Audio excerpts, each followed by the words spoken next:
In Vegas lights, the thrill ignites. UFC fights, setting the nights. Fox Sports Radio, the crowd's alive. MMA locker room where legends thrive. Just my 2 cents, the stakes are high. Joey DFS, watch the champions fly. Get ready for the thrill, the crowd's alive. UFC Vegas, to feel the vibe. Fox Sports Radio, we're ready to go. It's Saturday night and it'll steal the show. Joey DFS, watch the champions fly. Get ready for the thrill, the crowd's alive.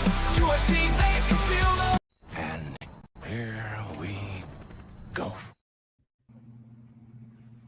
Shout outs to the motherfucking chat. We're here live, early edition, UFC Baku. Jamahal the Thrill Hill taking on Khalil Thump Rountree, as I like to say around the streets. How you boys doing? How you guys feeling? Early card edition. It's been a while since we had one of these, honestly. These are usually in the fall. Yeah, Billy, good to be back, man. UFC Baku, Azerbaijan, brothers. Seeing you in the chat, smashing like button, subscribing channel. Nah, man, great to see y'all. Got a couple bets for this card. Best of luck to everybody out there in the chat. Like I said, make sure y'all smash the like button. Joey, Billy, Big Show. Great to see y'all boys, man. Shout out to the whole pub, Jeff Slaughter. Set, Swig, thanks for running the contest, dude. You see it right there, man. How you feeling, Joey? I'm feeling pretty good. I actually had a real good PFL card last night. Even though my flag lost, unfortunately, she had a good round one. Then she forgot to battle the hands and she got submitted. But outside of that, I live bet Alfie Davis. I was hoping to get plus money, but it locked in minus 125. I ain't mad about it. And the freest play, the main event.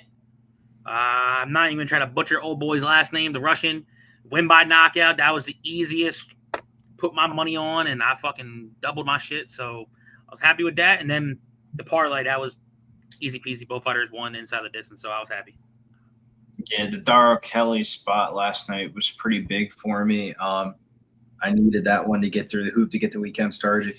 But it was like one of those weird ones where it's like, like Mike Hamill's really good, but now he's like older, 2 years outside the cage. But I ended up doing a little parlay. I call it my ladder. I call it a ladder parlay. So you started off by betting one submission prop, and then you parlay it with the other submission prop, and then you straight bet the other submission prop if you can get the first submission prop through the hoop. And that's what I did with the Takir William Beckall parlay line there. So I got that, and Darrell Kelly still going. I wasn't too fond of the prelims of this card. I definitely think there's going to be some good live betting spots, just not pre-flop action that like I was giddied up to get into, but action that I added on the board that like was off show. Muhammad Imov, Orolbai, and Curtis Blaydes all to land 1+ takedowns on FanDuel, minus 114. I thought that was a nice little cheeky way to get in there. And then I ended up adding the Fiziev Bahamondes fight goes to distance. Ended up adding that bet as well. So one thing that I'm kind of mad about, and I usually bet props out the ass for PFL. And I was talking in the chat that me and TC are in with, Moyes and all that. I'm like, hey, what do you think? What do you think? I'm like, look, I think Nick Neck win by submission. Did I play it? No. I was like, fuck, he won by submission. How do you think Kelly could win? Later submission. Did I play it? No. I was like, hey, my 2-leg hit. Knowing my luck, I'm going to over pursue on props and I'm going to lose. I was like, you know what? Let me just make a little layup, get a little 2 for 2 on the foul line, and I was happy with it. So, but like I said, the main event, I had to bet the knockout. That was so – only thing I'm pissed about, I originally was going to play round 1 at plus 150, and I was like, man, got some gummies? No? Can we get a little solo screen on the gummies there? Oh, it's just weed. Yeah, it's just some lemon splash. That's how the package is going, man. Okay, Mr. T. Just grind it up, man. Y'all don't mind me, man. Carry on. Sorry. A little dispensary splash there. Exactly. I went yesterday too, so I was right there with you, my brother. So did you add any action from like the time that we got done recording the show to now? Did you add any action? For this card, yes. PFL, no. Outside of the live bets I did, That's why I'm asking you. yeah, that's what I'm going over. I'm going over, young fella. No, you got fucking premiums you're selling over there. Make it. I don't know how to do that. I'm not you. I don't know. How to do Got this bullshit. one tucked back up my sleeve. No, I don't know how to do that premium bullshit like Billy and everyone else does. I'm not doing that. But no, I'll go Yeah, with my places. yeah. I do. I posted them on Twitter too. They're still up there. I went back to the well with Nerdiev earlier the week. I was like, you know what? I had him plus 160. I canceled it, and I was like, you know what? Let me deep dive again. I did it this morning. I placed him at plus 140, so I'm still cool with that. You're not gonna like this one too much because I know you have your flag on name off. I put plus 200 on the money line for Grad. I think if there's a finish, I think he can be the one to finish. But if there's no finish, I think his name off pretty much controlling the wildness and probably wins a decision. So that's my two bets. He knocks his ass out. Maybe he could. Maybe he could catch him. But I just think the more wild fighter is Bogdan Grad. And I like him at his new weight class. He's 2-0. And I kind of did the same thing with Nerdiev. He's 2-0 at middleweight. So, like, I kind of went with the two dogs who are still undefeated in their newly weight classes. And I wonder how many of these will be gone by the time end of the stream. So I got to get smoking because I know for a fact these fights are going to come up quick. And I think we're just waiting for the heavyweight fight to open up, right? Yes, sir. TC, did you add any action since the time that we got done the show? Because it was pretty early in the week, and you just came back from vacation and stuff like that, and you had a lot of stuff going on. No, dude, I just kept it. I'm keeping this one light. Just picking my spots. It's basically Fiziev or bust for me. I got a unit total. Well, no, that's not true. I did add a half unit on Fiziev for myself. So I have a unit on Fiziev total. But for the play for the show, the podcast, it's a half unit on Fiziev. And then I added Sadikov as my parlay. So it's up there. Some good plus money. It's almost plus 2-1 for the Azerbaijan two-piece, man. Yeah, I just think Fiziev's a better fighter. I think it's a step up for Bahamondes, and he's just too much of a punching bag for me, man. And he's facing the best striker he ever has. I think he's gonna get fucked up. I don't see Fiziev losing a decision. The crowd is going to be roaring every time he comes close to landing anything. So yeah, let's go Fizzy Fizz. This is a funny one for me because listen to a lot of these big shot MMA MMA tips.bet or whatever, bet.MMA tips, whatever the fuck. So many of those motherfuckers are like, they got greasy with the opening line on Bahamondes, hammered it. It flipped. Listen to these motherfuckers try and tip out Bahamondes to anyone that wasn't in their fucking Discord, trying to hand him out at like minus 150. Yeah, good fucking luck. Trying to justify him as an outright favorite when their fucking asses took him as an underdog. Yeah, I'm gonna laugh my fucking ass off when that goes bust. Let's fucking go out of mine. The one thing I did learn about these early morning cards, I would say on the Saturdays, is there's like crazy massive line movements on these fights throughout the week. Some most notable ones, Garrett William Bekov, aka Khabib's cousin. We're just gonna say Khabib's cousin for the rest of the night. Khabib's cousin was 350, basically. I would say domestically 350, all the way up to 560. So that's going up $2. We're seeing some line movement coming in on Nardiev. Park is down to minus 180 now. The Naimov one, that I got on that one pretty early in the week. That was like 225. That got as high as 275 at 250 now. What is another one? We're seeing Orolbai starting to come down a little bit. Orolbai is down to minus 166. And like you said, the Bahamondes one. And then the most notable one, Jamahal, Khalil, Rountree, basically a pick on wherever you look at. They're not really giving any more plus money out for Jamahal. So a lot of respected action on the Jamahal side. Not to cut you off, Billy, but that's why I moved on Fiziev as early as I did. And shout out to you for you correctly predicted that money would continue to come in on Bahamondes. So shout out to you for accurately predicting that. And I was worried that what happened to the Jamahal line was going to happen to Fiziev. So I was like, oh, but it got better, like you said, dude. And I ended up putting another half unit on it. Sorry. Well, the same thing that you alluded to about talking about the every fucking MMA tipster dude was sending out Bahamondes plus 110, plus 116. It was like Doing the same shit with Hill too. Yeah, so it was like one of those ones where like I'm just gonna sit back, wait until the peak value hits because I would imagine. Yeah, get in our paid Discord if you want these early lines that we hammer and flip on everyone and then try and tip them out later. Shameless. The crazy thing about that fight is Rafael Fiziev to win by decision is plus 300, which is fucking wild. Like, Yeah. That's how I think he wins the fight. Yeah, that's definitely a line I'll be looking at later on when we get to the card. Once hopefully these bets go through. Well, let's get into the first fight of the night here. We're on docket. We got Hamdi taking on Mo Usman. If you're like the boys last week and you missed out on the Usman train, are you coming back around for plus money this week for the little brother, big brother? Well, Usman, or are you going down the Hamdi train as we saw him return back from a pretty long layoff from a steroid suspension, and he said fuck those takedowns against Jamahal Pogues and started throwing bombs in that fight, and it was a split decision that could have went either way. I was more confident that the Hamdi bet was going to cash, but for me, I would say overs for this fight would be my way of playing it. But how do you guys feel?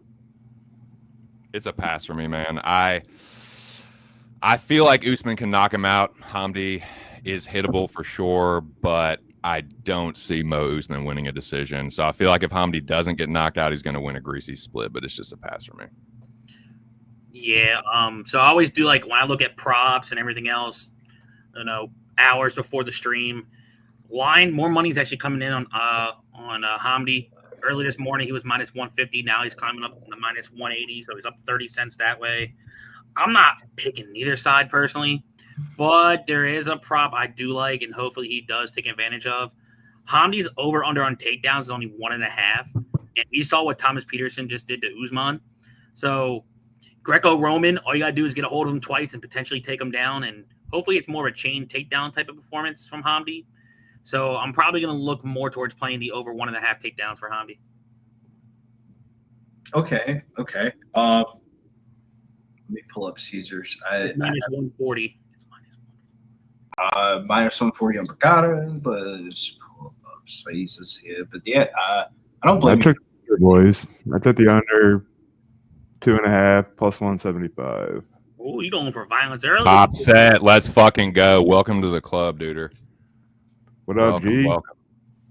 Hey, and speaking of that, man, let me just shout out the chat real quick. Do a little roll call. What say, boys? Wine Time Sports, Banana Boat, Swig Bets. Thank you for running the contest. Philip V, I see you. Parlay Genie, what you doing, Justin Jr.? What up, Joe Hertia? I see you, man. What up, Dan? Sydney Ryan, Nasty Nate, what are you doing? Miles, man, shout out to you guys. Pacheco, De Gallo, what is going on, man? Great to see y'all. Gerardo, what are you up to, man? 59 in the building, only 12 likes. Let's definitely get those up. But yeah, man, let's get into it, boys. What's the action on this curtain jerker? Should be coming up here soon. I'm looking at commercials, but I imagine this first fight's going to kick off shortly. Hamdi Abdelwahab and Mo Usman. Yeah, Joe, you are right, though. There has been some late steam today on some Hamdada. That line is all the way up to minus 178 now. Yeah, on the local book, it's minus 185. So I was like, Jesus. I do agree with your assessment, though, to where, like, I do think the over could happen. Because if round one, if Hamdi can't connect with that power, we've seen where he does slow down, he does accept, hey, you know what? Maybe I'll strike, I'll shoot a takedown here and there. And that's why I took the advantage. I was like, look, he's going to wrestle round one. I know that for a damn fact, unless he lands one of those big-ass monster hands. But I was like, yeah, so I took the shot. I just confirmed the bet. Minus one. Well, the hard part about getting to the window at Hamdi is it's like all three, like when you get to a pass, it's not like you're just saying pass. It's like all three narratives don't match up. You have the aspect of Hamdi's out here in the Middle East. Let's just call a spade a spade. Yep. Mo Usman is a lot more athletically gifted than Hamdi, I would imagine. Like Mo Usman genes, if there is one thing I would say he got from Kamaru Usman, was a very inspired performance from the brother last week. And it's like he's got significantly more musculature. There ain't no doubt about it. And we all had Buckley tickets last week. So how dumbass do we look and we just spin the block and bet Mo Usman that he lost as well? So it's like, it makes you just really not want to bet on the fight. But Hamdi is like the wrestling that he was an Olympic level for is like all upper body, nothing with like legs. And it fucking showed in that Jamahal Pokes fight. He said, fuck those takedowns. And he started throwing bombs. If he does that shit with Mo Usman, he's going to fuck around and lose the decision. That's a good point. I feel like this fight will come down to this fight is going to test Hamdi's chin and Mo Usman's upper body trip defense, like body lock trip D and like Greco-Roman wrestling takedown defense. Because Hamdi's going to wrestle. I think Hamdi's going to wrestle the whole fucking fight unless he gets knocked out. Personally. But he might not, though. In the Jamahal Pokes one, I was so convinced he was going to wrestle in that one, and he said, "Fuck those takedowns." After the first I'm just wondering if he'll like be worried about the threat on the feet more from Usman and just be like, I don't know. I mean, we're about to find out. It's a very it's a good way because it's like one of those. Is this so low level that they're putting this on the first fight of the night because they want to see us have a finish, or is it so low level that it's two heavyweights as the first fight of the night because this shit's about to hit the scorecards and nobody's going to remember this an hour from now? Like, you're muted, Joey. I wonder how thick the Egyptian fans are going to be in the crowd early. Mm-hmm. So yeah, I mean, you would figure.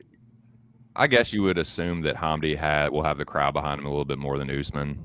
Yeah. Oh, what? The damn fucking sure. This is the only the A side in this fight is clearly Hamdi. It's one of those.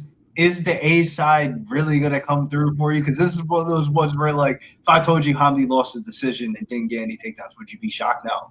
Why would you bet Hamdi when Mo Usman can end it in one fucking punch if Hamdi gets cocky? Like y'all were saying about that the fight before. Yeah, if he fights Mo Usman like he fought Pogue, he's probably gonna get chin checked. But I don't know if he will. Like that's it. But I'm with you, Billy. It's a total stay away. Like there's several fucking reasons to pass on this fight.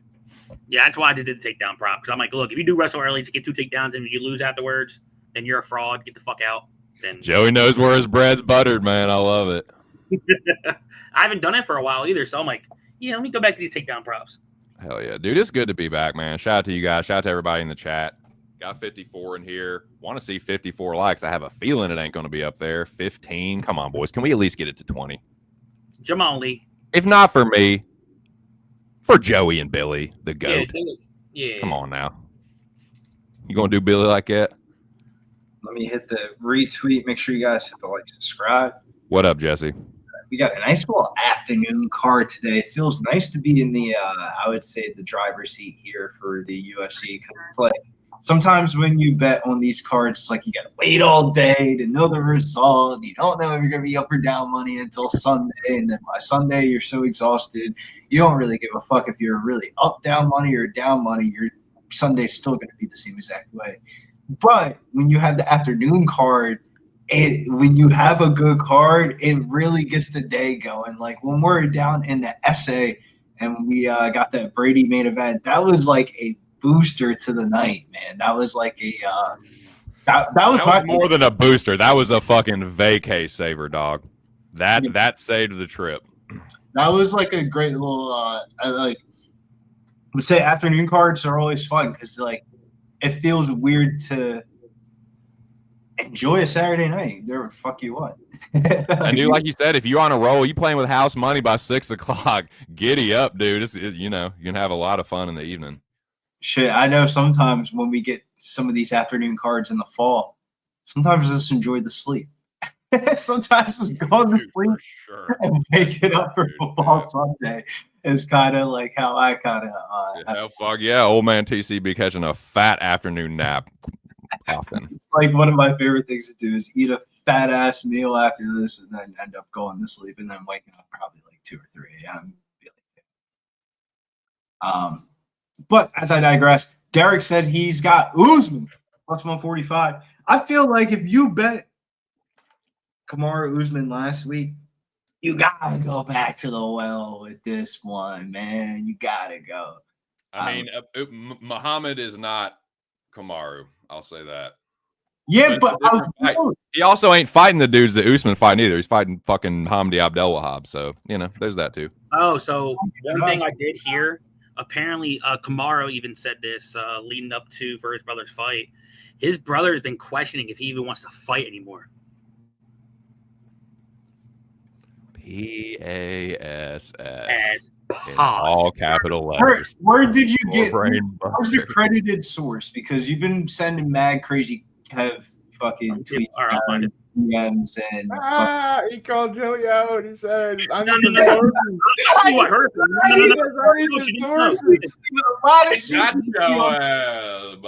I can easily tell you who I heard it from. I haven't looked it up myself, but I heard it from this individual person who I've known for a long time. It's not Crazy Kev, right? I very much heard it from a certain individual. It's not Crazy Kev. It's not Crazy Kev. It's a guy who used to manage fighters. The guy from We Want Picks, Angelo, who came out and said that apparently Kamaru came out. I'm trying to find it myself. During this fight, I'm probably going to try to find it. Because if I do, I'm like, told you! But ideally, I'm going to see if I can find it first before I toot my own horn. But hey, he's currently in the octagon, about to come out now. So he's currently fighting. So he must be doing something. Nah, I just went to school. What up, Ron? What you doing, man? Shout out to Ron Lofton. I could see like clickbait or like, and the MMA news is like, I feel like in the premature ages where like any Joe Schmo could tweet out anything and they can fucking believe it. I feel like it's crazy, bro. Like how many times you see like, yeah, these two fighters are going to be now fighting. And it's like, bro, where is this like credited source at all? Oh, we just getting started, AJ. I'm going to hit that motherfucker about 73 times before it's all said and done. So come one, come all, man. Crack open a cold one, knock something back, twist one up. Smoke one, and we do it. Smoke something, drink something. We about to get the Clayton Joyka jerked here. Hamdi Abdelwahab and Mohammed Usman. Is he the older brother? Younger brother? Younger, bigger brother. Younger, bigger brother. Interesting. Yeah, because Muhammad's 36. That's kind of my kid brother. My kid brother is, a little bigger and stronger. He's not quite as tall, but he's a little stockier. Kind of like the Nurmagomedovs, Usman and Umar. Umar Nurmagomedov's like a fucking little bantamweight, and it's like Usman Nurmagomedov. People always think I'm the younger brother when me and my brother are together because he's like a little bigger, and I'm like I'm skinnier. So they're like, you're just a little bitch brother. Like nah, I'm 3 years older. But here we go, man. Hamdi and. Somebody knock somebody the fuck out. Let's get this party going. It's the first fight. God damn. Let's get this party going. Ain't shit even happened yet. We ain't even heard. You don't want to see fucking 15 sweaty minutes, bro. You just hard to play. You just a damn being a grumpy Northwoodsman already. I got to so before we start, red flag from the Hamdi side. Have the girlfriend that has no idea what the fuck's going on in your corner, and she's like staring off into space. Why do you have your red flag on the Usman side? It took him like 4 seconds to get down to the ground. It took him like 9 movements to just go down to the ground where he's at, bro. Like it was bad. Why would you watch? Let's see if I don't have not a fight to bet human money on. No, actual money. No, I'll do my prop. I'm good. This is wrestle. Best of luck to everyone out there that did. Go ahead and wrestle, Jelly Roll. Yeah, let's go ahead and finish under 2.5, and I'll be dandy. Please.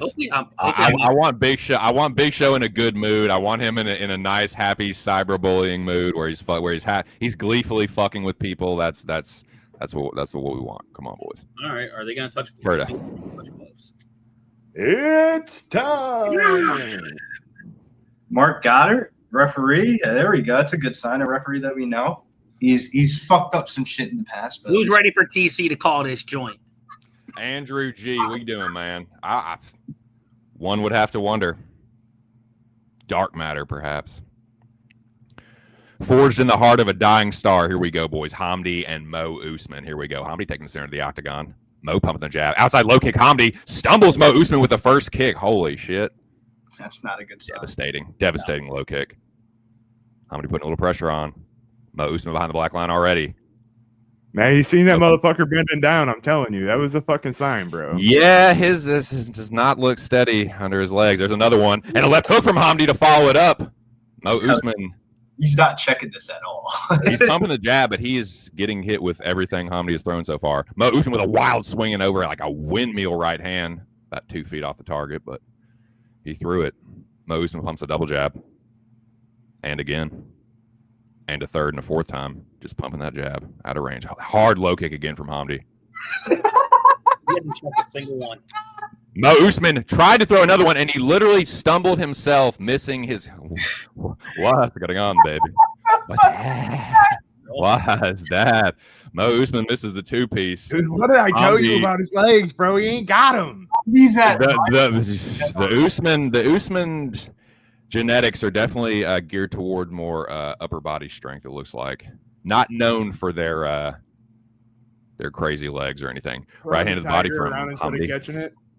Why doesn't he shoot a takedown? His balance looks complete. But what the Usmans do have is heavy fucking hands, so Hamdi's still got to be careful. Cannot get overconfident here.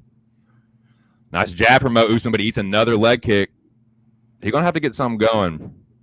Hamdi's starting to get comfortable. You don't want to get too comfortable, but Hamdi parries the jab. Mo Usman continues to pump the jab. He's got to switch to the left to see it. Mo Usman looking for that left hook.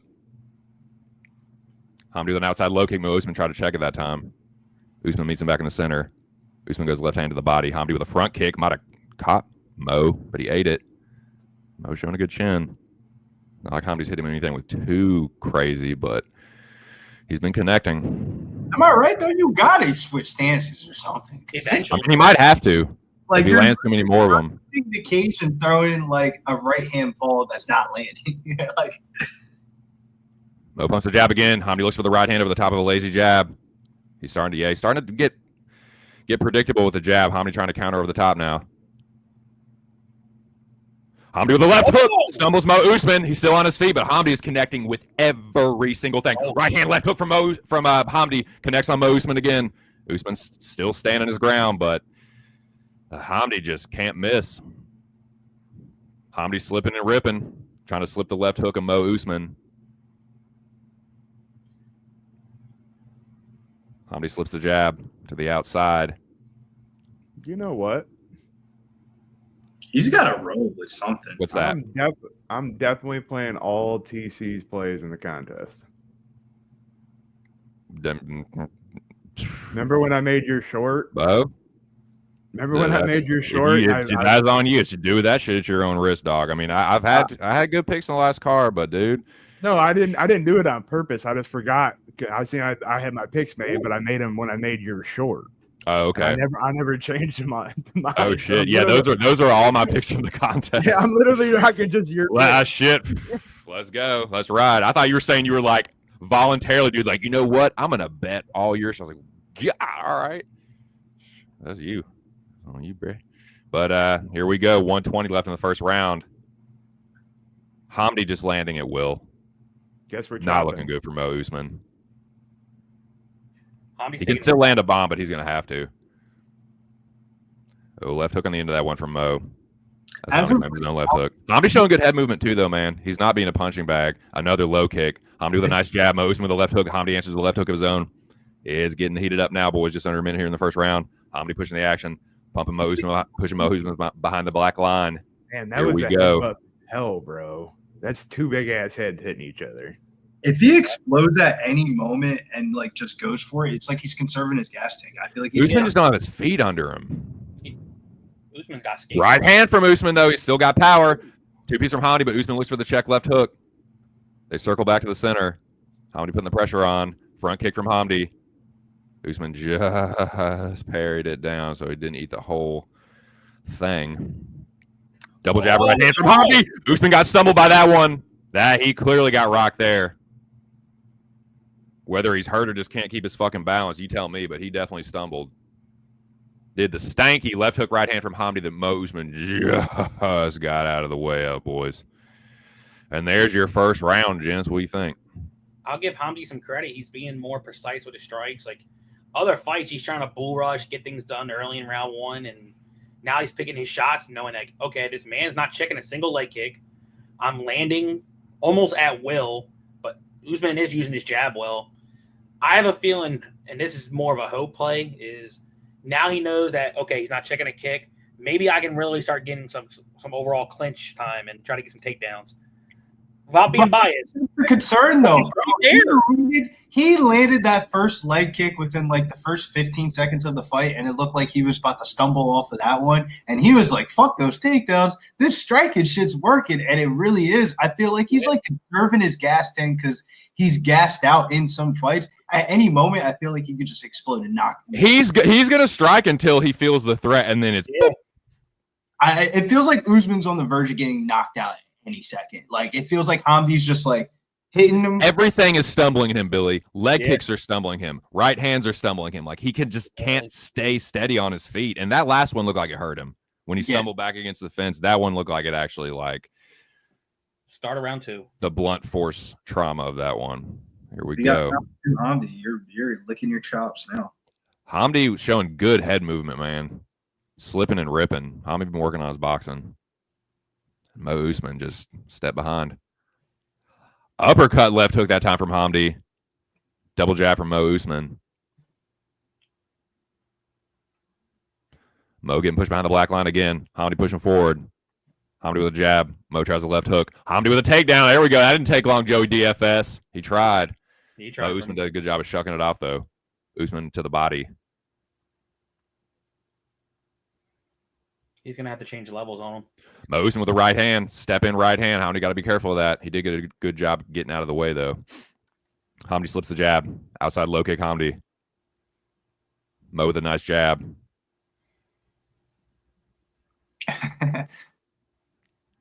Shouts to Iron Eagle. Mo with an outside low kick. Iron Eagle, dude. What are you doing? Shout out to you, my dude. Oh, that's an eye poke. Usman looks like a skyscraper built on stilts. That's what I was laughing at, bro. That's a funny ass comment. It's true, man. It's not a solid foundation and a crazy like upper body frame. Oh yeah, that's a bad one. Like, come here. He jammed that in his eye. That's crazy. Were as big as his arms, he'd probably be like 300 something pounds. Now you see how bad that looked, and Hamdi's just all right. Like that hurt, but I'm good. People get not like eye poke, not nearly that bad, and they're like, oh, like crying and shit, like I can't continue. Hamdi's just like, yeah, all right, we're good. Okay, her like, oh, another left hook from Hamdi. Mo didn't like that one. Just getting warmed up here, boys. Shaking the rust off. Hard outside low kick from Hamdi. Hamdi goes jab to the body. They meet in the center. Man dance on the monster can. Oh, shit. Mo Usman jab to the body. Hard right hand from Mo Usman. Hamdi's a wobble from that one, boys. Of course, good check. I tell one punch from Mo Usman. Uppercut in the clinch. Why you got to rest? All it takes is one. I have a feeling we might be seeing some of that Greco-Roman here shortly. Just over 3 minutes here. Mo Usman looking for the right hand. Double jab right hand from Usman. Counter right hand from Hamdi. It's heating up now, boys. He fucking 4 in the building. Smashed alike for sure. Here we go. Mo Usman holding his ground on the monster can now. Looking for the check left hook. Hamdi on the back foot now. Mo Usman looking for counters. That put a little pep in Muhammad Usman's step, if I do say so myself. Hamdi is check not left hook from Mo. That will wake the crowd up. Two-piece misses from Mo Usman. Left hook from Hamdi. Looks for a right hand left hook, and it just misses. Looping right hand again from Mo Usman. Looks like Hamdi's got his faculties about him. Bouncing, parrying the jab. Looks like he's got his wits back. Now he's taking the center of the octagon again. Hamdi looks for the right hand left hook. Mo Usman does a good job. Circling out. So let me get the fuck up out of here, dude. Jab to the body from Mo Usman. Hamdi bouncing. Slipping. Jab to the I like that jab to the body from Mo. Hamdi goes front kick again. Mo Usman well out of range that time. Usman seems like he's settling into the fight, finding his range a little bit more. And he's doing a good job of not getting caught against the fence too much. He's circling out whenever he feels Hamdi pressing in. Misses the right hand. Hamdi's still doing a good job of slipping and ripping for the most part, but he's getting caught in the pocket when he hangs around too much. Usman looks for the leaping left hook and jab to the body again. Nice check left hook from Mo Usman. He just looks so unsteady on his feet, dude. His balance is crazy. Jab to the body from Mo, and again, Hamdi kind of parried that one. Those big-ass arms. Mo Usman ducks under a left hook. Hamdi with the right hand. Mo Usman circles out again. Meets him back in the center. Looking like a Mo Usman round right now to me. I mean, he definitely landed the biggest punch. Hamdi going to have to do something to take it back, but you never know, man. There might be a Hamdi round with it being... No way, bro. Usman fucking clocked him twice. Trust me, I have it 1-1 right now, unless Hamdi does something. Like, if I'm a judge, I'm just waiting to just pencil in Usman, waiting for Hamdi to do something to take it back, and if he don't. But Banana Boat says his live line's at -520. I got -310 live line on FanDuel, and it just locked up. Yeah, I got left hook from Hamdi. Now it's going down. Yeah, Hamdi just clipped him again. Don't think it hurt him too bad, but again, it just like stumbles him. Oh, another hard right hand from Mo Usman. Hamdi will counter right hand himself. 5 seconds left. There's your second round, gents. And big shout out again to Iron Eagle, man. Thank you for the $2 donation. I got 1-1. Oldie, my dude, we doing? Great to see you, my friend. Now 70 in the building, 24 likes. Get the likes up, boys. Thank you. Hamdi's now -235 with Usman +175. Yeah, that's about the 235 plus 180. I think this is 1-1, clearly. If you got a Mo Usman decision prop, you want Mo Usman to finish his plate. You do not want to see the cards in Azerbaijan with an Egyptian. He probably. So I'm not trying to sound like a biased type of person, but if I'm in Hamdi's corner, I'm like, I think you should clinch up a little bit. Well, the takedowns aren't going to be effective anymore because he waited too long. Absolutely, Banana Boat. He's super duper fucking live. You saw it was one fucking punch, and all of a sudden, oh shit! Hello. Made him do the rodeo. We were upstairs. Yeah. Now -200 +150 before the start of this round. If you think Usman could do this again, +150 on Usman. Gerardo got Usman +200. Nice, dude. Was that a before fight or a live bet? He's at live bet. Oh shit! Then hey, kudos. That was what it sounds like. I'm assuming. Oh, Counter uppercut from Hamdi, and again. Damn, I'm hurting this neck. Hamdi parrying the jab. Hamdi getting back to work. Light on his feet. Usman on the back foot behind the black line. Hamdi pushing forward. Usman looking for the counter. Hamdi looking for the left hook uppercut in the pocket. Jab to the body from Mo Usman. Hamdi meets him back in the center. Jab again to the body from Mo Usman. Hamdi holding his ground. Hamdi cut on the corner of his left eye there. Hamdi pushing forward. Oh, he's what the fuck is going on, dude? Is it his knees? Is he hurt? What is going on, Billy Briz, Joey DFS? What in the fuck is happening? They got the wrong Usman, brother. They got the wrong knees. Them Usman knees is something, dude. Lord have mercy. Whoa, hard right hand from Usman, and he slips the counter and still looking like he's stumbling. I think it's just his balance. He just looks crazy on his feet. I think that's what it is.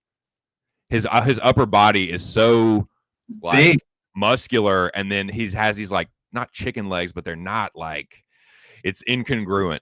It's crazy looking. Left hook from Hamdi again, and a right hand. Mo Usman still on his feet though. Hamdi is landing again though at will. Usman's also got to be slowing down too.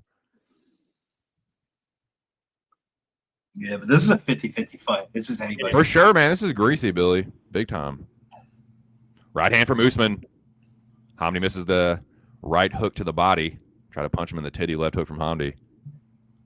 I got 317, gents. Not the titty. Right in his fucking male breast, Joey. Oh, no. Oh, yes. Right hand from Hamdi. Usman ate it pretty well. Circles back to the center. Jab to the body from Mo Usman. Hamdi pushing forward. Counter right hand over the top of a lazy jab to the body for Hamdi Abdelwahab. Left hook from Hamdi. Mo Usman misses a sloppy counter. He's starting to lose his composure a little bit. Right hand, left hook from Hamdi. Mo Usman circles back to the center, though. Still hanging tough. Got a little bit of tape coming off the gloves. Mark Goddard, listen. Stop the fight or cut the tape or don't. Not with the way that they're left hook again from Mo Usman, though, as Hamdi misses a couple big ones.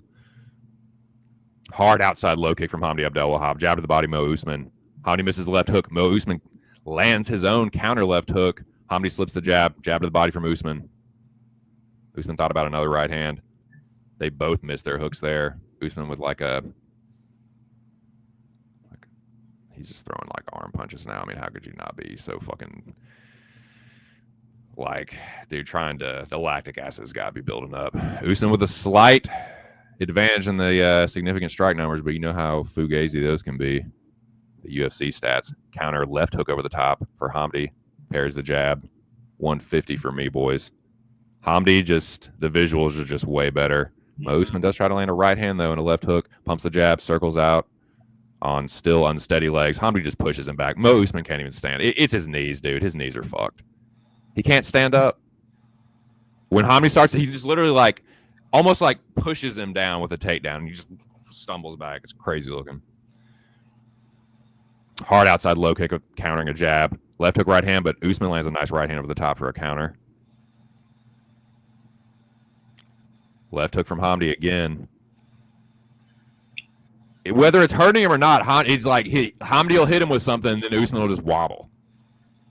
And I think it's because his knees are probably just, God, I don't even want to know what those things look like.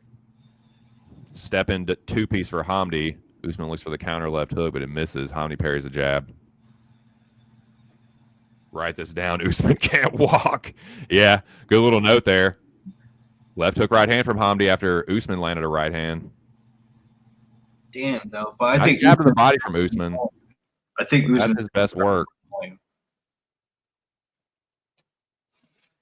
Fuck, this is going to be a hard decision. Yeah, this might be kind of greasy. I'm so glad I didn't bet this, dude. The fight metrics are terrible for. Hard right hand from Usman. That might have rocked Hamdi. Hamdi's on skates, boys. Hamdi's hurt. Usman looking for the kill with 19 seconds left. Right hand, left hook misses from Usman. There's a jab and a right hand from Usman. Two-piece to the body. Usman looking for the kill. He's got 10 seconds left to find it. Jab to the body from Mo Usman. 9, 8. Usman with a Superman punch right hand. 5 seconds left for the kill shot. I don't know if he's going to find it. So you don't tell me. Big moment left for Mo. Usman could have just stolen that third round and just won that 29-28, but we're in Azerbaijan. What do you think, boys? You don't think that he threw more volume than him and then just took that moment in the last little couple of seconds? It's like the fight. What did we call it? Hamdi was winning the third round, and then. But he wasn't, though, bro. He wasn't clearly winning the third round. Then that's a clear. Or, dude, if you already thought Usman was winning, that sealed it. Yeah, I think like Tutankhamun's tomb, dude. If he wasn't falling around in the fucking cage the whole time, I'm telling you, Gerardo, they might fuck Usman. I'm so glad. Yeah, I have a feeling it's going to be a fuck. Usman won that fight. Let's just be clear. Usman won that fight. They might fuck him though. I hope they don't. I thought with the big Hamdi was winning until those big moments, man. For me, on my scorecard, I got 29-28 Usman. No, bro, what the fuck you slipping and sliding for like that? The fight dynamic was making it look weird. So ideally, before that that good punch from Usman, the line was Hamdi minus. I saw it before the lock -5. For real, Andrew, dude, it seriously could. I saw it at 310, and then it locked up for the last. All right. I got to hear this bullshit. This guy, I have a feeling Usman's going to get robbed. I think hope they don't fuck him, man. He won that fight. I thought Usman won round 2 and 3, but let's see. I got to mute to hear this.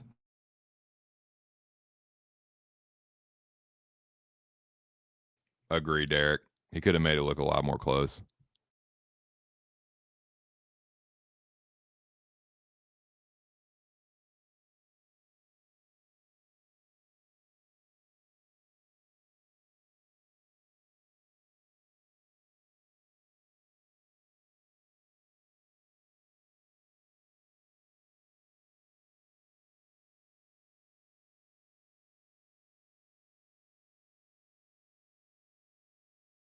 All right. Maybe unanimous. Maybe Well there's deserved. light at the end of the tunnel after all for these robberies. The plus money that you could have made on Muhammad Usman live in that fight, boys. Oh my God. That line got up to 1,100 live. We need to get locked in. Express is seeing the same thing I just saw. We need to lock in, man. Lock in. Shout out to Derek. He got Usman plus 145. Shout out to Gerardo for what I'm assuming was a live bet on Usman plus 200. Yep. Anybody else that just cashed on Mo Usman, let us know, man. Take your victory lap. Good shit, dude. What a fucking good bet. Like, that's... What a fight. Yeah. What a fight. He was clearly down and came back and stopped slipping and sliding and said, pussy. And that's all he needed. Because that is why I can't fuck with Hamdi. How do you not takedowns? You have this dude's legs jacked the fuck up. I bet you if you grabbed him, he would have went right down to the ground. Billy, dude, he won that fight with 2 fucking punches. One in the second round, one in the third. That's crazy, man. That's awesome, though. I passed on that. I'm so happy for anybody that had money on Usman. Dude. What a fucking, that's a ballsy bet, dude. You know what it takes to fucking bet Mo Usman against Hamdi Abdelwahab in the first fight, the UFC Baku? It takes brass balls. Good shit, man. The Usman family is hot. I'll give credit. Usman is a 4-1 as a dog now. Well, I guess we move on here.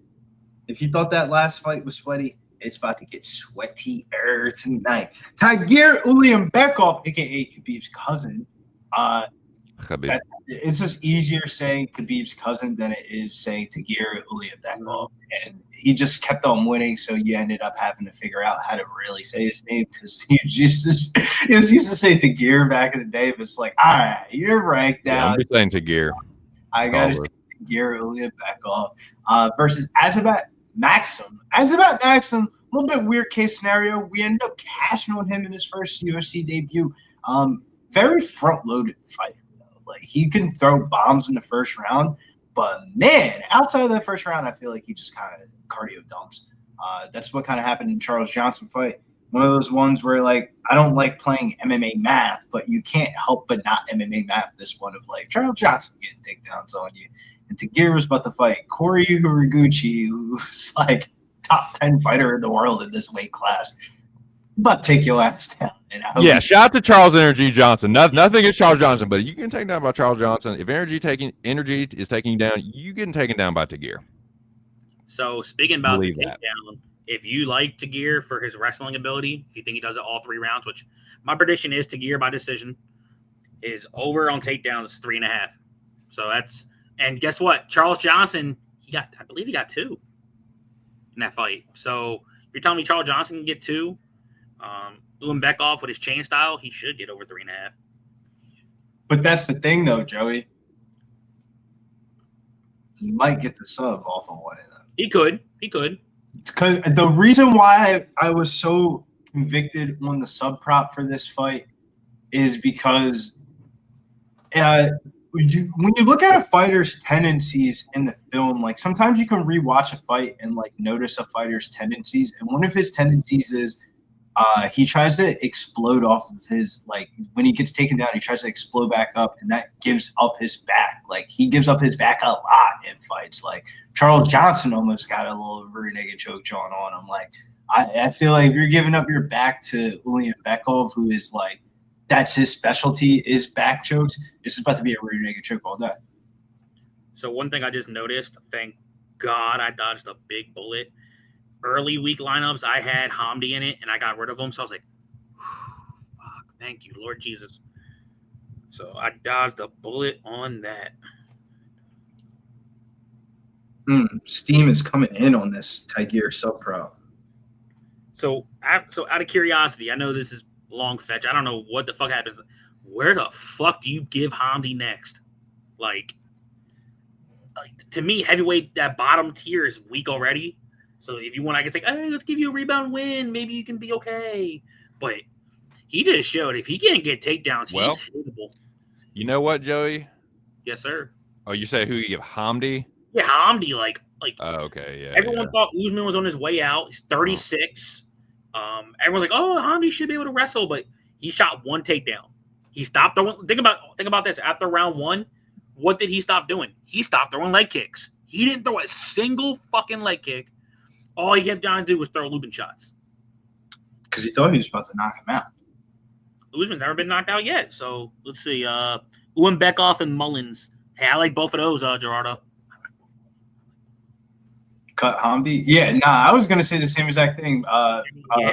The guy, like, he might just be getting a pink slip. I can get ready. Usman beats you. You know, you going. I mean, it's going to have to be somebody that's not like – there's only 31 – I'm looking at ranking MMA right now. There's only 31 heavyweights in the UFC. That's whew. These are your – and these are like – I didn't even pull up world rankings or anything. Shout out to Ranking MMA. Sean Sharaf, Uran Sati Baldiev, Austin Lane, Pinto, Tafa, Dresky, however the fuck you pronounce that name, Justin Tafa, Barnett, Tallison. Those are the only fighters, and then obviously Mo Usman. But then you got Peterson, Ryan Spann, Walter Walker. Those are literally the only fights you could give him. So one of those are, pink slip him. You know what? Just give him Austin Lane. Loser goes home. Loser leaves town. I can see it. Or just both of them get cut. Cut both of them. Make the fight and then just, you know what? Fuck them both. Oh, you don't get a payday? Oh, you get your check, but sorry, you're fired. What? Yeah, they used to do that a lot, though. They really did. They used to do that a lot to people. But now they do the thing where they're trying to I feel like more fighters fight on short notice than they do on full camps nowadays. Like if the only way you get a full camp is like if you're like half decent. Like if you're like just coming into the UFC or within your first 2 to 3 fights, they gonna give you that short notice call and see what your life really like. Yeah. Take every gig. Think about it. Like any musician will say, you take every fucking gig you are offered. Take every fight you're offered. Of like how many Josh Van fights have been on short notice? He's got like one full camp that I can think of, like Bruce. The fucked up thing though, imagine all of your fighting career you've had, TC. Imagine somebody just giving you 8 weeks to get ready to fight somebody. Like we're used to fighting on short notice every time we fought ever in our life. It's literally like every little dumbass scrap I've been in, there has been about like never been an hour of prep time, maybe an hour of build up, and then it lasts about a minute and 5 seconds, probably more like 30 seconds. Yeah, like the short notice. The 6 street fights I've been in my fucking. We got Khabib in the corner. I'm telling you, man. Come on, get it in. Like I said, the takedown props 3.5. You see, Mr. Khabib in the corner. So I got Tagir inside the distance plus 215. So that's not a bad pick, especially if he gets the back. I'm pulling for Billy, so that wins for me too. Here we go. Tagir and Azat. I didn't get to see the second and third round of that last fight. Was it just a sloppy fucking heavyweight fest? It's not worth talking about, honestly. Usman just jabbing him, and then he did rock him in round 3 a little bit. Usman fucked him up at the end of the fight. Usman won. Usman clearly won. Now here we go. Tagir and Azat. Hard outside low kick from Tagir. Nice jab from Azat, though. Maxim taking the center. Tagir in the red shorts. Azat in the blue. Maxim, we got Dagestan versus Kazakhstan for make benefit. As a jab striker. What do you say, Billy? As that's a hell of a first round striker. He is, man. Definitely. Even when I get laid at short notice. Right hand to the body. That is funny, dude. For sure. And yeah, definitely. Tagir on the front foot here.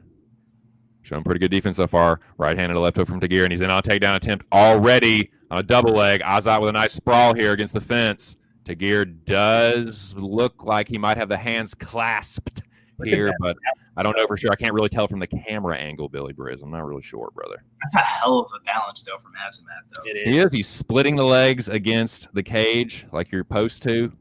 64. But Tagir does have a solid grip, and Azat's going for a ride. Oh, he's not, dude. Nice balance, dude. Wow. Good nice balance from Azat Maxim. in the first round. A little knee shield there from Azat Maxim. Tagir does still have the body lock. Is it also a quick finish? Lucky Power. What up, dude? How are you, man? What up, Smash? Yeah, definitely smash the like, share. I know. Yeah, he's got good balance. Just showing good balance early. Single leg from Tagir. Wow, he's jumping up in the air like a fucking madman. This fight could go left if the takedowns ain't there. Holy shit. That's called getting heavy, Joey. He can't pick you up with his elbows. Right hook and a left hook from Azat as he breaks free, and he just trips after he throws a kick there. Body kick. I'm a little bit nervous. Exactly, Odie. I was thinking the same shit. It's like we're not even halfway through the first round, boys. It's okay. He's defending the takedowns early, but he's also a little ball of fury earlier, and then he tapers off. Tagir is going to be steady. Yep, remember, this is short notice for Maxim, too. Yeah, God, yeah. The striking is the scary part. For sure. But here we go. Azat lifting the knee. Tagir meeting him back in the center. Right hand to the body from Azat. Tagir goes counter right hand to the skull. Pushing forward. Counter right hand from Azat over Tagir jab. Tagir slips the right hand. Azat pushing forward. Hard right hand counter off a low kick from Azat. Tagir getting his counters going as well. Tagir's not a bad striker. Yeah, he's a little steadier. Kick to the body from Tagir. Plus, he looks like a bantamweight at flyweight. For sure. Yeah, half the battle for him is making the fucking weight. Kind of like Merab in that sense. Hard low kick from Azat. Tagir with a counter right hand left hook. Maybe more of a power jab on the end of that one, but cracked Azat's head back. And it looks like Azat is like slowing down a little bit already. Just a little bit. The pace is slowed for sure. Tagir.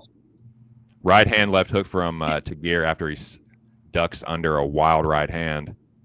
Tagir's going to finish in the second round, I think. Kick to the body from Azat. Tagir holding his ground in the center. Tagir is letting him throw and then countering. Nice jab from Azat, though. Switches stances. Kick to the body from Maxim. Tagir holding his ground, pumps the jab. Pushing forward now on Maxim. Maxim looks for the jab, left hook. Circles out. Kick to the body from Tagir. Maxim pushes forward to the center. Maxim pumps the jab. Tagir out of range. Left hook counter from Tagir off of a wild right hand. Tagir with a nice jab there, too. 45 seconds left. Ulanbekov holding his ground in the center.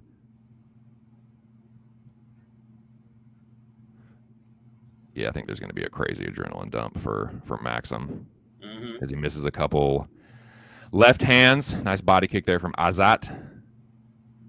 Ooh, left hook and a high kick behind it from Tagir as he steps through. A little combo there. Head kick and a two-piece from Maxim. Gets countered with a left hook by Tagir Ulanbekov. 15 seconds left in the first round, boys. Tagir just out of range of a couple jabs. Or left hook and a jab. Counter right hand over the top of a jab for Tagir. 5 seconds left. Kick to the body. Right hand. Tagir ducks under a right hook. Almost gets the body lock, and there's your first round, boys. Close round. I thought it was a very, very close round. You still give it to Tagir because I thought he landed some good shots that might have saved him the round. Yeah. Azamat threw more volume. So the line has it as Ulanbekov minus 375 of Azamat, still at plus 275. That round was the tale of two halves. Azat looked good in the first half of it, and then he kind of like settled a little bit. And Tagir landed one little jab theory that he had, like it was like right around the 1 minute 15 mark, like right at the last minute of the round. He like it looked like he like jabbed him, kicked him, hit him, and that was some of his best combinations of the night, I thought. So it kind of makes it a little bit greasy because it was like I thought he wasn't doing anything in the second half, and then that little flurry came, and then I thought Tagir was doing really good off the counter. So it was countering really well. You can't get the takedown though. Tagir is a little bit tighter, a little bit more down the pipe. You know, he was fucking him up down the pipe, dude. Like his Tagir face. needs a takedown. Tagir needs a takedown this round. Period. For 1,000%. If he doesn't get a takedown this round, he's fine. I don't think that crazy hopping up. I don't think that shit is going to happen in this round. I think he's going to get the takedowns here. Outside low kick from Tagir. Double jab from Azat. Tagir holding the center. Nice jab from Azat. Tagir looking to counter with a jab of his own. Nice left hook from Tagir after he slips the right hand of Azat Maxim. No head movement. No. No, Azat's a punching bag. I think he slipped there. But Tagir landed a right hand and a left hook behind it. Tagir slips a jab. Right hand from Maxim. Tagir looks for the right hand, left hook. Putting the pressure on now. Tagir just gets the jab arm up to block the right hand of Maxim, who's switching stances. Tagir meets a jab with a jab of his own off of a body kick from Maxim.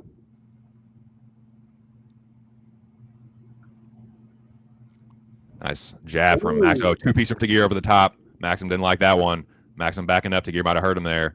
Nice left hook from Maxim, but Tagir goes right hand to the body. Tagir holding his ground. Ulanbekov starting to land. That jab is getting nice check left hook from Tagir, too. Tagir slipping and ripping, boys.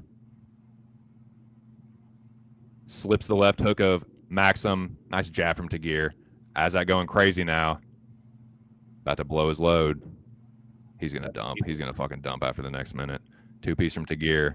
Azat just out of the way. Azat looks for a wild two-piece. Now, Azat trying to grapple now. Tagir clinches up with him. Nice tie plume and a knee to the body from Ulanbekov. And again, as Azat looks for hooks in the clinch, or uppercuts, excuse me, they both land jabs there. Ulanbekov's wearing damage. Yeah, Tagir might be cut too. Two-piece from Tagir. Azat looks for a counter right hand. Nice jab from Azat. Snaps Tagir's head back. Tagir wearing it a little bit too on the face. Ooh, Tagir ducks under a counter. You got to go to the body lock again, and let's see if Azat can. Let's see if that takedown defense holds up as well in the second round. He might. Oh, he has to hit. Past his prologue, it usually does not. We'll see. I don't think Tagir's got the hands locked. I don't think he's going to be able to get this. No, he needs to go lower. He's too high. How low can you go? I can't go down. 222. Not you, Joey. I'm just kidding. Just over 2 minutes. The second round. Tagir does have the better head position. That might be his mistake, though, if he keeps on throwing these knees. Near the body from Maxim. I think Tagir was starting to hurt him on the feet a little bit. What do we got in this one, TC? Sir? What'd you say to me? What do we got in the contest for this one? Left. What do we have in the contest? Second hand. Oh, yeah, because we have second round submission for Tagir, and that does not look like it's going to happen. Oh, right hand, left hook. Actually, a three-piece there from Tagir. Jab, cross, left hook there from Ulanbekov. Ooh. He's up on those counters. He is, man. He's just waiting for Azat to throw a two-piece, and he throws one of his own. Azat goes right hand to the body. Tagir just holding his ground. Nice front kick, Ulanbekov. Again. Oh, Azat throwing him around now. But Tagir sticking with it. Damn, they got Ulanbekov minus 1,000. I mean, yeah, I think he's won the second round, to be honest with you. But again, we've seen crazy live lines where it's like one guy's just a prohibitive favorite and then he gets fucking, it goes the other way. So, Tagir is holding this body lock. Ooh. Oh, Azat. He's high. Oh, yeah, shit. he's not going to get that. Azat tried to pounce on his back, though. Tagir definitely had his hands at that. Tagir grabbing the fence. Uh-oh. 35 seconds left. Yeah, I'm not convinced, though, that this isn't 1-1, though. I mean, it might be. Again, another one on goal. I'm super glad I didn't bet. Maxim trying to go for a takedown here. Whoa. You better hope you don't get his neck taken. He might, but Tagir's got a nasty guillotine, dude. Maxim. Tagir's pulling on this guillotine. Oh, no, he's not. No, he's not. I thought he's just holding the head. Yeah, he's not going to get it. Damn, the line. He is yanking on it though. Yep, lines dropped from a -1,000 from Ulanbekov, now -325 to Asmat +250. He definitely grabbed the fence. But let's get that out of the way. That was a very like you could see it the way they had the camera angle, like it like interlocked fingers in the fence. Yeah. But yeah, I mean he was winning like the vast majority. Is that really enough to steal it? No. Did he do like what did he do with that takedown? AJ I don't know has about that. AJ 2-0. I could see it being 1-1. Yeah. It definitely be. I'm glad I didn't bet it. I know that. That's what I know. If you look at the Asmat corner, he is tired. He's pushing. Oh, Azat is like death gas, dude. Like, was that what you say? You said that or Tagir? Asmat. Yeah, Maxim, dude. Maxim was tired. He was like, he kind of, I don't know, man. He kind of seemed like a little desperate there, but yeah, a little desperate. He's like, oh, let me try and steal this round at the end here with this takedown. Mm-hmm. He was kind of getting pushed against the fence. Like Tagir wasn't getting the takedowns, but like I'm glad. Which looks good when it's 6-6 on takedown defense and you land a takedown. Yeah, that. And then you take them down again. You know, like obviously that's I'm glad I didn't bet it. Flipping him off those counters though. Like it's clear on the feet that it's Ulanbekov, which is crazy because I don't know, man. I would have thought if Azat had an advantage anywhere, it'd be on the feet. Ooh. Right hand from Azat Maxim again. They both land. They trade jabs there. They trade jabs. Maxim goes to the body. I'm pretty sure Clint's got 3 units on Asmat, right? Yep. I think he picked them. I don't know how many units. Couldn't tell you. Ulanbekov looks like he's slowing down a little bit too. Some of these right hands are looking a little labored. They clinch up. Tagir initiates the clinch. Knee to the body from Tagir. He's been winning the clinch. He hasn't been winning the fucking takedown. Yeah, exactly.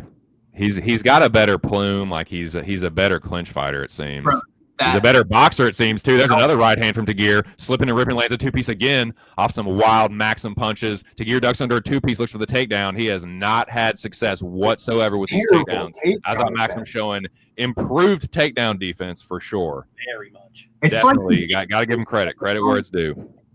Khabib's giving him the wrong advice about going for a takedown. Like, nah, he's fucking him up in the striking. I mean, Azad's he's about to thwart this one too. This is not winning you the round unless you get him to the ground. Right. Again, just so Go ahead, put your head in his armpit. Azad Maxim with a whiz, boys, keeping himself on his feet, Johnny. You gotta go leg. You ain't going just pick this man up. Now Maxim going for this Kimura trap. I don't know. Tagir, yeah, he just doesn't. He's the runt of the litter for sure. Ulanbekov -395. They just popped the live odds up. I don't know what that accent was. They pop that up on the screen just there. 3 minutes, just under 3 minutes left in the third round here.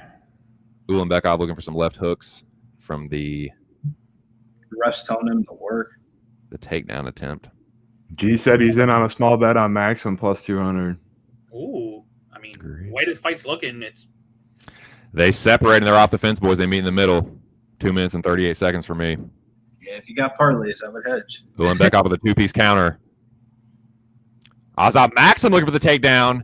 Tagir Ulanbekov with a nice sprawl there. Stuff that one. Nice uppercuts in the clinch from Maxim. Damn. Maxim with some short uppercuts. Uppercuts and left hooks. Tagir's just eating him there. Some good work from Azad. Well, he's trying. You cannot fault the guy for trying. Ulanbekov desperately pursuing these takedowns, and he is not getting them. And it seems like it's wearing him out a little bit. Don't be surprised if Azad Maxim ends up winning this fight. Some uppercuts and an elbow over the top, but I think Tagir slipped it. Just barely. Just, ooh. I mean, like, just barely. Taint hair. Maxim with another takedown attempt here that Tagir stuffs. Nice sprawl from Ulanbekov there, and a nice knee in the clinch there from Tagir. Tried to trip him there. These are nice knees from Ulanbekov, but uppercuts and elbows at the top for Maxim. Not the worst clinch fight. Nice short elbow from Tagir. Azat mixes the left elbow counter, and they separate. Just under a minute and a half. Left hook and a right hand from Tagir. Right hand with the top of a jab from Tagir there. Maxim in on a body lock here. Tagir with a nice whiz, a needle body from Maxim.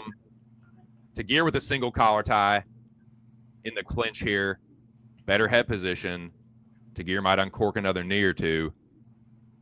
He needs to go for a Nice drop uppercut and from get a Tagir. takedown. Maxim Drop and misses get a takedown another in the uppercut center from of the- Tagir. Tagir with some elbows there. Maxim with an elbow. Maxim with a body lock. Tagir stuffs it. Needle body from Maxim.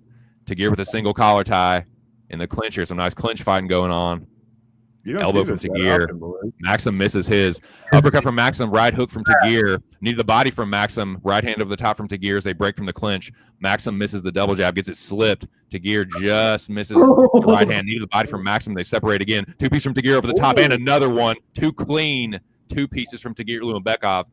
Maxim with a tie. Plume lands a knee to the body. Just over 30 seconds left. Tagir with a single collar tie. He might have a little bit more in the tank now. Looks like it anyway. Tagir with a nice knee there. Maxim tries to answer. Tagir a little bit stronger in the clinch, I reckon. 20 seconds left. Right hand with the top from Tagir. Maxim's tired. Right hand from Tagir. Ulanbekov might be stealing this here at the end. Maxim misses. Tagir gets a body lock. Oh, Maxim gets the fucking reversal. There's 5 seconds left. I don't know if that's enough to do much, but hey, man, that's a good fight. They're dead. That was a scrap. I don't know who won. Not a terrible fight. Live line is Let him keep going. I'm getting less entertained watching a fight. Like, it's not the best fight I've ever seen, but you know, at least they were getting after it in the third round. So round one's going to determine who won this fight. So We learned a lot about both fighters in this one. What do you though. mean? Round 3 could have just went either way. Round 3. round 3 could have went either way. Round 1 could either way. I had round 2 for Tagir, but Yeah, Tiger was the only round that I feel like he confidently won was round 2. Round 1 could have went the aftermath, could have went here. Definitely your seated split.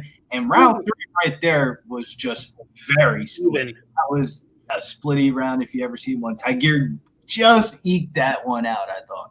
Greasy. So, what are the show notes for this one, Billy? What did you learn this one?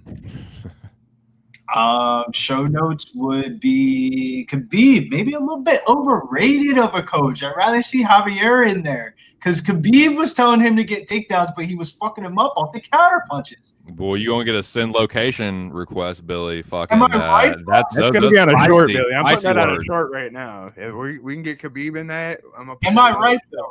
Like Javier is the striking coach, and he would have told him, "You fucking him up off that counter." I don't think it's necessarily Khabib. I think it's Tagir being the runt of the litter and him not necessarily like.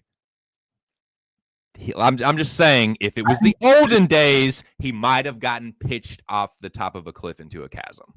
Dude, you know, Khabib, it is probably the two most decorated champions in the company, like definitely top 5s. Both telling you go get a takedown. You go get a takedown. You're not gonna say no. What are you guys talking about? What do you guys know? Here we go. Best of luck, everyone. Another just feels like a bullet dodge, dude.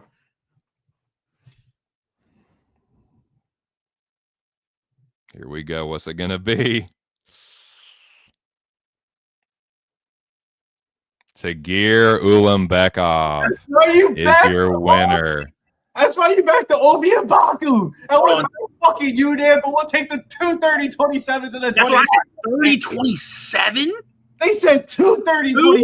Not one but two, nigga. If you thought we was lying, here's another one. What do you think about Coach Khabib now, Billy? Yo, What do you think about the Khabib effect now, brother? all I gotta say is they said if you Alhamdulillah. robbery, if you thought this was a robbery, not only putting up one, we're putting up 2 30-27s. Not one, but 2. Inshallah. That's wild. Yeah. I thought it was 29-28. When they said unanimous decision, though, I was like, Yeah. I heard 29-28. I'm like, I agree. Then said 2-30. I was like, oh yeah, they just gave it to him. Yep. All right. We don't get the sub prop, but at least the parlays don't die on that one. You could have got some. That's 30. I'm with you, boys. 30-27 is goats. No. Khabib effect. Believe that for sure. It's not the 30-27. It's 2 30-27s. Yeah, exactly, Billy. Let's get it right. Let's have it right. it's the 230-27s, little dodgy. Like, that's ridiculous. Khabib, it's Khabib. That was a good one, TC. A little dodgy. A little dodgy. Well, it's about to be dodgy here because we have Russia Ronda taking on Segula here. I'm just calling her Russia Ronda. That's her nickname. That's her bit. I'm gonna go. No, that's her name, bro. I'm calling her name. Everybody in the fucking moms is rewatching the Mullins and Dara fight. We'll get into it, but everybody's betting the under in that fight. I think this is the under that you need to bet because there's a huge physicality difference between these two. Like, Segula looks like you're the chick that you want to bag at the fucking bar or the chick that you follow on Instagram or some shit like that. And Russia Ronda looks like some freak bitch that you don't want to say hi to at all. And what does Zoe always say? The uglier girl wins in MMA. And Russia Ronda is so low level that I think that her finishing upside is the inside the distance. Like, if she doesn't win inside the distance, she might just lose. I swear, Billy, that bitch would be your type. I don't know why you're over here slanting on her, giving her shade and stuff. I swear, like, if you see her in the club, Billy, that's Russia Ronda is your girl. Have you ever seen her takedown defense for Segula? It's trash. And that's me being nice. I can say some worse shit, but it's. But the only thing that took me off this fight, I was like, look, early week I was more confident. I'm still confident on the girl to win, but the 2-year layoff, that kind of scares me a little bit. So I was like, and if it stays standing, which I know Russian Ronda does come out to brawl, which I give her credit for. She doesn't need to mind her P's and Q's on that. But outside of that, if she wants to take this girl down at will, she should be able to. But I got away from it because the 2-year layoff's kind of a worry, and 2 lower level women fights to where I'm like, I don't know about that. I think there's more. I was like, there's plenty more I could tack on this card. I just got off it. Yeah, but you know what they say. You can say pass until the fight comes up, and I'm taking Russia Ronda rounds 1 or 2 at plus 185. I think if she wins this fight, it's going to be her. Yeah, in the notes I put down, I said her inside the. I did have her inside the distance prop right up at plus 150. If there is a finish, I do think if she gets it to the ground, it's going to be a matter of time. What's up, armchair? What's up, armchair? Dude, no, you are being a dick, and I'm gonna make sure that you're fucking banned. No, I was playing. No, dude, I'd definitely get excited, and yeah, I have to go back and watch a lot of these sometimes to like get a just trying to call it the best I can, and like it's yeah. And I'll openly admit when I have bias in like calling a certain fight, but yeah, that's I don't even know how I score that, honestly. Because sometimes if the fight's exciting and I'm just trying to like call everything I'm seeing, yeah, I'm not always paying attention to like who is up, especially if they're close. But yeah, I could see Tagir was definitely winning the striking exchanges. It's just tough to tell. Like he was, and maybe it's the expectation or the being surprised at how Maxim was stuffing the takedowns. But yeah, you could. I guess it's not crazy to have it 30-27 Tagir, but I think I probably had it 29-28 Ulanbekov. Yeah. But good to see you in the chat, man. You Armchair MMA is on Russian Ronda. Justin Jr. says, I'm 2, but by decision. I don't know what that means. I like Siva decision plus 180. So, one thing I've noticed about when it comes to Ulanbekov, for sure, matchups, even the Tampa fights, it seems like the UFC are trying to feed him young upcoming prospects and just hoping one of them beats him. Like, I give him credit. He had a hell of a fight. I don't know if it was 230-27s, but Clayton Clarper to put up a good scrap with him. Fucking Durden looked okay round 1, round 2. Got his shit fucking snatched. He ran through Maness, and then Elliott ran right through him. So, like, how good is really Tagir? So I'm curious what kind of matchup he's going to get. I think that kind of performance, it doesn't really do anything to his stock. Maybe downgrades a little bit. Short-nosed opponent, but I think you got to give him the Huriguchi fight. I was impressed with Maxim because I thought he was going to adrenaline dump. Yep. 2, I thought he was going to get knocked out. But I thought he was eventually going to get taken down. So credit to him for because he came out like a ball of fury in the beginning of like each round. In the third round, it looked like Tagir was slowing down, but he like seemed like he found an extra gear. But we got this Segula and Russian Ronda Irina Alekseeva fight coming up here. My pick is Alekseeva by submission. I think Segula has a quit button, but ain't nothing I'm going to bet. It's low-level WMMA, and you're just fucking asking for it, dude. I know. Why do you need to bet on this fight or Dixon and the other chick? Unless you just think it's a Dixon smash spot. Which I bet this fight. I took rounds 1 or 2 plus 185 and under 2.5 minus 110 first finish. One of these chick fights are going to finish. Totally. I'm just saying you don't have to bet these kinds of fights because they're greasy. Let's see. You know the pretty girl theory. They don't want the pretty girl to get her ass beat for 15 minutes. Just get her in and out. This is the one that didn't scare me. She ain't pretty on game day, though. Damn. No.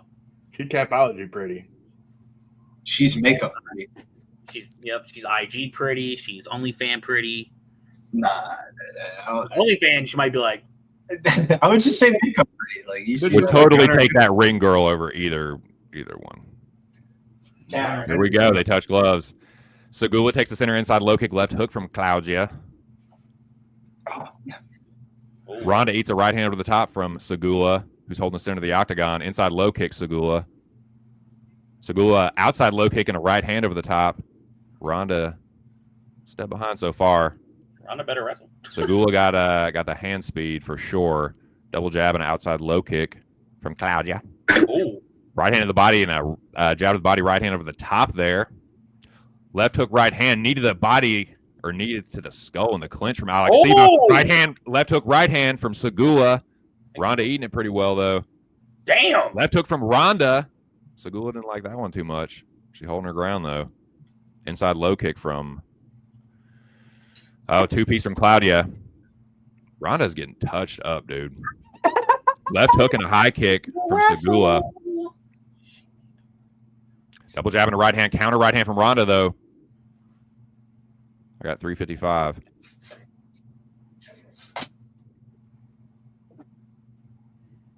Ronda looking for the left hook. Nice counter left hook on the end of that one from Ronda. I know that's not her name. It's just easier to say than Irina or Alekseeva for sure. Claudia looking for the left hook, right hand over the top, but she misses. Double jab. Goes upstairs into the body. Segula setting everything up with a jab. Show a head kick in there. It's crazy. But Ronda looking to land her own. Had a left hook in there. Jab from Claudia. Ronda switching stances, holding her ground in the center of the octagon. Double jab, hard right hand over the top from Claudia Segula. Dude, Ronda's a fucking punching bag, man. She's looking for the uppercut left hook as she pushes forward, but Segula is out of range, so just circles back to the center. So let me get the fuck up out of here. Front kick from Claudia. Ronda showing pretty good durability, but she's getting touched up, man. Getting tuned a little bit. Way too. Claudia holds the center. Double jab, right hand over the top. It's not even a lazy jab. She's just holding her like left arm out. Segula going right over the top. No. Hard right hand from Ronda in the clinch there as Segula lands her own. Ronda's firing back a little bit though. Meets Segula back in the center, switching stances. Ronda goes a pair of hooks to the body there as Segula backs out. Segula behind the black line. Ronda looking to cut the cage off. Right hand and another one from Claudia. Have another little car crash exchange there. These are sloppy exchanges. Ooh, was that an elbow attempt over the top there from Claudia Segula? Nasty. Like I said, she's the better striker. She's definitely the better striker. Ronda hanging tough, but she's getting pieced a little bit. Look at the marks on her leg. Those low kicks, dude. Hard right hand. Two-piece over the top. Well, she wings that right hand over the top. Segula there. Looking for the chest left hook. Ronda looking for a shovel hook. Oh, there we go. Right hand to the body, left hook, right hand up top from Claudia Segula. She's just quicker. She's not even attempting a takedown. Just under a minute and a half. Jab to the body from Ronda. Left hook and a right hand, but Ronda lands a counter right hand there. Segula just circles away. Circles out, meets her back in the center. Damn. Double jab to the body, right hand over the top from Claudia Segula. Ronda eats it pretty well. She got a chin, but she's getting popped. Ronda looking to... She's just wilder, man. She'll like land a right hand, but then Segula will land two for every one that she does. Segula is minus 150. Holy shit. Yeah, the way she's looking, she should be... Oh, actually just got pussy kicked there. Got cunt kicked. That hurt my tuna box. Let's see. Well, that Let's see if this was low or if this was a body kick. We've seen that before. Her balls hurt. You got kicked. Nah, that was a toe in the puss. The old fallopian footer. old clit toe. Pow. Pow. The old camel kick. Yep. All right. Come on, here we somebody. go. Anybody? Nothing? And they're back in. It just wasn't fun. I was playing. Oh man, they get right after it. Knee after a pair of hooks from Claudia in the clinch. Again, these are just car crashes, man. Ooh. Right hand from Ronda though, and Claudia didn't like that. Backs the fuck up. Might have clipped Claudia there. Inside low kick from Ronda. She has been winging him in the pocket, looking for these counters. She's sloppy, but I think she landed that one. She looks like fucking Corey Palmer from the fucking man. Check left hook from Ronda. Flying switch kick. Front kick. Right hand, left hook, right hand from Claudia. Ronda looks to land a right hand of her own in the middle of that one. Ooh. Oh, nice check left hook from Ronda. Front kick from Claudia. Looks for the right hand behind it. And there's your first round. That was a good action-packed rounds, but I still gave round one to Segula. She was letting the volume fly, landing. But I give it to Russian Ronda. Shit. She's leaving her chin all up, just eating the punches, but maybe she thinks that Segula's going to slow down, and maybe that's when she can. Oh, and her sake, she better clinch. Yeah, had a little push kick. What's up, one barbed wire bets? Good to see you. I would say Good though, luck to you. if you takedown, she's gonna get fucking jabbed up to a decision. Like one thing I noticed, so we're 3 fights in, the 2 favorites, Hamdi and Umbekov. 2 good wrestlers. I give it to Umbekov. He went for it, but couldn't get him. But man, these people who have the ground advantage ain't using it. God damn. The Middle Easterns don't be fucking with that ground shit. Man, they're like wrestling breed, man. Like they know how to shoot a blast double by the age of 2. Look, they don't give them little kids a soccer ball. They give them a little headgear and said, "You'll shoot a blast double." We're not in Dagestan, Joey. We're in Kyrgyzstan, which is in between Iran and Iraq. It borders Dagestan. It borders Dagestan and Iran. Ooh. So it's like right in the middle of everything. Da, da, da, da, da. Moyes was telling me yesterday it's got a lot of Turkish influence. Outside low kick from Claudia. Alexieva is a plus 154 underdog. I like how Claudia's throwing a kick and then a punch behind it. A little flurry there, but Ronda looking to counter with these power hooks in the pocket when Alexieva goes to flurry, but she's just looking for one. I'll start throwing some kicks. Somebody get smoked already, please. Claudia giving up a little bit more ground than she did, but it's still early in this fight.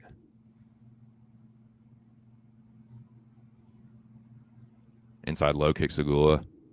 Ronda misses the counter. Nice counter left hook. Rear left hook. Segula lands a right hand of her own. Ronda with a right hand. Segula slowing down a little bit. Right hook to the body from Ronda. She didn't like that. I'm telling you, this bitch got a quit button. Ronda might have rocked her there. I like that shit. Might have hurt her to the body. Ronda feels it. Putting the pressure on. Goes jab to the body. Segula got her back to the wall now. Outside low kick Ronda. Looking to cut the cage off. Got a little bit of a different texture to it now, and she kicked her in the pussy again, dude. Right in the lady sack, dude. I'm about to go smoke real quick. I'll be back 5 minutes. Oh, you're good, bro. Do you? God damn. Toe got caught in the labia. Holy shit, dude. Right in the blossoming flower. A little toe-on-toe action. God damn. Take a point. Puss lip. I've seen a lot of kick. camel toes in my life. Never seen a camel split. Oh, hello. Shake, take a point. Jose said twice in the taco. Double stuff. Them ovaries are on fire. Yeah, them fallopians are falloped. Shake, I know, dude. Did you take a point already? God damn it. She just performed a fucking hysterectomy. Jesus Christ. That's not funny. I shouldn't have said that. He's like, be very careful. Keep your pussy off her leg. Take your time, girl. Shit, you got 5 minutes. He's like, you've buried. He's. It's hard to Surely get it. you've got to at least get warned, man. You have to at least like. If you didn't see where it directly landed, you can't really fucking warn. That's the problem. And Like, as soon as you reach for it, stop like, throwing that kick. Just fucking stop throwing it. How about just stop throwing that kick? I think he gave You're her not all- accurate enough with it. Period. There she goes. Inside low kick. She's doing it again. Right back to it. I mean, Oh, good point. right hand over the top from Ronda. Alexieva slowing down now.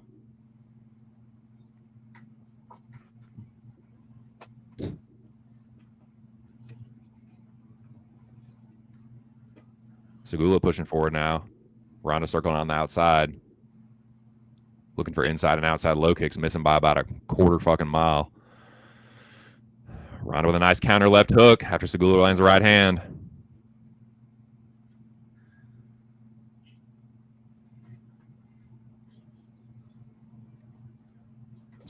Ronda looks for the front kick and an inside low kick, but misses. But she is missing every single kick she is throwing. Inside low kick, Segula. Ronda misses another kick.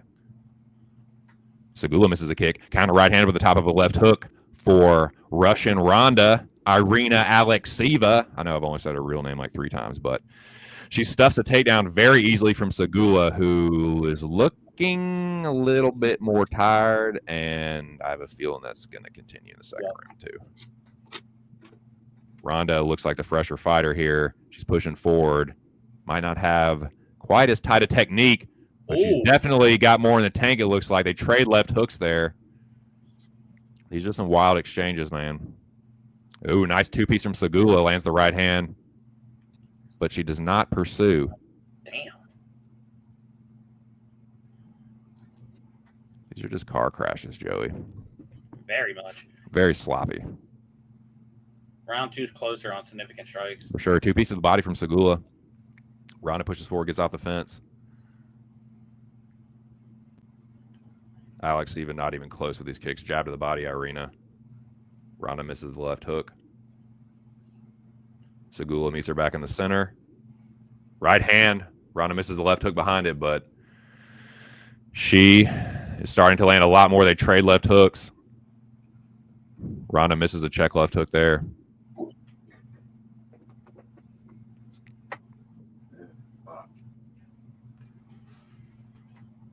Ronda switches stances, circles out. Segula with a right hand over the top. The Ronda just parries to avoid the brunt of it. I agree, Philip V. I don't know what the fuck kind of strike that was, but she missed it. I don't get how. Like they've almost had about 10 head clashes. Left hook, right hand from Ronda. Ooh. Right hand, left hook. Ronda landing a lot more in this round. Hard right hand from Ronda over the top. Hold this shot, Joey. Russian Ronda. And another near head clash. From the head clash.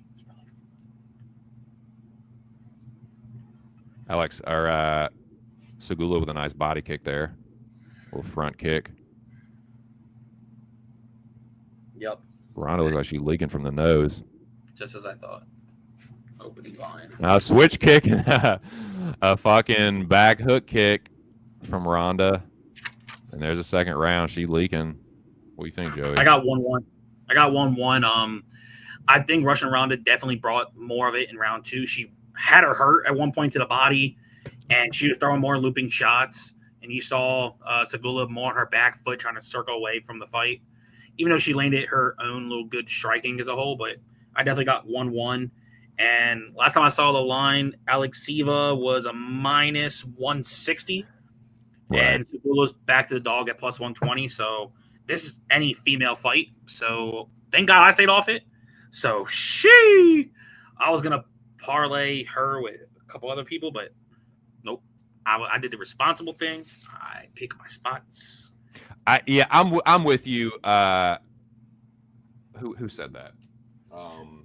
Damn, where's the takedowns? Oh, Art MMA. Yeah, no, I agree, dude. It's like it shouldn't take 3 fouls for a point to be taken. Like I don't like it when they take points too quick, but like after a warning, what the fuck? You know, you commit the same foul again. It's like it shouldn't take 3 times.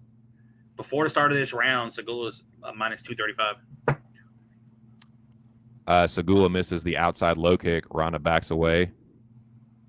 Ronda misses the check left hook. Jab to the body, Ronda. Segula pushes forward. Looking for the left hook of her own. Left hook from Segula. Misses the right hand. As Ronda breaks away. Ronda looks for the left hook there. Push kick to the body. Ronda crashes forward. Right hand left hook from Ronda. She gets the body lock, or tries to get the body lock. Pushes Segula against the fence. Here we go. Here's a little grappling that Alexieva backers were probably looking for a little earlier, although I do think she won the second round. Looking to collect that back leg, but Segula thought about a judo flip. Nothing doing there. Ronda looks like she might have an upper body lock, or is trying to get one anyway. Has not connected the hands yet, but she got Segula pushed up against the fence. She might have grabbed the fence there to pull herself in. We've seen that before, and she does have the body lock. If she used the fence to get that and something ends up happening here, that is dodgy. But she does have Claudia Segula, the busted 8, up against the fence here. Busted 8. What's that? That's a 7, dumbass. You know what that is. You got to get your outside hip in and toss. Yeah, knee shield there from Claudia Segula. Now, Alexieva thought she was Conor McGregor for a second, landed a devastating shoulder strike, knees to the upper thigh. My God, those are fight enders, Joey. Yeah. Claudia Segula trying to get the body lock. Irina says, fuck this whack-ass fence fighting deal. Let me get the fuck off of this thing. They break. There's 3 minutes and 15 seconds left. And this fight has deteriorated a good bit. Claudia Segula goes left hook, right hand, but Ronda just slipped that motherfucker. Oh, there we go. That was a hard right hand on the end of that Chun-Li looking flurry from Claudia Segula, doing her best Juliana Pena. Oh, right hand from Claudia Segula, drops Ronda. Right hand again, and Ronda's hurt. Claudia Segula pouncing all over. Holy shit, boys. That was the most action we've seen in this motherfucker so far in this fight. That's what I know. Holy shit. Take down now, girlfriend. Shit. Holy smokes. Does she ever need one, Joey DFS? God. Ronda Rousey does get the fight to the fence. Claudia Segula gets the Gable grip, though. Ronda trying to hip toss her fucking ass. Bend your knees and toss. She's trying. Holy shit. Boom. I mean, clipped her on the top of the... Oh, it was a back fist. Holy shit, I didn't even see it. It was the back fist that hurt her, Joey DFS. Yeah. Oh. That's wild. Oh, Claudia Segula with the body lock trip. Holy smokes. Who had a tank kicker money line, tank kicker decision, puss kicker, another fight and over 2.5? Cash it. Any of that is going to cash, I reckon. Oh, she might get a fucking finish here. Ronda looks like she's still fucked up from that back fist, dude. That was wild. It looked like she hit her with the hook, but then she just came right back through. Did some fucking Chris Weidman-esque shit there. That was wild. God, look at the inside of Ronda's leg too. Look at the inside of her left thigh. It's gnarly. It's chewed up. Look at that. That's gross, dude. Ronda might be cooked. Dude, the inside of Ronda's left thigh looks like some cabin fever shit. Like she has a fucking like necrotizing fasciitis, like a flesh-eating bacteria. You can't tell me though. Holy shit, she steps over into full mount. Claudia Segula has full mounted Russian Ronda. Who's the grappler now, bitch? Holy shit, dude. This is wild. Claudia Segula, who looked like she was slowing down, starting to get tuned up on the feet. She got rocked in the second round. She turns the tide. She gets the grappling going in the third round. Full mounted Russian Ronda. Mop top. Old mop top getting handled. Eating left hooks over the top. G&P with 30 seconds left. Claudia minus 10,000. Well, this is a dog to have for DFS. Moogly.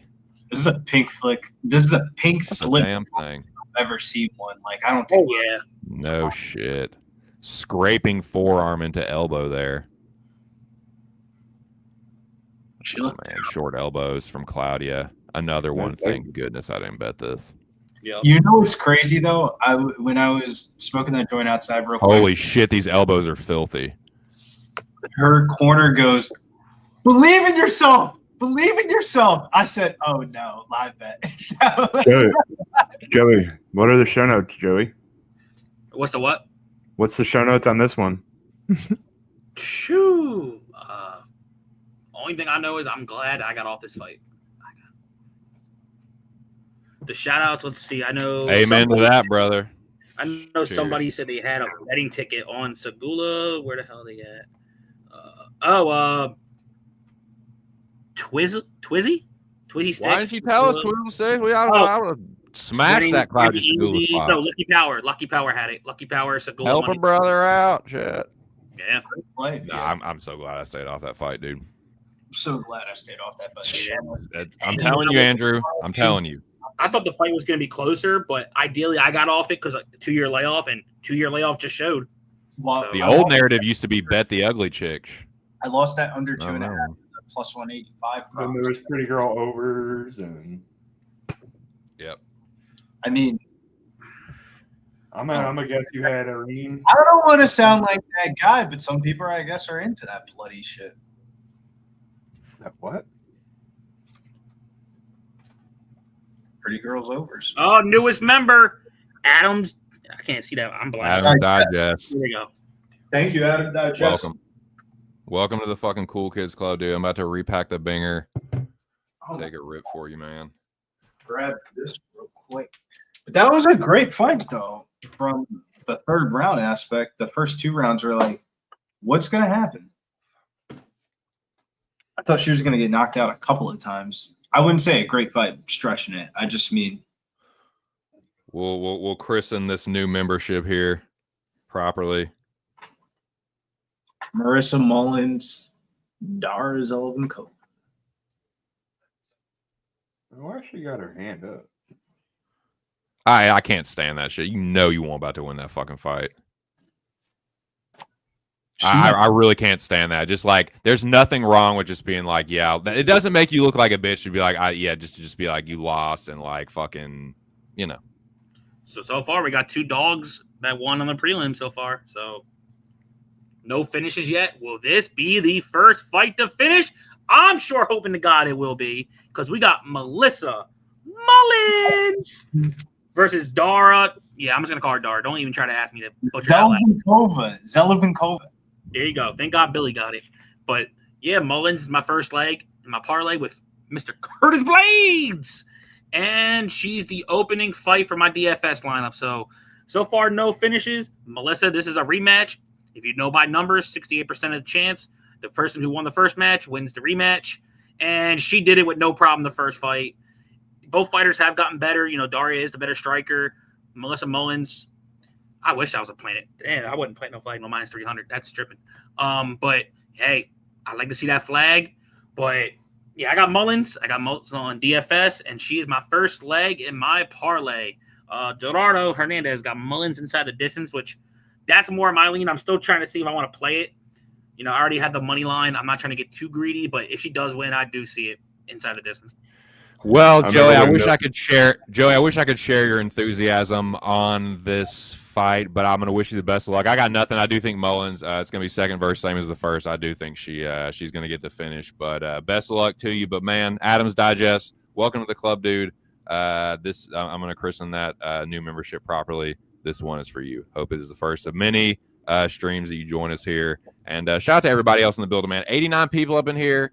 38 likes. Come on, dude. Again, if not for my dumb fucking ass, do it for the GOAT and for Joey DFS and for Big Show, all the hard work they putting in. Come on now. 38 likes for Billy. Hey, Bobby Lee, Mullins by decision. Like come on now. As long as she wins, I don't give a fuck how she wins. Just, hey, let it be dominant fashion, score well. I'll be happy. But anyone who had Segola in DFS, I know she was probably low owned. That was probably one of the major dogs you probably needed. And shoo, she probably going to score nice. She was throwing strikes out the ass and got a takedowns. She almost got a knockdown, but shit. Let me see. I still have on this one sports book that I have. They have her name as Melissa Dixon still. Oh, not on my book. Shit. I mean, well, that was her name before she got married. It was I'm going to smoke, boys. All right, bro. Hopefully, just getting some action though. Have some fun. What's the grease, Billy? Gonna go on. This is just on flip, so I can't withdraw the money yet until I reach a certain point. Naimov, Oban. Has to be facilitated through another medium. Yeah, it has to be facilitated through another medium. It's a great explanation. Let's see if I can get this in here. Because I like Mullins. It's just I have a little bit of PTSD from that one fight that she had against Nora Canole. Like, if she isn't able to get takedowns, bro, her striking looks terrible. It's not good. It's definitely not good. Let's see. Yeah, I'm about to have. I got some of my action coming up with this one and the next one, and then it's starting to get sweaty. Yeah, main card action is right around the corner. But one thing about the afternoon card is it feels like you don't have to wait around all night for the good shit. Because it's like sometimes you get to the main event, it's 1 o'clock in the morning, you're like, dude, it is a trudge, brother. You done said it, man. I'd rather look. If I'm gonna get fucking rinsed, give me my bath earlier in the day, dude. And then I can fucking rebuild. I can cope, rebuild, and then potentially reload after I'm done fucking like licking my wounds, dude. But this on the other side of the coin, if you kick ass, we were talking about this earlier, like, and you got house money you're rolling with, dude, it's the best feeling. Like, you still got the rest of the day and some more like action and spots to fucking bet. So like, yeah, I love the early card, dude. I really do, man. Like, there ain't nothing worse than like 1 a.m. you're waiting. It's like you make or break on the last fight, dude. And if it goes south, it is just like, what was this for? What did I fucking do all this for, man? But yeah, this early shit is it's nice for a change. So I have a question for y'all and the everyone in the chat. I'm about to smoke one during this fight. Do I go with Dark Crystal or do I go with Lemon Cherry Gelato? Fuck, and of course, Big Show in here to put the graphics up. Could actually put a poll in the chat. Like, yeah. You said lemon cherry gelato and what? And this one's Dark Crystal. What do the terps look like, Joey? Let's see. I look at Dark Crystal. Whichever one has less myrcene, because that's probably gonna make you more sleepy. Oh no, these ain't sleepy ones. But it'll chill you out more too. Yeah, I'll pull these bad bitches out real quick. Dark. What's the what? This is Dark what are the Crystal. parent strains of the Dark Crystal. Is it like Dark Rainbow and something else? I would have to look on this. I know, dude. That sounds wild, dude. Dark Crystal. Express says you got some evil weed, Joe. Yeah, I'm going. My pick is Dark Crystal. I don't know. Put a 1 in the chat for Dark Crystal. Yeah, 1 in the chat for Dark Crystal, 2 in the chat for the Lemon Cherry Gelato. Yeah. Let me put these bitches back so I know which one. Are they? Is it just or are they 2 packs? 2 packs. They're 2 packs each. 2 packs. Yeah. Okay. Not even weed. I'm about to say it better be fucking weed. Shit. I'm gonna go. Definitely weed packed in. I just want to see what Dark Crystal was my first instinct, so I'm gonna say 1. So 1, 2. No offense. Dark Crystal is a crazy movie.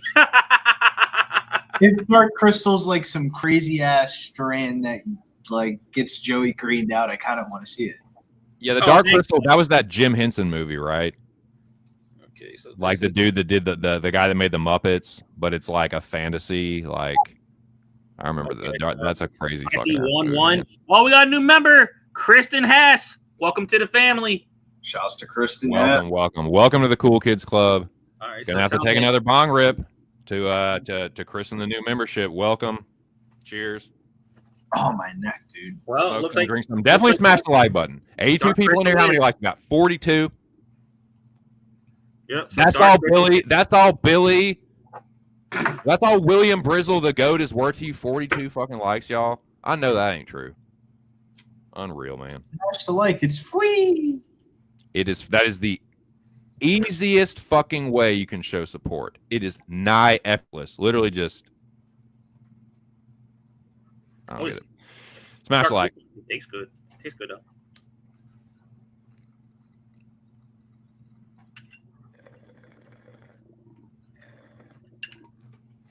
All right, here we go. Melissa Mullins, Nee Dixon, or whatever the fucking, however you fucking announce her maiden name, whatever the fuck. Mullins. It's Melissa Mullins now. Mullins. Fighting out of Coventry, West Midlands. Let's get this shit, Mullins. I don't even know what that accent is, but yeah, she's from somewhere in the middle of England. And Daria Zelenzilakova, Mayonnaise, St. Petersburg. All right, let's get this tall bitch the fuck down again, like you did the Da. first. Let's get the first finish of the fight. Let's go. Daria. Almost like Daria Mullins. Daria Just got a like big ass that. one.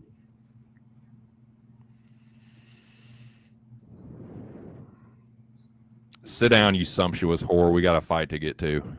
You're damn right, Top. Here we go. Mullins and Daria. La, la, la, la, la. Here we fucking go. Oh, They do touch gloves. An angry glove touch. Melissa Mullins pumps the jab. Left hand, right hand over the top from Daria. It was more like a right hand, left hook, right hand over the top after she went to the body there. Right counter, right hand over lazy Mullins jab. Another right hand from Daria. Daria landing early. She goes right hand to the body, left hook upstairs. Mullins on the retreat early. Better get that grappling going. Left hook right hand from Daria. She says she wants her revenge. Left hook right hand. Mullins has stumbled. Left hook right hand again. Left hook right hand, right hand. Oh, man. The 3-2-3 is landing over and over for Daria. She about to get Mullins out of here. Right hand, left hook, Joey. Holy shit. Bryce. Holy fuck. Right hand, left hook again. Mullins in trouble. She better get that grappling going. She looks crazy right now. Maybe it's not. I mean, dude, the eye is cocking more than it ever has. Holy smokes. How is she still on her feet? This is how the first fight went, kind of went. Holy shit. Left hook from Mullins. She does manage to fire something back at least. Wait.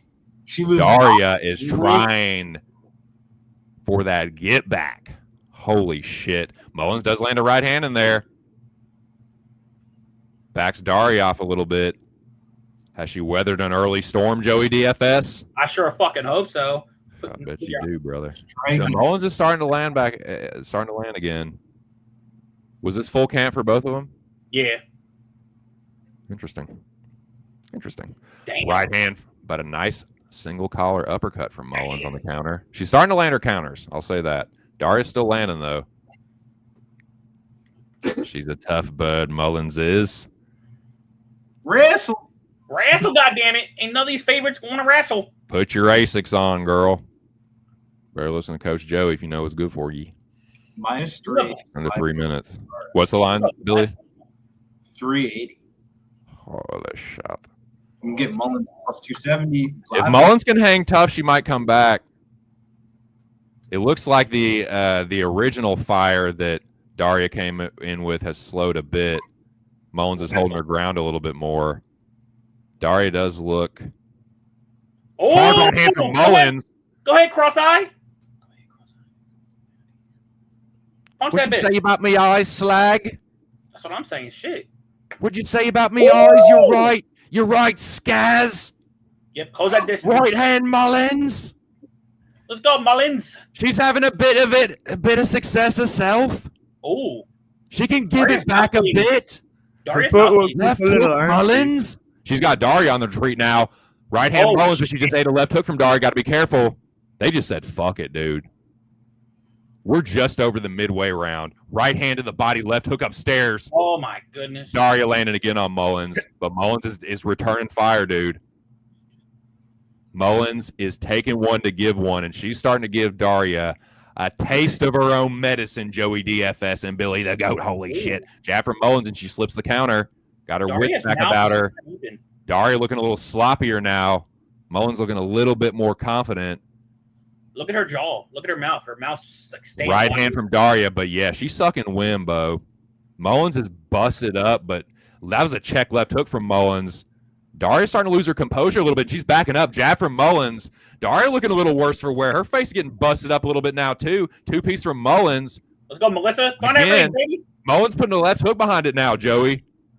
Yeah.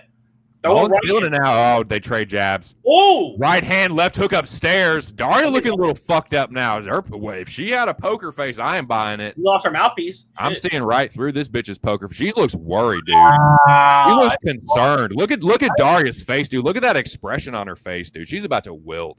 Mullins is gonna come back and knock this bitch out. Right hand from Mullins as Daria tries to land a left hook. Right hand Mullins. Dude, She misses her the left hook, but she is on the attack. That was a chop and elbow uppercut. Right hand from Mullins in the pocket, looking for the trip. She does get the trip, Joey DFS. That's what the fuck I'm talking about. Punch that Holy bitch. shit. Oh my god. Oh, Punch that bitch. the baby. Tables they turn. The tables they turn. It's a leg lock. Melissa Mullins ain't having it, dude. She's really not. Holy shit. Oh, she's in She's now. just out toughing this bitch, dude. This is just turning into a dog fight. Melissa Mullins looking for the arm bar. If she gets this arm free, she might get the submission in the first round. She's trying to break it free. Holy shit. She got 12 seconds, Joey. Come on, break the Melissa arm. might pull it free. She's not gonna. Boys. No, she don't. got it. Holy shit. This bitch is gonna survive. Wow. The craziest. That's the of five- definition of a 50-50 That's the tale of round. two halves. five That's line a 50-50 round. I was trying to get that live line. Oh my god. minus 280. You could have got that live line as high as plus 270. We said it. I was trying to. Billy, you did point that out. The second I got Hey, you can get Mullins plus 2, whatever the fuck it was. She's closed at 270, basically where she opened up, and I thought she won round one. I thought she changed the challenge. Mullins took that round back, man. Yeah. Yeah, I was I was late. trying to got it get at to plus it. 110. When I clicked on it, it was plus 160, and then it dropped to 130. And by the time I accepted it, it was at plus 110. It's like, fuck, still got to do it. I mean, at least you got plus 1. On a chick that was the favorite, you know, that's not bad I was work. trying to jump on ass so bad. That's the way I prefer. That's the way I prefer to win round one. If I was gonna, well, if it's a close one, I want to win the end of it. I don't want to be the front end because you kind of Right, exactly. The beginning tends to stick in the judge's eye more than the end tends to stick more than the beginning, unless something really crazy happened in the beginning. And it was just kind of got rocked, you know. I just want to take the beating when I got full health. I don't want to be halfway Yeah, drained and then take for the sure. beat and try to come back from that. Dude, you the know? look on Daria's face at the end of that round is not good. No. Let's go, Mullins. Get right back to it. Yeah, I Here mean, we it was go, round just two. against her Mullins ass takes cheek. the center, looking for the check left hook. Inside low kick, Mullins. Take her down.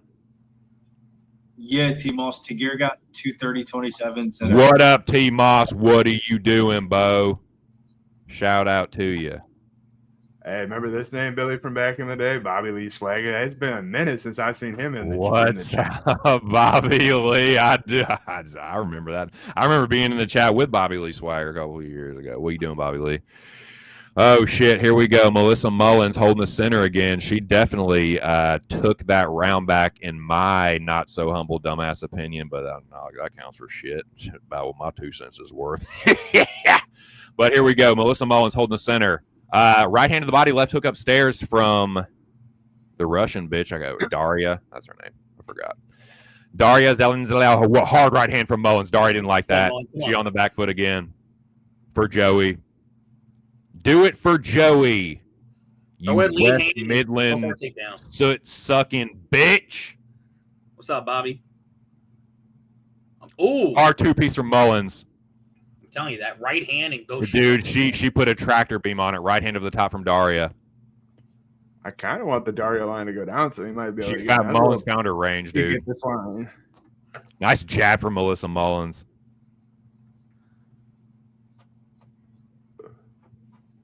Mullins at a -400. Mullins is holding her ground now, dude. I think she took the worst of what Daria had to offer. I think she got more in the gas tank now. Good cut corner too, because they cleaned up that blood too. She's making the adjustment now, dude. She's slipping the jab and landing her own. Hard outside low kick, Melissa. So I'm just being a viewer. Do it for cockeyed bitches everywhere, Melissa. Do it for Joey DFS. You know they was making fun of your fucking eyes the whole time. Look, I got a lazy eye too, so I can do it. I get one, man, when I'm real tired. Hard right hand from Daria. Got to be careful.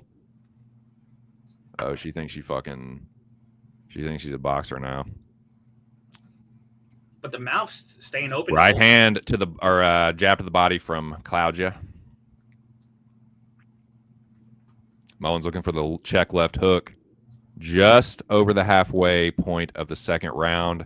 Melissa Mullins trying to cut the cage off. Melissa flashing a nice jab in this round, dude. Daria been landing some nice right hands over the top, though. Been a pretty close round. They trade jabs. One to the body, one upstairs. Nice counter right hand over the top of a lazy jab to the body for Melissa Mullins. Daria tried to do the same thing, but Melissa showing better head movement in this round and better distance management. Daria misses the check left hook. Counter right hand from Mullins. Melissa slipping and ripping in this round, Joey DFS. She sure is. I would like to see it some changed levels, though, just to try to secure the round. Again, when she throws that jab, she's getting her head off the center line. Melissa looking for the check left hook.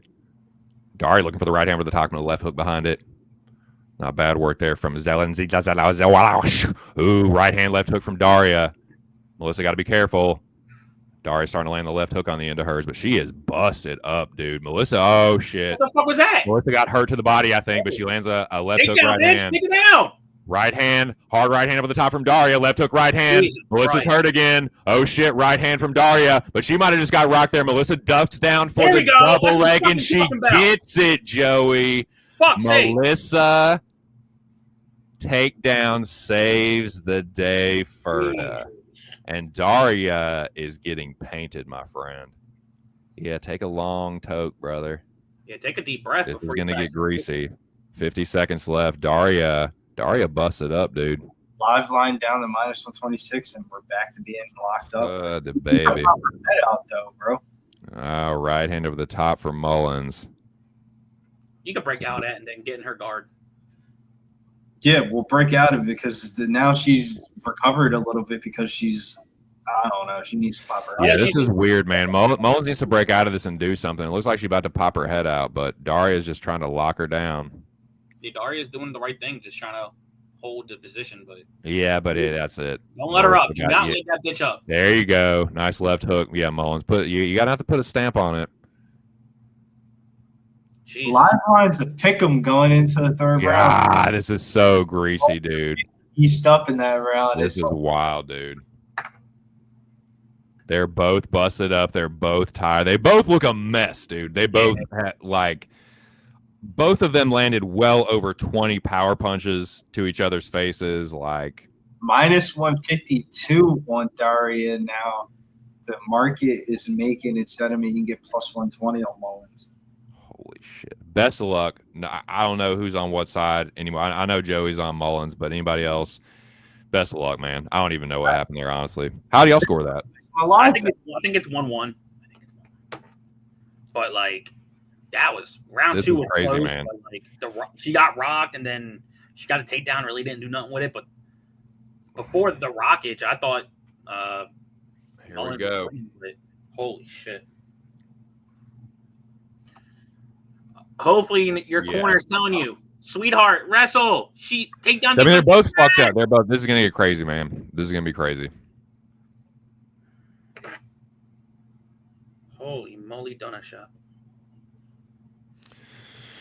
Here we go, round 3, gents. Yeah, I mean, if it was what actually hurt Mullins? I didn't even see. It was a body shot. Body shot. It was If that hurt her, if that was the body shot that hurt her, then I think you gotta edge the round to Zelenskova. Yeah, I got Mullins at plus 150. Let's finish this round strong. Get a takedown. I think Mullins with a takedown could smash this chick. Hard right hand for Mullins, but Daria answers with a left hook right hand. Her wrestling sucks, though, TC. Who? Mullins to get to the grappling. Like, her grappling looks good when she's there. It's just getting there. Yeah. No, she has sloppy entries. But she's good on top. Right hand, left hook goes Mullins, but Daria answers with a flurry. Mullins' face is jacked, dude. She's painted.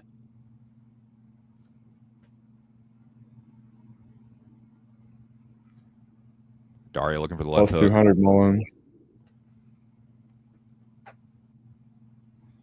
Daria's face is busted up too, though, man. Uppercut left hook for Daria. Mullins missed the worst of it. They look to trade jabs. Right jab to the body from Daria. Putting the pressure on Mullins now. Got Mullins on the back foot. Daria misses the left hook. Misses the left hook again and the right hand. Mullins does a good job. Parrying, being out of range. Mullins just out of range again, looking for the right hand as Daria looks for her own. 330 here. Daria looks for a step-in left hook but misses. Mullins looks for the right hand for the top of a lazy jab. 320 for me. For anybody watching. Daria looking for that left hook. Misses the 3-2, does Daria. Mullins parries pretty well. Outside low kick for Mullins as Daria looks for the right hand. They both miss left hooks. Daria misses a right hand. Like, they're missing everything now. They're fighting each other from 2 feet away now. Come on, Mullins. Neither one of them wants to get taken down or cracked. A takedown could win this. I think they both know how close it is. No one wants to make a mistake, is what it feels like. They trade jabs. Mullins looking for the check left hook as Daria goes jab to the body. Daria misses a jab. Again, they're shadow boxing now. 3-2, misses for Daria. Daria looks for the nice body kick from Mullins as Daria looked for the hook there. Mullins looks for the front kick. Mullins with a nice jab. Countering the right hook attempt of Daria. Daria gets the right hand blocked. Misses the left hook. Miss, miss, miss. Miss again. Left hook, miss. What are they? Going on this round. They're throwing these fucking strikes from a country mile away, dude. Mullins looking for a fucking left hook. My God, Joey DFS. Daria almost looks for the shovel hook. Her cheek is busted up. Mullins with a single leg there. There we go. Pushes her to the ground, Joey DFS. She pops right back up, but Mullins does get the body lock. Oh, Daria grabbed the fence there. That's bullshit. Daria fucking grabbed the fence. Bitch. What was that? That's bogus. Knee to the body from Mullins. That is such bullshit. That literally prevented the takedown. That's bullshit. Near. Just drag her fucking bitch.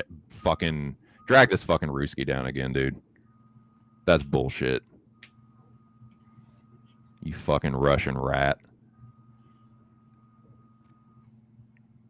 That is such fucking bullshit. She would have ended up on top of her. That's fucking crazy.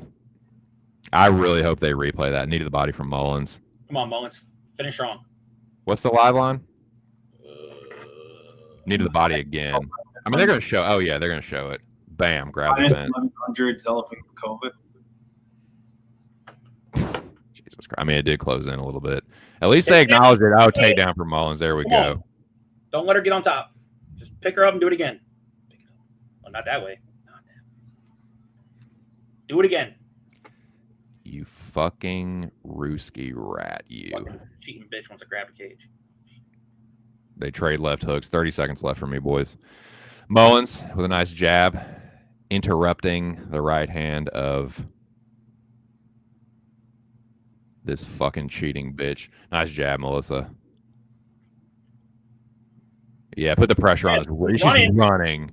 Oh, she's running. Hard outside low kick. Swing for the fences, Mullins. This is gonna be a split decision, probably. It is, Jesus man. Christ. What a cheating bitch, man. I cannot stand that shit. Let me see if they're saying anything about it. I'm going to go on mute real quick. So am I. Fuck! I don't know, though, man. That was a weird fight because she should have went for more takedowns sooner, but I thought Zelvenkova won.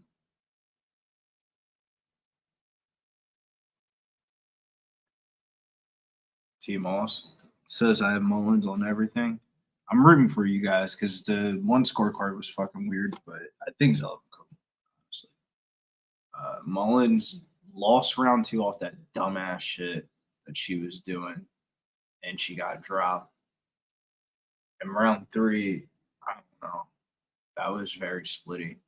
Round 1, I thought she came back in. So, like, who knows? This is really going to determine what the judges were going to do tonight because the Ulian Bekov fight was kind of like, we're going to give you a little rub. This one here? No, it's split. Sorry, Beans. No, a split just means it's a split decision for whatever fighter. It'll still count as a win if that fighter wins by split, unless you bet the fight to end in split. Can be a split. It's a split.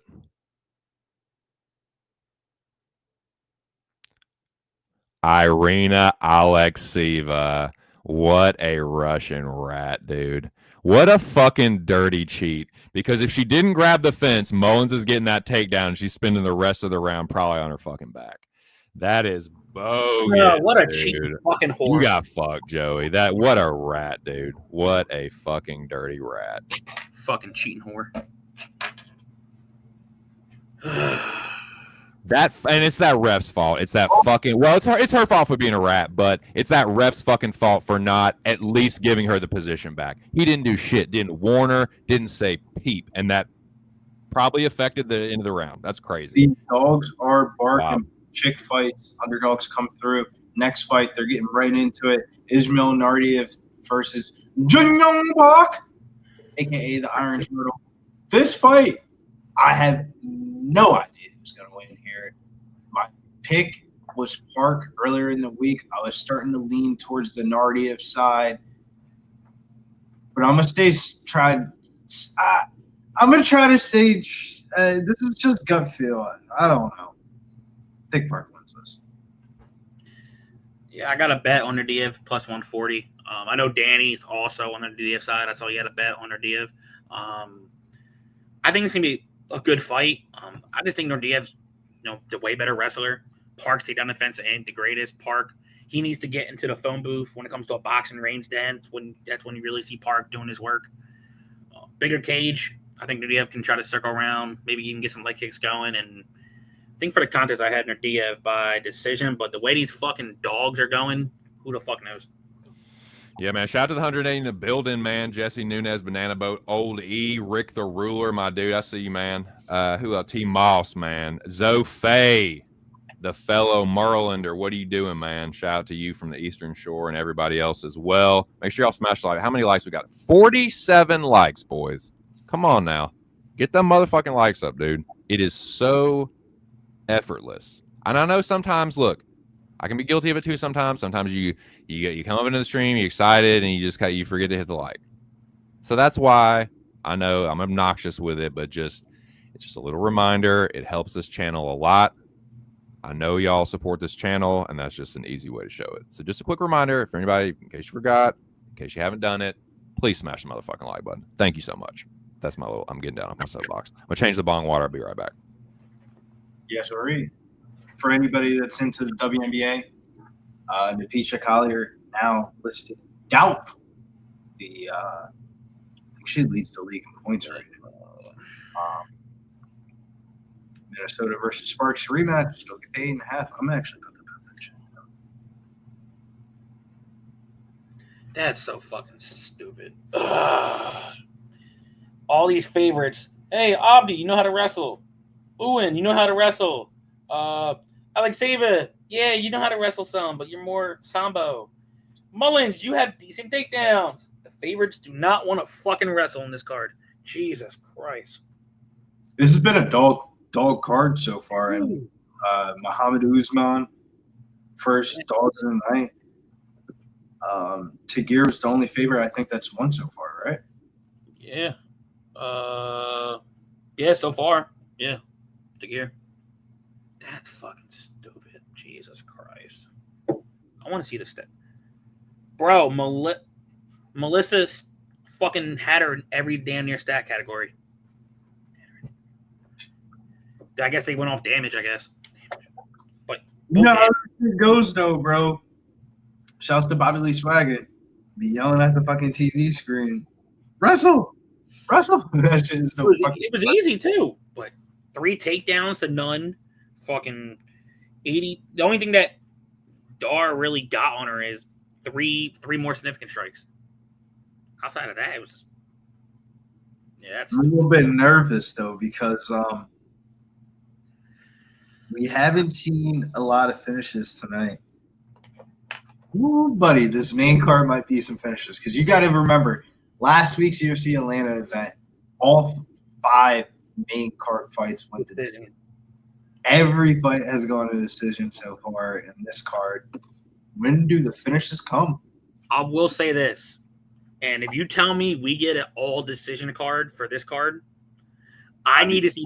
I need to see Dana White in a press conference, and I need to hear the speech. Do you want to be a fighter?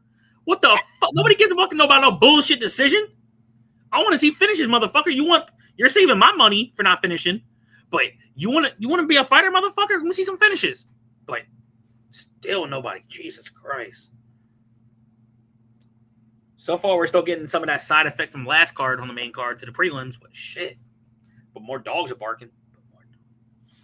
Yeah, I got to figure out. Starfy was telling me earlier that the Dodgers were going to win today. I got to figure out who I want to parlay it with, though. Chat, what do you guys think is the Dodgers parlay? Do we put Nazim Saikov in there and just take the 144 juice, or do we go something a little bit cheaper? Bless you. Thank you. I might do Oban Elliott, actually, depending on how.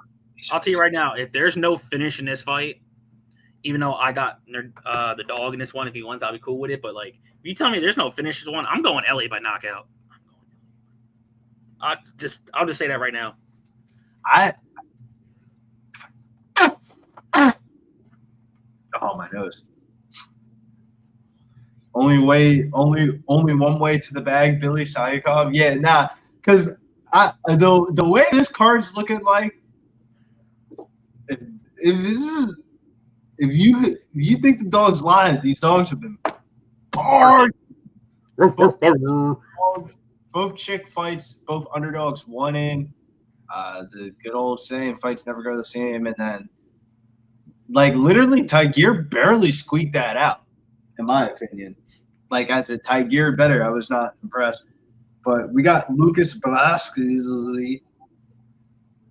Bunch of big titties go across the screen, and we got. Hey, I ain't mad about it. I'll call it until TC gets back. Nardiev versus motherfucking Jamahal.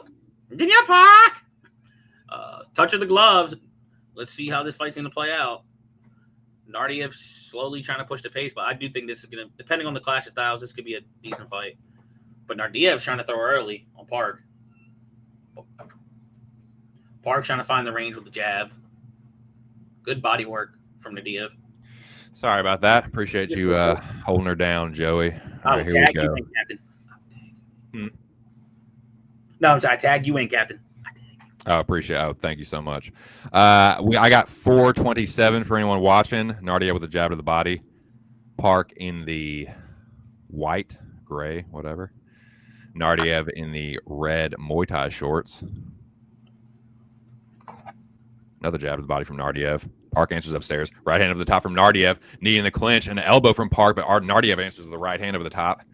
Nardiev pumps a jab. Ooh, left hook from Nardiev after he goes right hand to the body. Inside low kick and a front kick. Park tries to grab it and toss him to the ground, but Nardiev says, I don't think so, Mr. South Korean man. Park looks fucked up. He keeps on squinting his eyes, more squinted than they are. Two-piece from Nardiev. Park tries a 3-2 and a jab. Park got a knife jab himself. He's not a bad boxer. Ooh, Nardiev with a right hand uppercut left hook. I believe that was the sequence. Jab from Park. And another. Nardiev, Barukian. Well, Nardiev is about 30 or 40 pounds heavier. Shit. Yeah, he's a lot more muscular. Park misses a two-piece. Nardiev with a right hand left hook. Jab to the body goes Nardiev. Park looking to parry. Nice jab. Two-piece from Park, but he gets met with a right hand uppercut or an uppercut left hook, from Nardiev. Right hand to the top for Nardiev. Park eats it pretty well. Nice jab from Park. Uppercut left hook again from Nardiev. He likes that combo. Outside low kick from Nardiev after an inside one. Just stay out of the pushes forward with a two-piece. They both land jabs. Two-piece from Park lands pretty clean there. Yeah, Park's got a nice little basic boxing skill set. Right hand over the top for Nardiev. Park rolled with it pretty well. Oh, hard right hand from Nardiev, but Park ate it. Two-piece from Park. Whoa, right hands from Nardiev in the clinch. Park is getting fucked up when he tries to clinch up with Nardiev. Nardiev with the right hand, left hook. Park answers with the right hand. They are getting after it now, boys. Park pushing forward now. Nice jab from Jun Yong. Iron Turtle got a steady jab. Two-piece from Nardiev answers, though. Nice jab from Nardiev. Ismail's throwing combos. TJ combos, what they call them, dude. Who knows about Killer Instinct, dude? Y'all probably do. I know there's some older gentlemen in that chat as well. I know there are. Nice double jab. Hard right hand from Ismail. He's landed the harder punches in this round for sure. Right hand to the body and a left hook. Upstairs goes Nardiev. Park with that steady jab, though. Right hand and left hook from Park, though. Right hand again from Park. Park clipped him. He did, man. I'm telling you, he's just steady Eddie McGetty. You got to stay out of that phone booth with Park or he's going to clip you. Yeah. The Park's dirty eye poke, dude. Justice getting busted. Oh, help me. Ref, help me. That was though. Quickest eye poke I've ever seen. Right when he starts it. How very, very convenient timing. Risey's getting fucked up. Oh, help. Bow. Help. Bow. No, help me. Bow. What? Did he get him? Yeah, it was a scrape on the end. See, that's why I was They're back to the action, though. Park blocks the right hand. The second time he's poked him in the eye, he did it real early in the fight, too. Did he really? Yeah. I told you he was squinting like a motherfucker more than he was already squinted. Has Nardiev blown his load? Two-piece from Park. Nice jab from Ismail on the return, though. And again, Park clinching up now. Ishmael breaks it with the right hand over the top. What happened? Oh, you got kicked No, I'm hurt. Oh, no. He's like, I'm good. Get the fuck out of my way, ref. Okay, fair Get the play. fuck out of the way, ref. Fair play. I thought he was about to fucking fake an injury to get a break, but fair play. Right hand over the top from Park. Park looks to the right hand again. Ishmael trying to punch his way out of the clinch again. They trade left hooks. Ishmael tries a left hook again. Park with a two-piece. Ishmael looking for the 3-2 on the counter. Park is blocking a lot of these on the end. Damn. Park with the left hook right hand, and Ishmael stumbled. He didn't like that. Ishmael might have blown his load early. Jun Young Park is pretty fucking steady.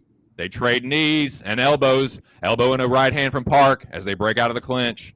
Ishmael lands a jab. Ishmael cut on the corner of his left eye now. Park pumping the jab. Ishmael's landed in the clinch. They trade jabs. Whoa, left hook to the body drops him. What the fuck? Knocks him off his feet, literally. Ishmael ain't gonna last, dude. Elbow from Park, left hook. You want to talk about Saved by the Bell. What up, Dave? This is clickbait at this point. Park minus 160. Yeah, that knockdown definitely got Park around. Which one, Joey? Nardiev looking a little front-loaded.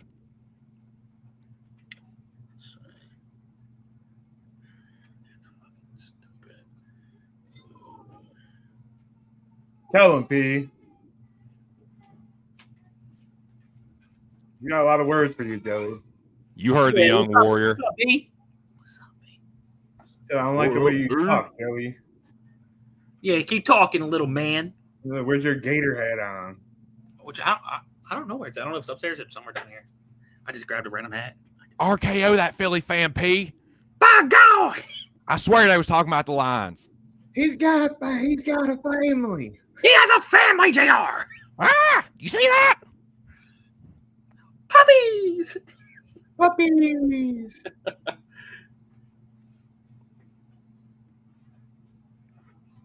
I miss JR, man. So do I. He's so good. Like, he's the reason Stone Cold became Son of a bitch. When we cursed Triple H. Start round two. Son of a bitch. Another eye poke? That was a punch! Oh my God. That was a punch! Come on, That take was a a punch. point. Fuck this motherfucking Nardio. That looked like a punch. I don't know. That one kind of looked like a punch. I could be wrong. Yeah, it kind of looked like that too.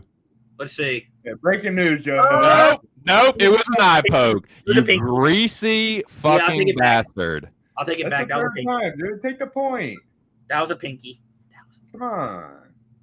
Let's see if he does it. He might take a point. Nah, dude. The chin strap ain't gonna fucking. Oh, he just Chin won. strap ain't gonna fucking take a point. Ready. Very close. Very. Nardiev is a rat, dude. Two-piece from Park. Hard outside low kick. Right hand, left hook.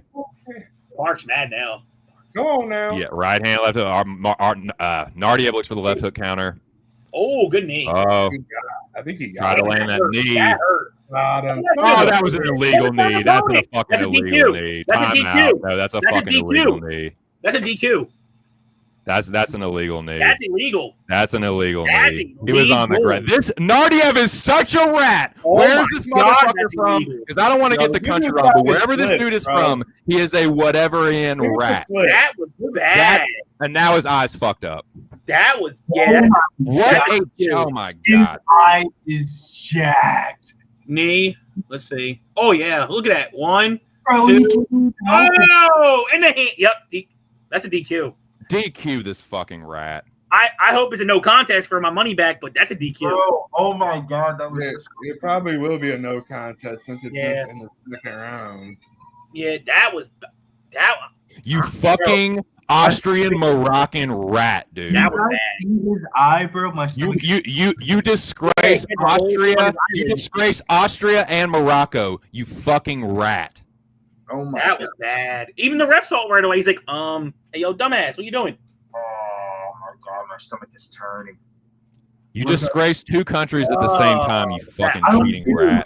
see his eye. His Dude, eye. his eye is His fucked. eye literally looks like it's coming out. You have no. I'm sorry. You have to DQ this motherfucker. That's a DQ, dog. That ain't no contest. That's That's a a fucking. That's a foul if I ever said that. Nah, man. That was an intentional. bad. That ain't no incidental. He cocked back when the dude's knee was clearly down. DQ. period. They stopped the fight. So the only thing they can do is give him a fucking no contest. They're trying to put a cut thing in it. He's What are you like, talking about? They don't. They don't No, stop here's it for the thing, DQ. That don't make no sense, dude. In the third round, it would have been a DQ, and it would have been with the cards.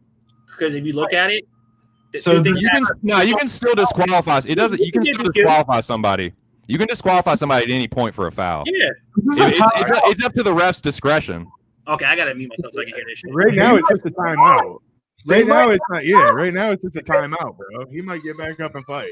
They might let him rap. They look for his safety. They better not let him go fight after this. That's bad.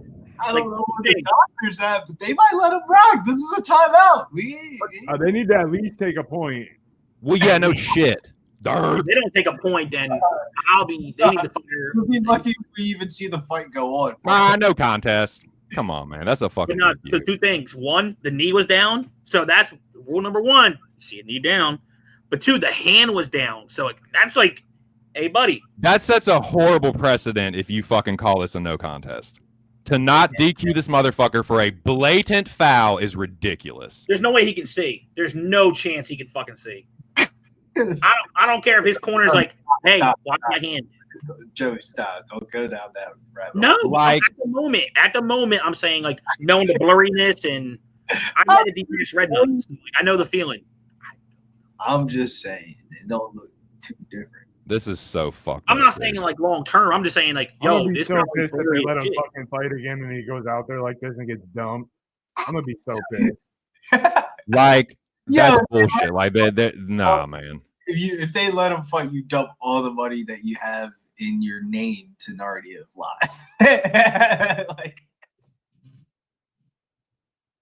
you Have you ever seen it end out good this way, where they started back up and the guy that got fucked up wins? You call the credit I card mean, company. Reyes got his ass beat. Remember when he got fucking? God, Call the damn it, debit bro. card company and let them know. Good win, Joey.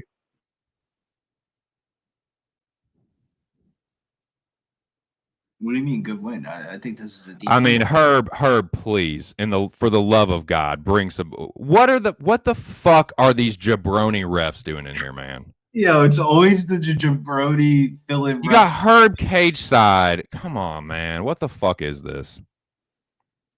This fight should so be over, but the way it's looking looks like it might go on. Nah. They're taking a point. They're really about to 2 let points. 2 points. 2 Probably points. for jumping on the fucking ring. Probably for jumping on the ring. Wait, Fight so was he's still on. down 2 rounds then?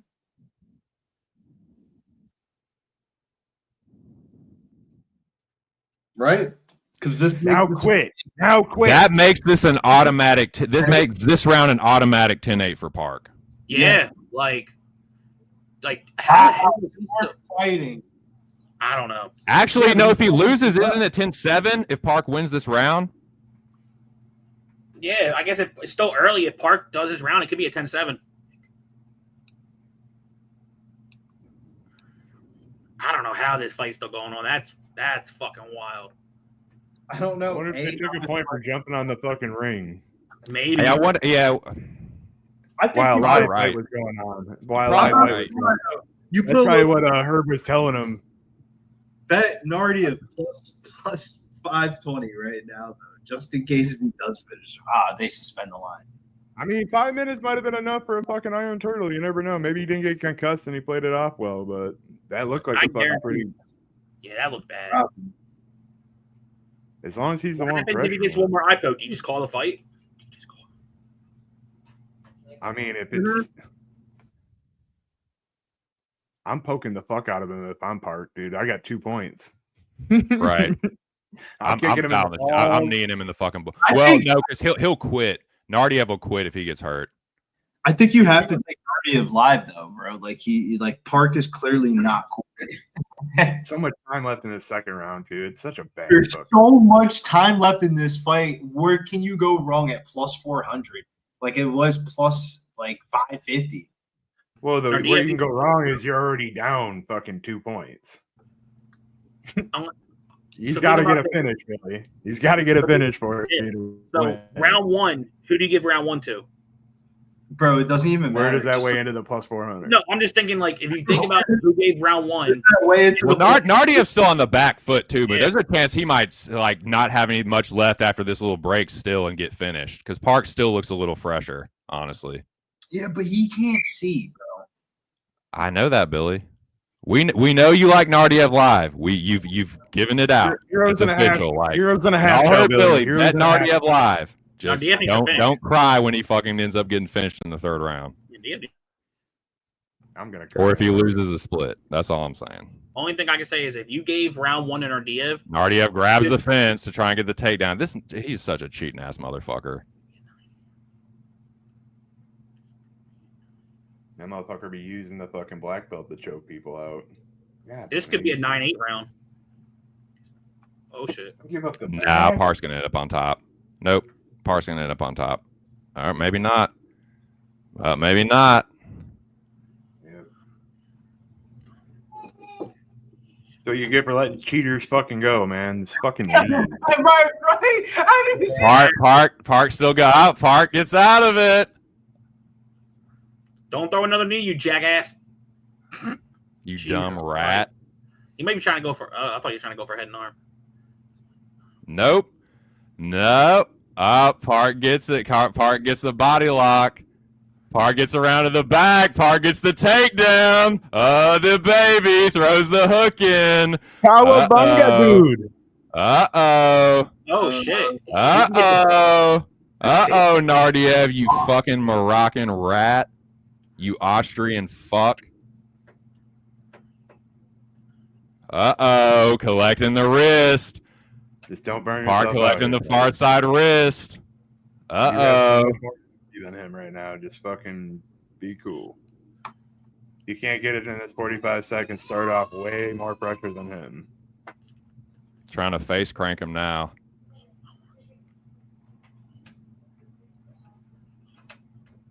I am back to 400. We go.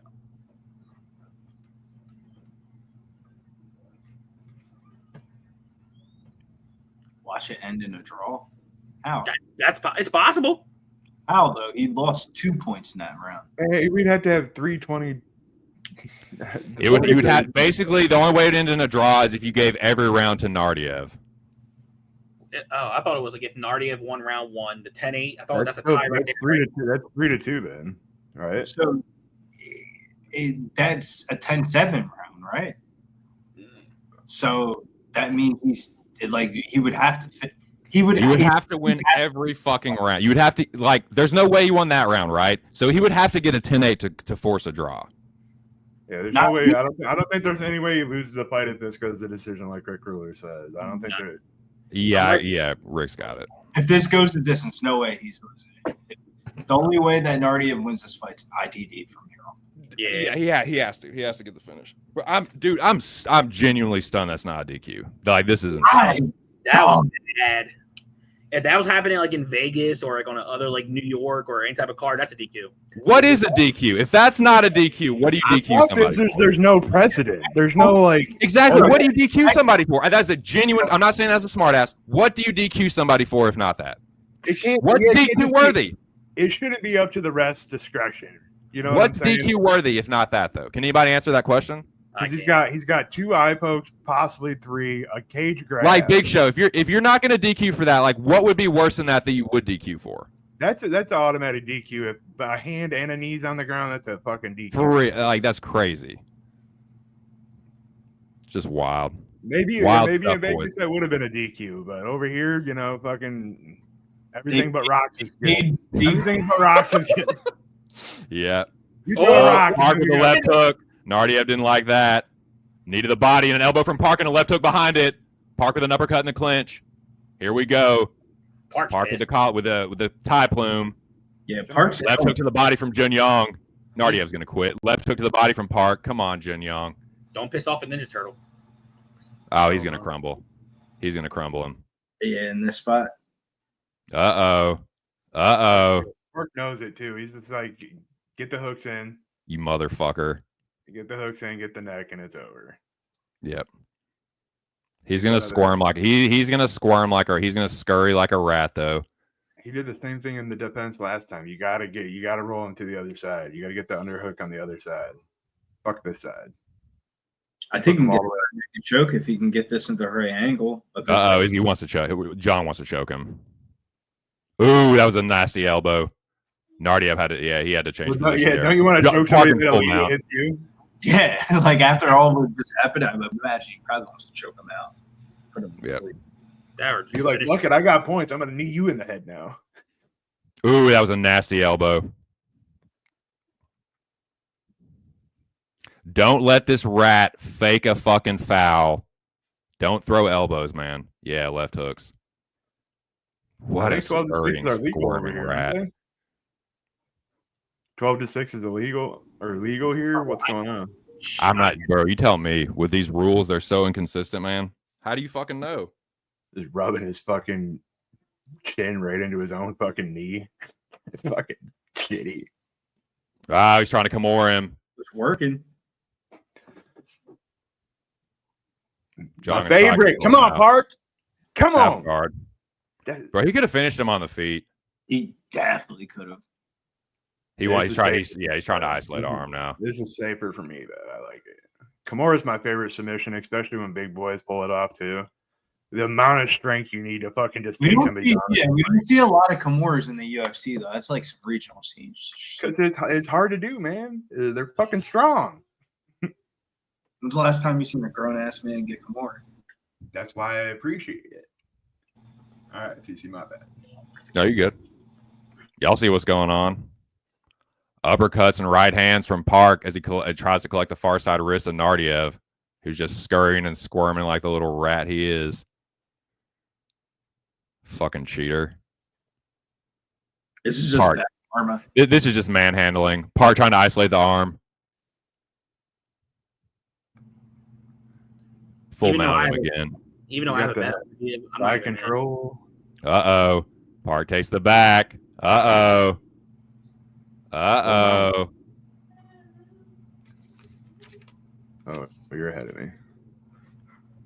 Do we get the coveted finish that we all been hunting for? I mean, Park will take it if he gives it to him. If he makes a mistake, Park's going to choke him.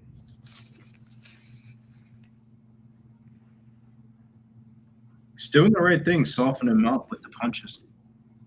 I think he should have just like been going crazy with the ground and pound, man. He could have finished him. He was ready to quit on the feet. But with this, he can just kind of survive. Uh-oh, maybe not. Ooh, that was close. That was close.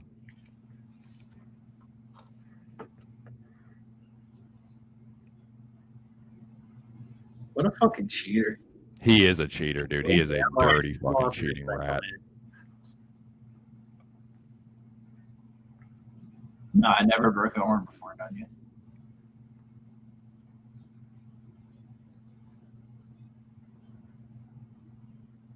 What up, Nanya?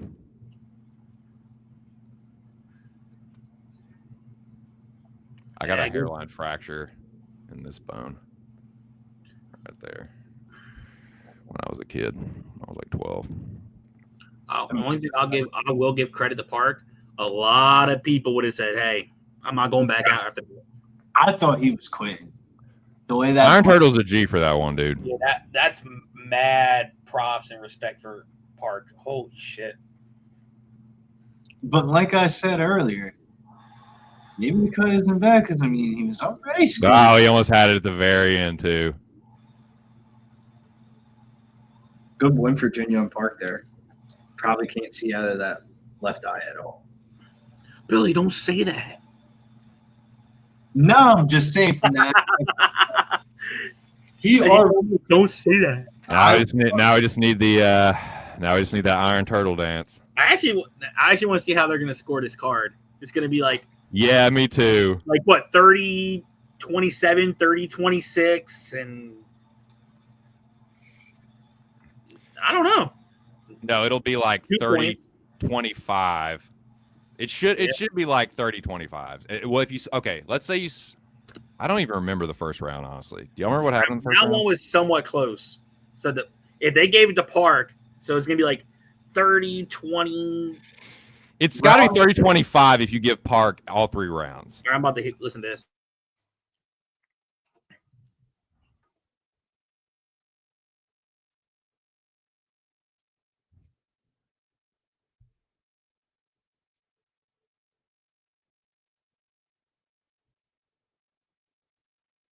Yeah, I had that 29-25.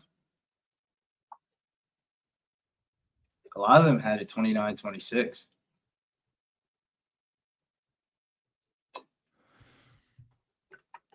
A lot of them had that 29-26. I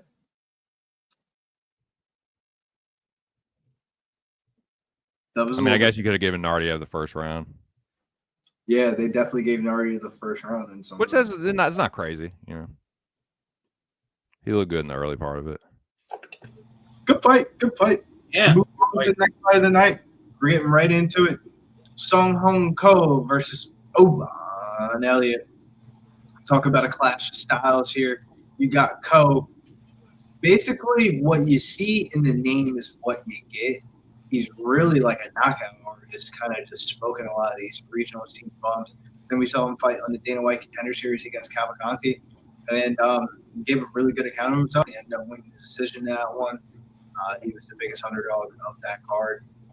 Now he comes in as one of the biggest underdogs of this UFC card, taking on the Welsh gangster, Oban Elliott. Oban Elliott was kind of left for dead after the Val Woodburn UFC debut, and kind of caught some of that steam back by beating Preston Parsons at plus money, and then getting that finish in his last fight against Rafael. So it seems like one of those type of ones where the market is kind of steaming the line a little bit too crazily in one direction. But I'm a believer in the Oban Elliott train. I've been riding this for a while now. No diddy. And I got Oban Elliott in my parlay. Yeah, I'm also on Oban here. And anyone who does listen in, if you don't know, I'm about to tell you. I have a rule when a fighter comes off the Contender Series as a big underdog and they win, I tend to fade them. I don't care if they're a dog or they're a favorite. Fucking Co was like a plus 240, almost a plus 300 during the Contender Series. And I think he's the only chance to win this fight. He better be the first one to land. And I hate to say it, because I think he's an entertaining guy. But in this type of fight with Elliott, I think Elliott is going to have the volume, more ways to win. Are we going to get our first finish? I said if this fight goes to decision, I think Park's going to win inside the distance. Is inside the distance plus 150. I took Oban and the Dodgers. If I end up losing that one, I'm going to reload up on that team in the Dodgers. So, yeah, I'm going to place a bet on Elliott inside the distance. Knowing my luck, I'll just play the pure knockout. He'll get the fight to the ground and win by submission. Even though Co's never been submitted, and we don't even know what the fuck his submission game looks like. But yeah, he could definitely knock somebody out though in the first round. Herb Dean, referee, I guess after the shenanigans of the last one, we see Herb Dean calling this one, Joe. Yeah, I'm gonna call this one. If TC's not back in time. Oh, it's about to start now. Let me put that bet in then. She said BRB. I thought that was a promo. Oh, I didn't let me place my bet. No. Oh, I gotta do single method. All right, start of the fight. If you need to place a bet, I got you. No, I got it. I just had to play. It didn't let me do the double chance. I mean, Co's coming out. Yep, Co is coming out, and Oban, you better keep that guard up because Co is going to try to load up that hand. And I got my bet in. I got Oban Elliott by knockout. Another fight. I hope Oban wrestles. Oh, yep. We might be seeing some wrestling. Oh, he got him, coached him against the cage.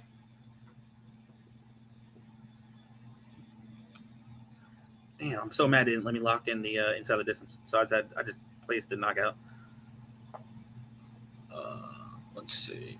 The knockout was 25 cents more. So, I guess their probability more thinking of a knockout because Co has 2 knockout losses. But, yeah, they're just hugging on the cage. Oban's just trying to control him.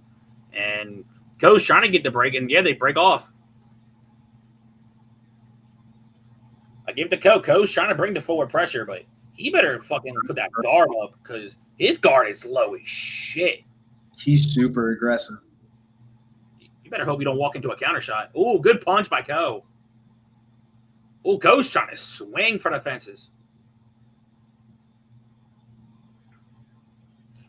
Well, Oban, you better mind your P's and Q's, young man. You've been knocked out twice, too. Oh, good. Someone's like, come on, let's get this finish bonus. Oh, Oban going for a takedown.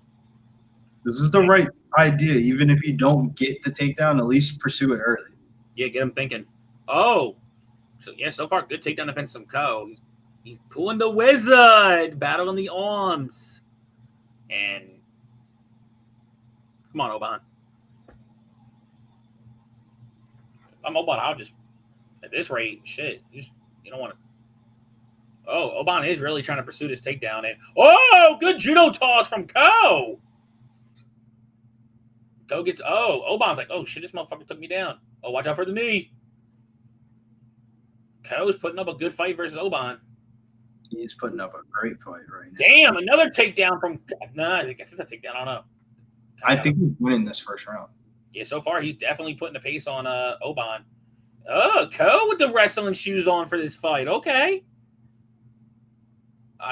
You could have told me that. I would have said you might be full of shit, but his ground game looks impressive. Now he's in side mount of Oban.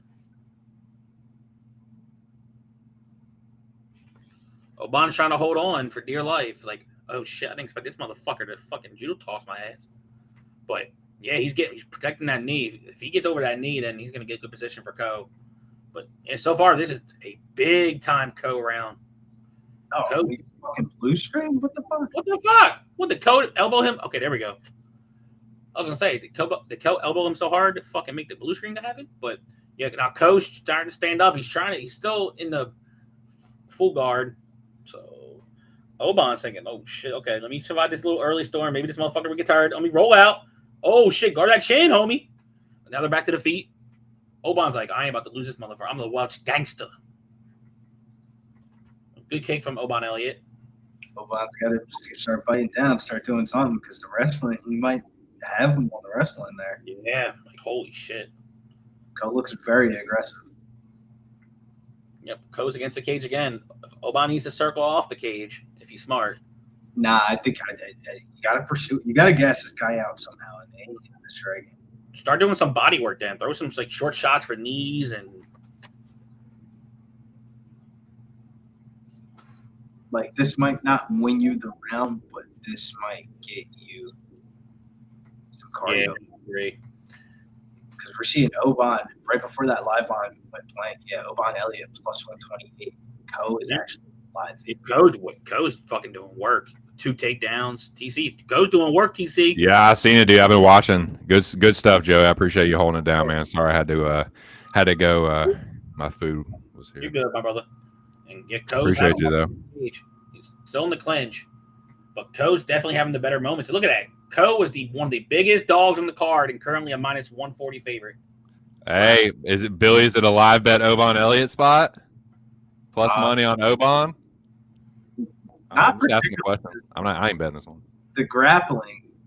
The grappling looked nuts. Yeah, the grappling looked nuts in this one, I would say. Oban right now is plus 1. Will Ko adrenaline dump? Hopefully so. I mean, Oban's got to keep it together down around there. Definitely. What's the live line? Ko's minus 190. Oban Elliott plus 140. Plus 140. Yeah. Minus 152. I'll take a little poke on Oban So Elliott. I will say this, and I'll give credit. My buddy Drake, who does work for RotoWire, he did pick Ko in this matchup. I think he was like for it.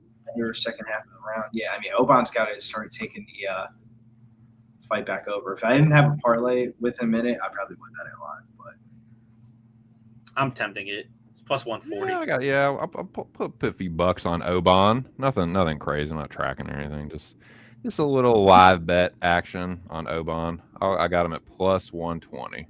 Shit, I already got Oban by knockout.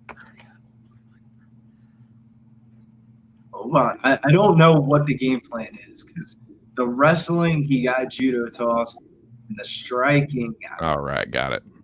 Yeah, Oban Elliott plus 120. Pull a quarter unit on it.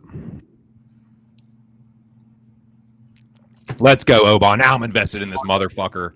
Come on, Oban. Inside low kick, Oban. Oh my god, I think they're gonna stop the fight, boys. No, I was playing. Ko takes the center, looks for a spinning back elbow. Oban on the back foot. Oban looks for the right hand, left hook over the top. Switching stances. What happened in the first, Nice boys? left hand from Ko. Ko won round 1. Sir, yeah, Ko. It looks like Ko won round 1. Joey and Billy held it down with the play calling. Left hook from Ko, and a body kick. Oban on the back foot again. Body kick from Oban Elliott. And again.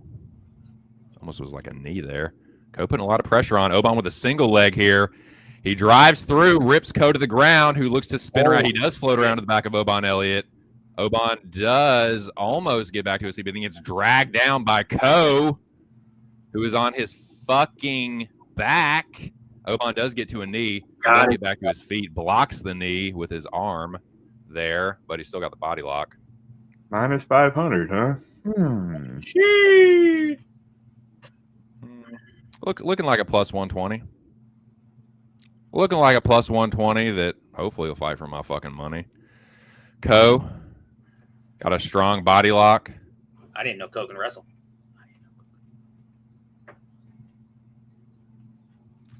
Oban Elliott trying to turn into him, but Ko just beating him to the position. Yeah, that Gets original around on top. Yeah, good wrestling from Ko. Elliott trying the knee shield, but he's eating right hands from Ko. He gets to a knee. Ko on his back. Knee to the thigh there from Ko. Devastating. My God. How can a man take it? Oban Elliott does manage to get back to his feet, though. Good job on him. Got to break the grip of this fucking South Korean. Matt returns, Bo.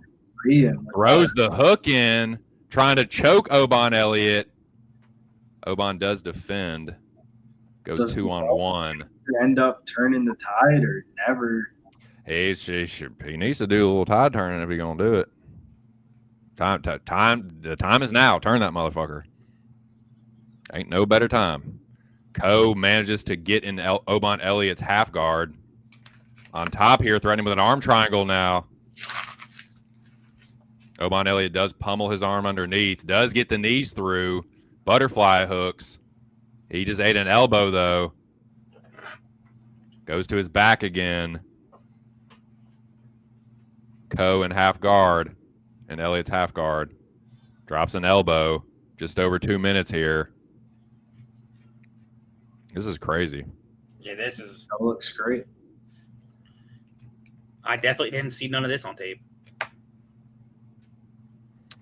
Ko threatening with an arm triangle again. He doesn't have a whole lot of room on the other side with which to clear off and put the pressure, shoulder pressure on. But Elliott's going to have to go belly. He's trying to go belly down here. Kick off the fence.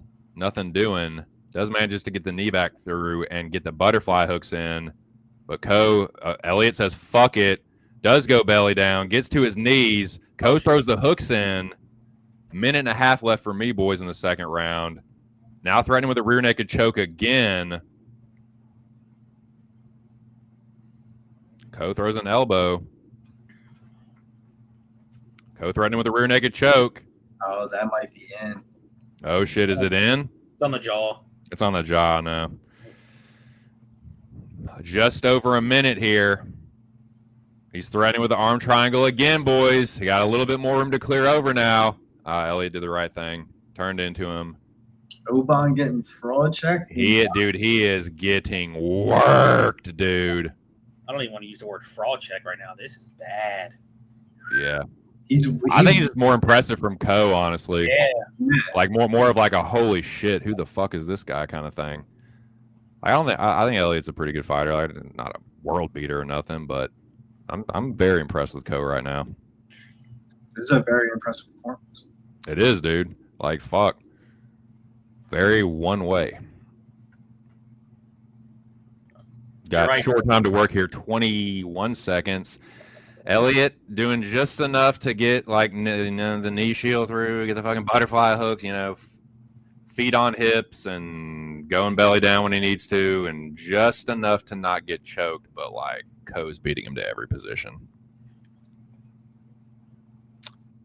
Knee to the ribs there, and that's the second round, boys. What's the live line on Elliott now to get a fucking comeback finish? Minus 500, plus 500, I mean. Plus 840. Plus 840? Yeah, and I got plus 900. The parlays. I'd be sick if he pulled it off.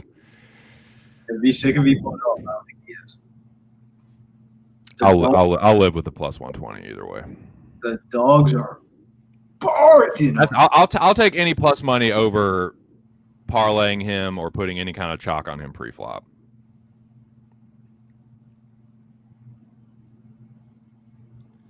But yeah, time to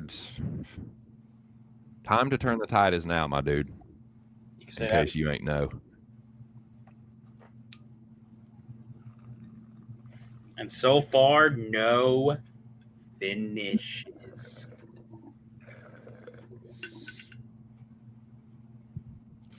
I'm hoping. I mean,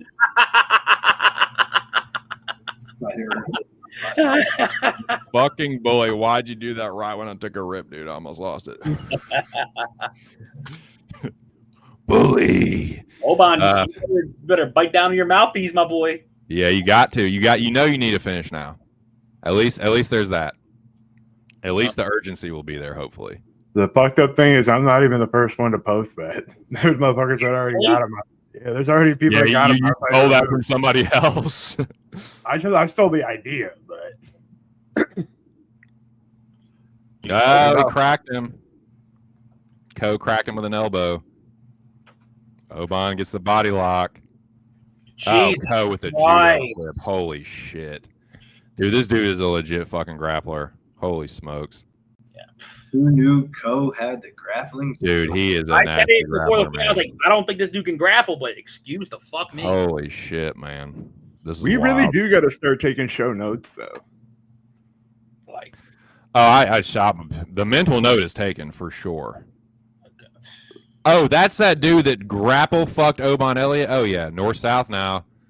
Oban Elliott got his fucking toes in the fence, being a fucking Welsh rat. Toes in the fence. Still got. Who are these refs, man? Jesus Christ. maybe there's no rules. I shot on. Still toes in the fence. Still. It's for their safety. They have a family, TC. Like, The reason God, you're not, dude. it's not a competitive thing. It's a safety thing that you don't get pulled away with your toe bent into the fucking or your hand stuck in there and break Like, your finger. it's crazy. Like, and he sliced open. Holy shit, Ko sliced him open. He might fucking crucifix his ass, honestly. This is crazy, man. This is not. Elliott's done, though. He's cooked. Is he like? Is Ko gonna be like so far like the biggest dog to win this year? It was almost. This is wild, man. Nah, Rafael Menifield last week was bigger than that. Was he? Yeah, bro. It's Herb. He was like mine. Herb just watching the dude Yeah, with his toes in the Menifield- fence for like 20, 30 seconds. Yeah, Menifield was like +5, +6. Yeah, I got you. But still, like, holy shit, like being the biggest dog on the card and absolutely. Wow, dude. He's gonna take out. They're just like, he ain't getting up. No, like, They're just getting in like this. Oh, just as I mean my big mouth. Just as I say that.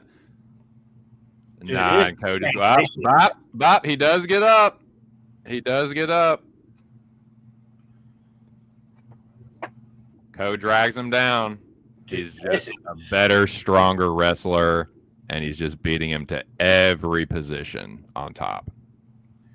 this is wow. Elliott's trying to play jiu-jitsu, and Ko is just out wrestling him. It's not grappling, this is wrestling. He's just out wrestling him. Yeah, Ko. I definitely slept on Ko. Dana White Contender No Series. shit.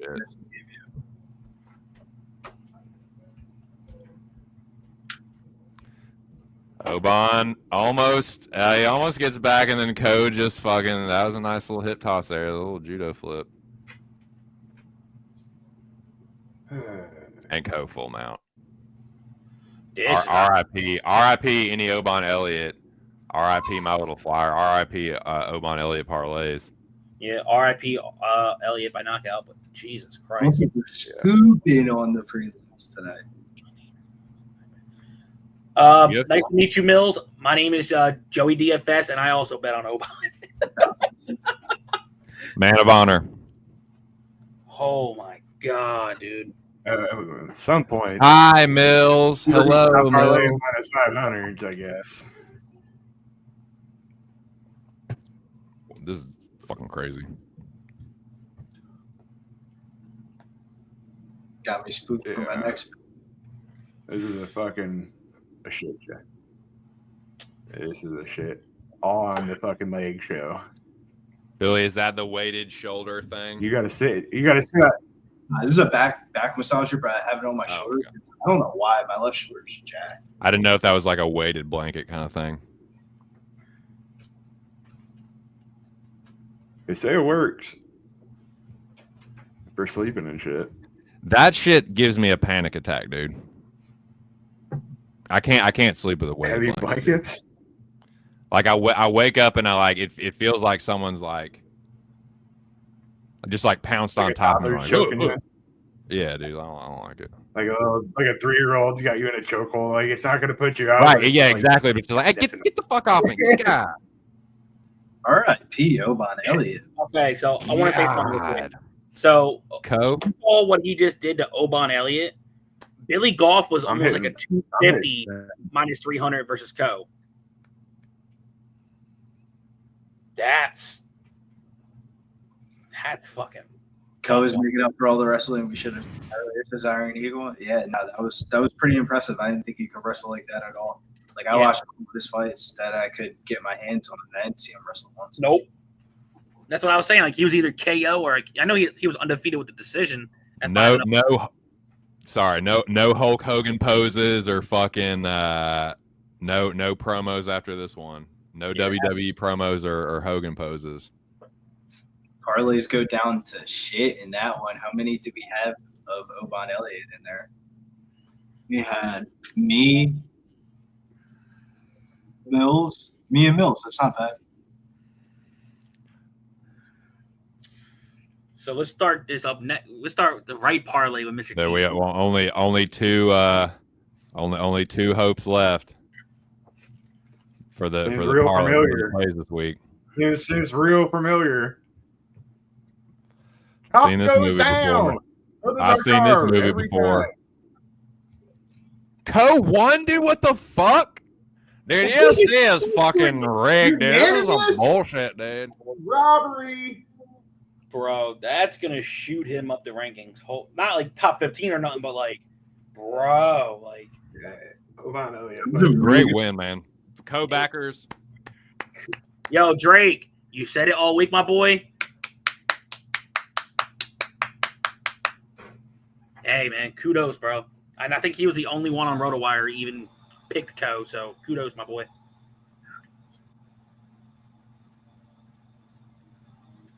That was a crazy upset. Did not see that one. Another decision?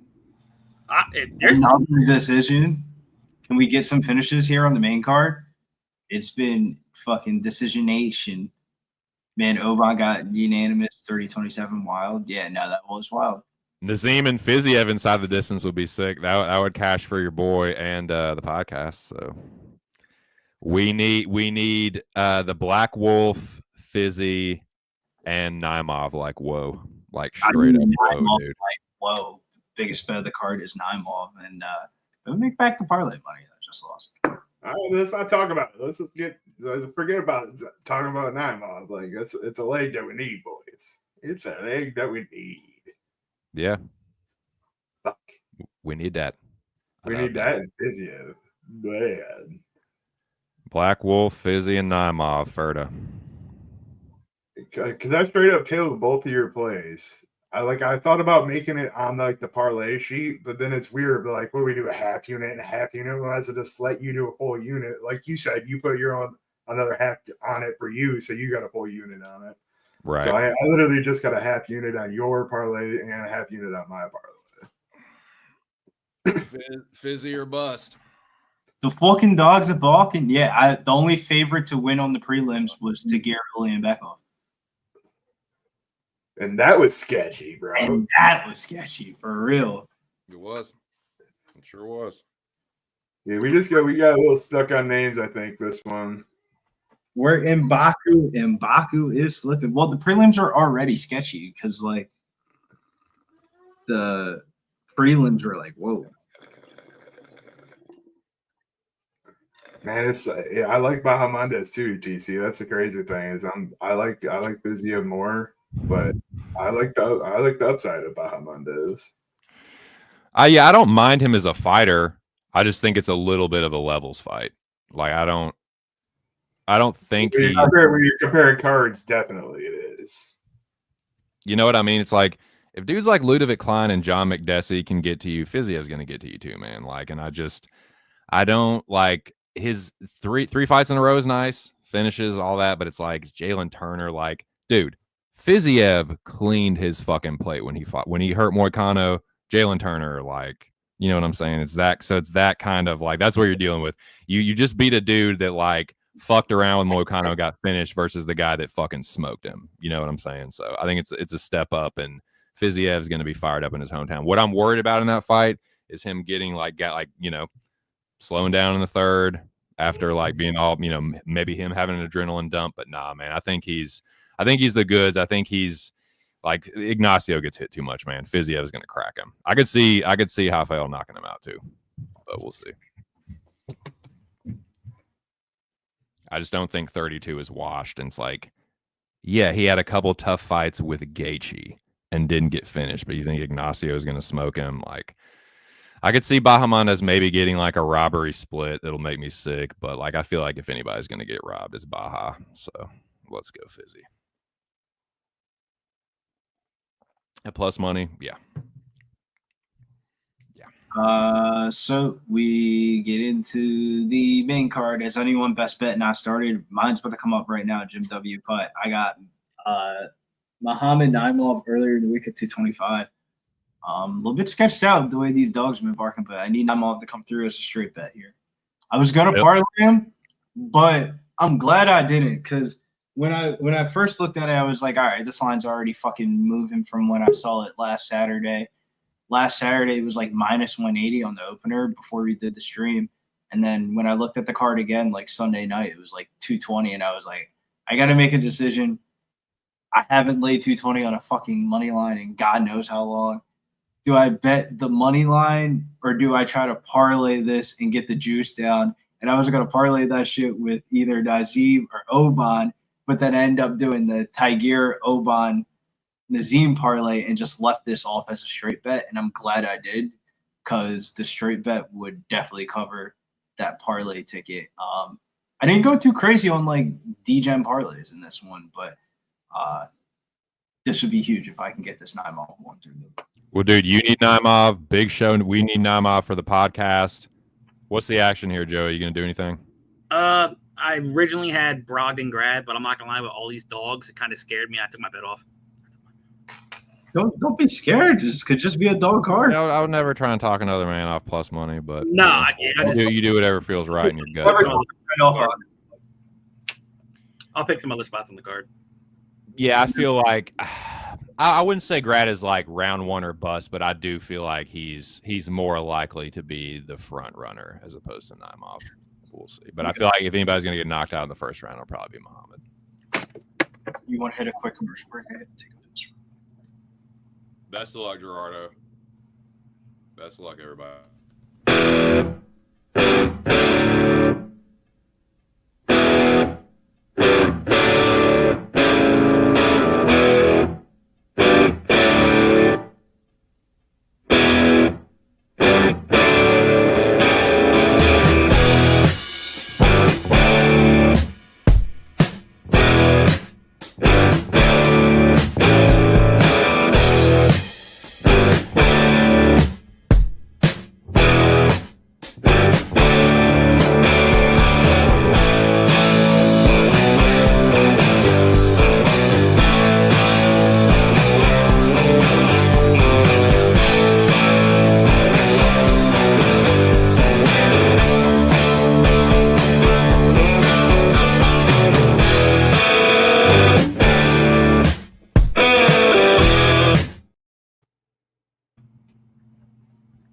Welcome back, y'all. Wow, I got food in my mouth. I'm back.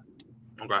Just had to take this real quick. I mean, on some watermelon, but yeah, we're still waiting on. We got a commercial, waiting for the first fight to kick off, and Nervous, man. I got to die more, but I need it bad.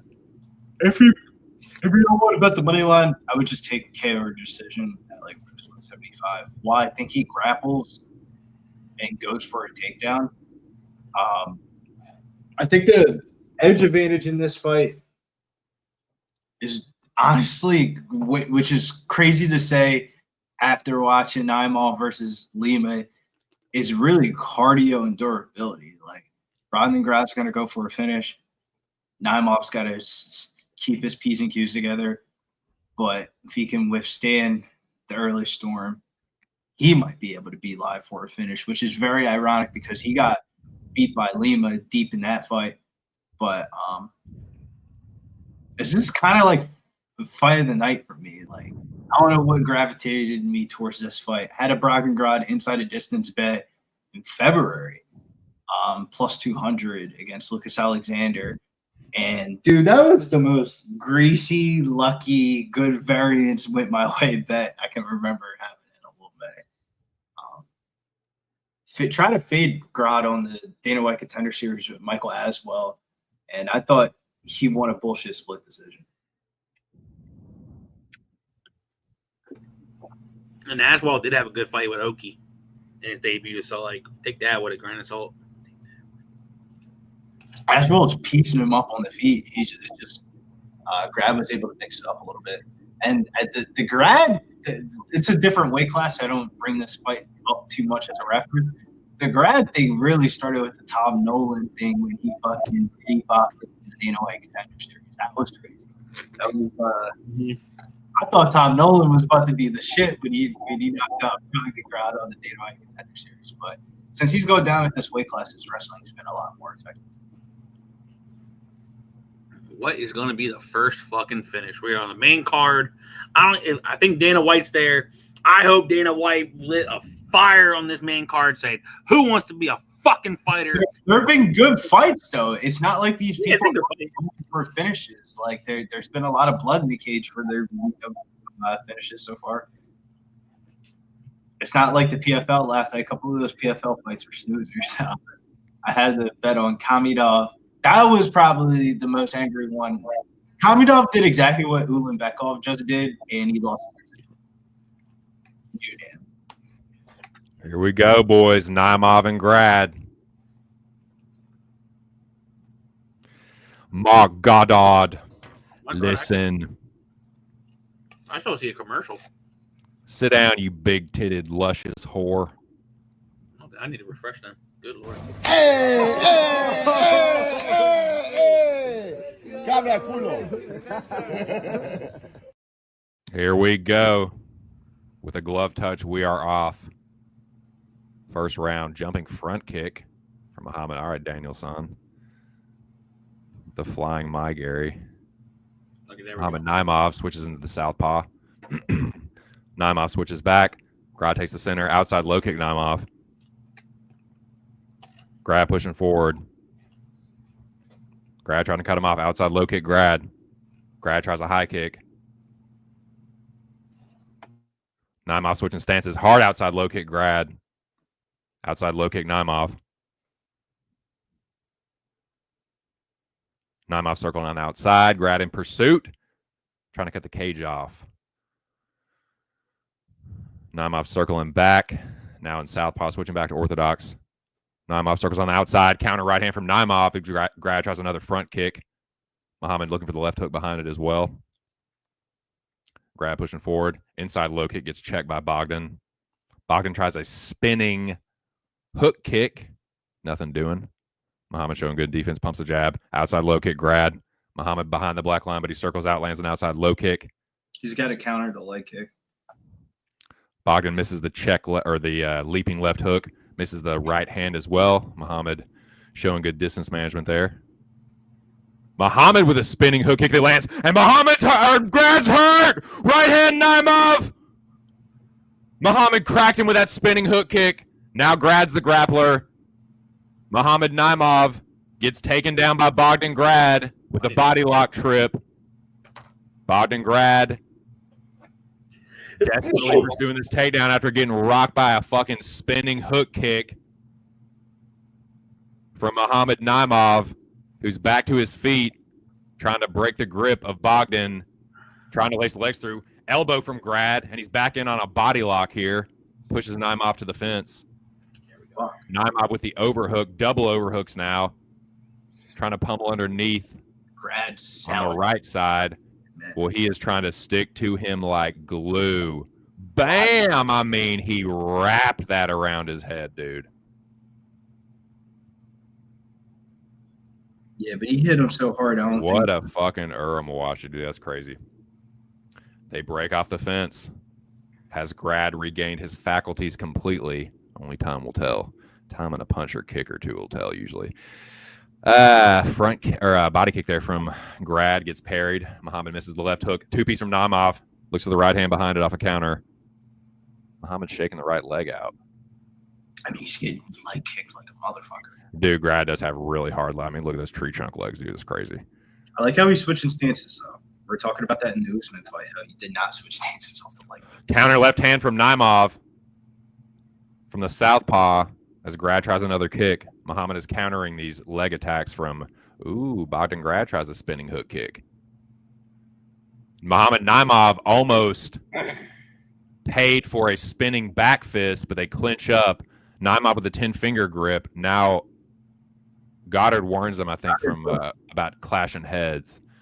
But Bogdan Grad has a body lock now, pushing Naimov up against the fence. He has a strong gable grip here. Should be able to But reverse. Naimov pummels underneath. Knee the body from Grad. Muhammad gets the 10-finger grip, spins Grad into the fence. Using better head position. Knee there from Naimov, lifted it up. Caught Grad on the fucking schnoz there. Muhammad and Grad get 10-finger grips. Muhammad looks for the inside leg, or maybe it was the outside leg trip. But I think it was inside. Knee the body from Grad. What time you at, TC? I am at 50 seconds, my dude. All right, bet. Bogdan Grad grabbing the fence there a little bit, I think, to get that grip. Seen that a little bit tonight. Grad is pursuing. Naimov with the whizza, keeping him upright, Johnny. It's the goddamn overhook, Johnny.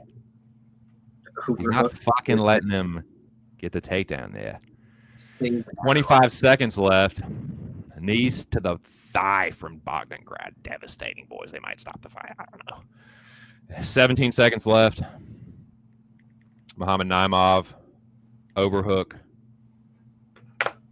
Pummels underneath. Jockeying on the fence. Naimov gets around, pushes Grad into the fence. Knee to the body there from Naimov. Elbow from Grad. Muhammad blocks the right hand, and that's the first round. What do you think? Damn. Something. Good first round. I don't know if he had like snot in his nose. Something's up with Muhammad Naimov's nose when he was walking towards the corner right before the commercial break. He took out his mouth guard. He like lifted up his nose and he was like snot, and then it went out to the commercial break. But I thought he got the better of the striking exchanges, but I think he hit him so hard that Bogdan Grad's about to just start pursuing on these takedowns like he did it around, and it's kind of that's where the fight becomes a little bit more sketchy. He should have just don't smoke him yet. Slower. Well, yeah, Grad isn't exactly Marab with the gas tank, so. Yeah, but what I'm saying is, you know how like the saying every fight starts up on the feet, and like usually two fighters usually strike it out and get a feel for each other. He felt that shit, and he's about to not. He's about to just try to wrestle. Yeah, but it's not like his grappling's fucking world beating him here either. He's getting rock and reverse. Yeah, but not as a 9-mall backer, it kind of looks. Nah. I think you're all right, Billy. I think you're going to be A-okay, brother. We'll see, though. Second round, Grad. I can definitely see that being a 50-50 round, though. Yeah, it was a pretty close round. Pretty close round. Here we go. 4:41 for me, boys. Naimov pumps the jab. Grad takes the center. Grad looks for the high kick. Grad cut from that kick, I believe.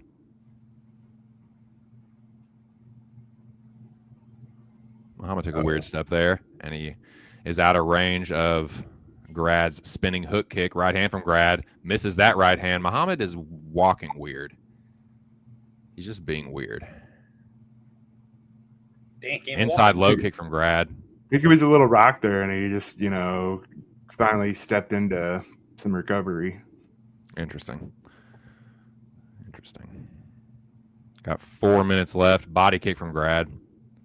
Muhammad switches to the southpaw, pumps the jab. Those some fucking weapons now.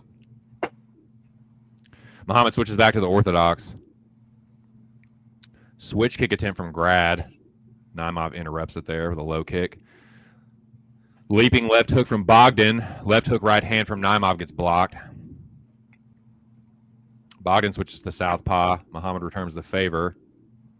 Naimov gets a high kick block, switches back to orthodox. Grad fakes the level change. Grad. I don't like how he's the half-hearted. Muhammad is a fucking weirdo. bite on like every. Misses the two-piece. I thought they liked weapons over there this time of year. Both of these dudes are fucking weird. As soon as he throws the leg kick, counter him, man. Come on. Spinning fucking back thrust kick from Bogdan into a takedown attempt. Naimov splitting the legs pretty good. Bogdan with a knee to the inner thigh. My God, the humanity. Now Muhammad Naimov with a good sprawl there, splitting the legs. Bogdan really pursuing this takedown.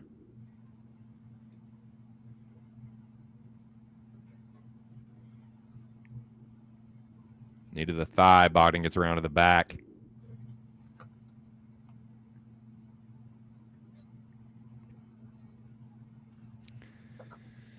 And Bogdan breaks the grip, spins into him.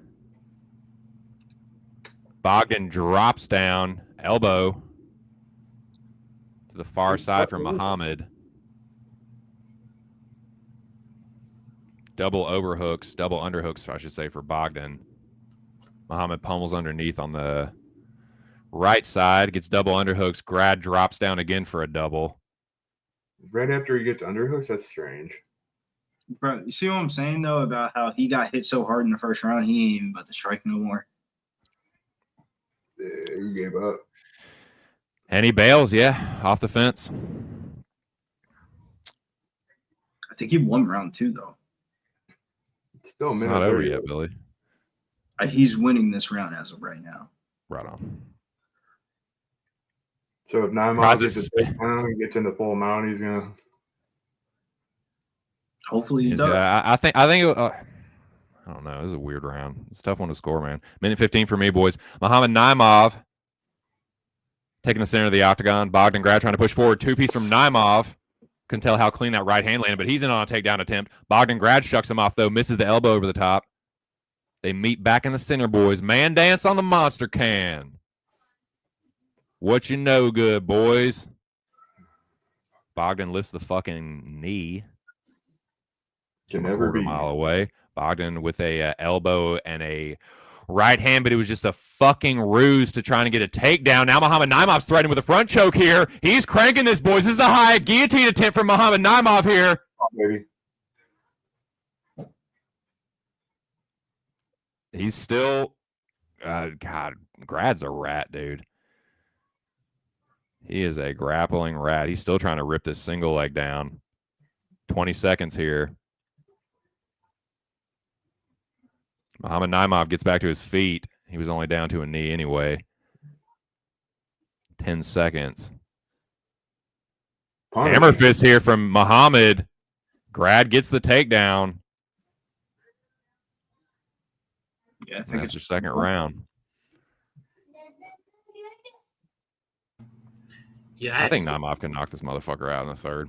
Yeah, I think it's 1-1, but like I said, I think you know, as Billy said, once that boy got his bell rung, he's like, yeah, Ryan. It could be 1-1, Joey. It could be 2-0 Naimov. It could be 2 Bogdan Grad. You just never know. Bogdan Grad's pursuing the wrestling is a little bit nerve wracking. I didn't think he was going to wrestle him like this because it's like.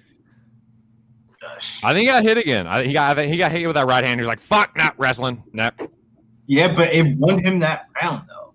Yeah.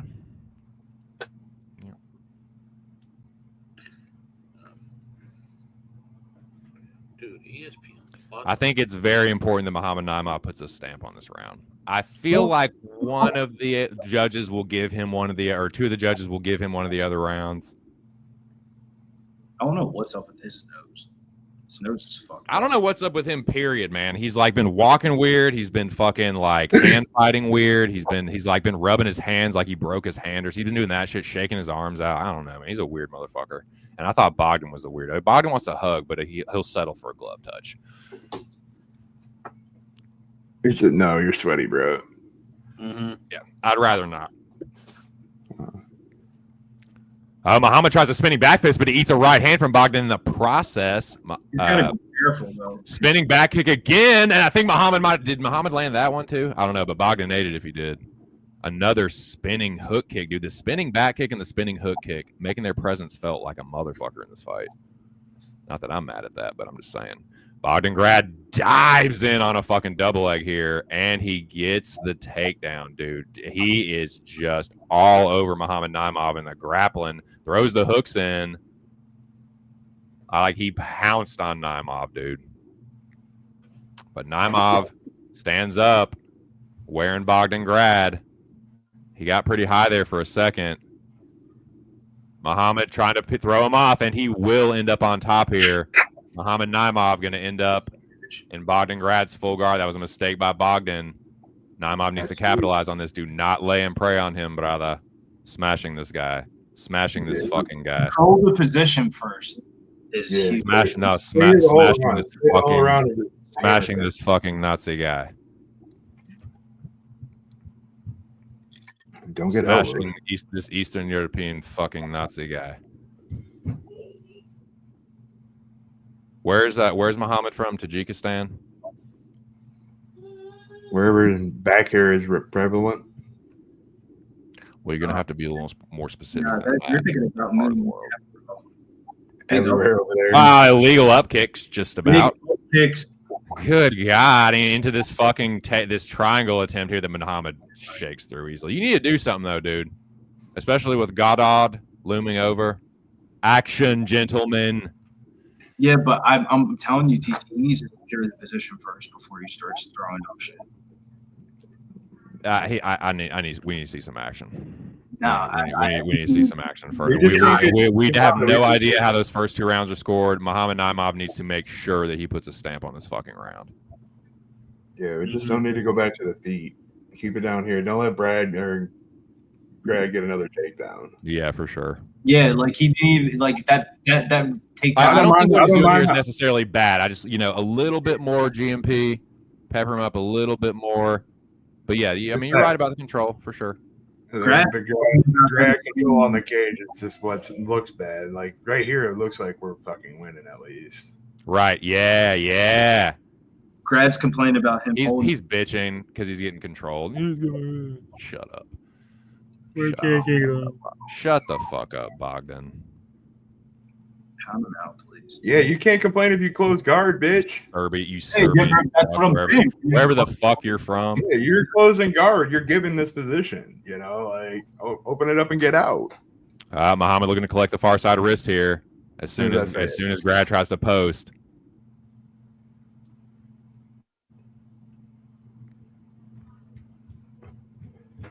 Way to keep the hips off the thing so he can't. Good job, dude. Good fucking job. And we get stood up.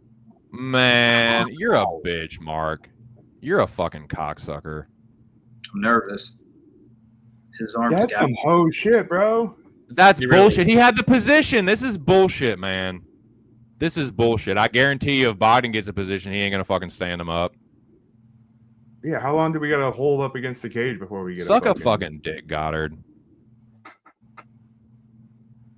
Yeah, exactly. You're gonna you'll tolerate all this pussy shit, this hang on for dear life bullshit from this fucking Serbian rat. Underhooks and not fucking inside. He complains about the wrestling and he doesn't. You've been crotch sniffing the whole fight. I hadn't said peep about it, but the dude has a dominant position. The dude has no prayer of getting up. No, stand up, you fucking cocksucker. Fuck, dude. Fuck Mark Goddard. Like, bro, he literally just stood him away from them wrestling. He went right back to the same exact position. He just got out.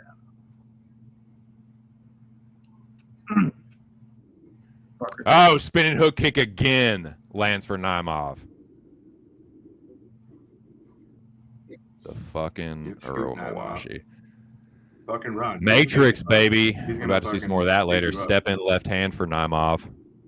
I think Naimov definitely won this round. I think he should just run. Irregardless of the fact.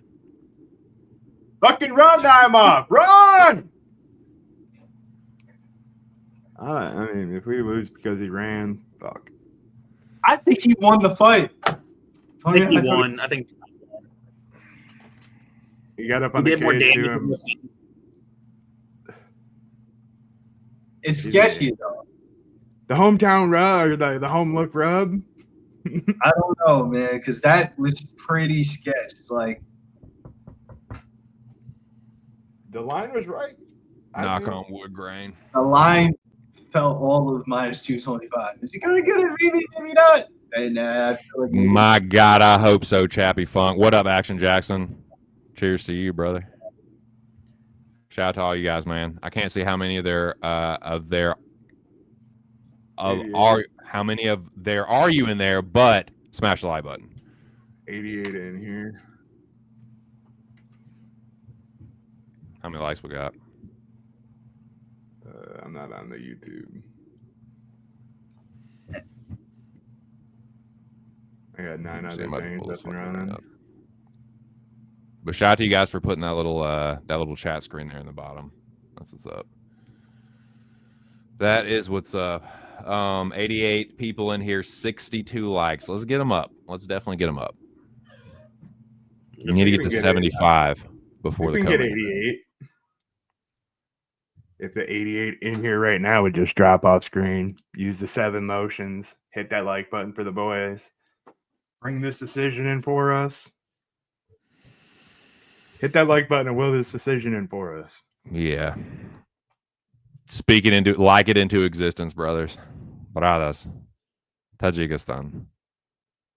Not this fucking Serbian guy. For decision.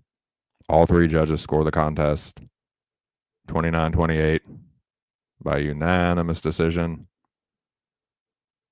Mohammed Naimov, Ferda. How you feeling, Billy? There you go, Them Billy. knots coming out of your back, brother. Them knots coming out of your back, brother. How you feeling, Joe? Talk to him. Let's fucking go. Cash it. Plus 122. Park and Naimov for me. That is That's huge. cool, big. Get that through the hoop. But we got to be short-lived, because we're rolling right into it. Nazim Saikov versus Nicholas Mata. I was looking at fight to end inside, fight end by knockout, but I feel like everybody's on it. I don't know if I want to go with that or Saikov inside the distance. The way tonight has been going, I feel like I should just bet the inside the distance. I bet the end by KO, not inside the distance, because these fights have been weird. Let's fucking go, Chappie. Let's go, Express. Let's go, Swig. Hell yeah. Cash it, Ferda, man. Let's go, boys. Cheers. I'm about to repack this banger. Smoke something, drink something. Let's get ready for this next bout, dude. The next match of pugilism, of fucking violence. 92 in here. Let's go. Get them likes up, dude. Still no finishes, right? Yeah, still no finishes. Seriously? Yeah, and we have let me see, 4-0. fights. 4-0. So That's yeah, fucking crazy, dude.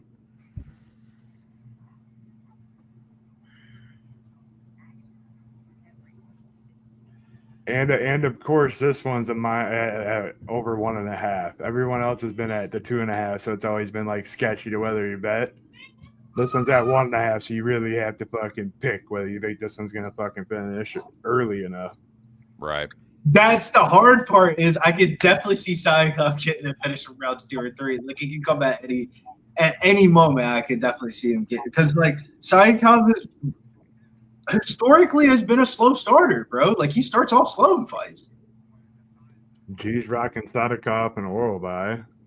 I actually like that. I actually got that I on my actually notes. like that too. You know what, G? I'm tailing you, buddy. Yeah, I'm gonna tell it. 2-7. I did Saikov and the Dodgers. Like I told the Dodgers is going to win today from a Padres fan, so let's take it.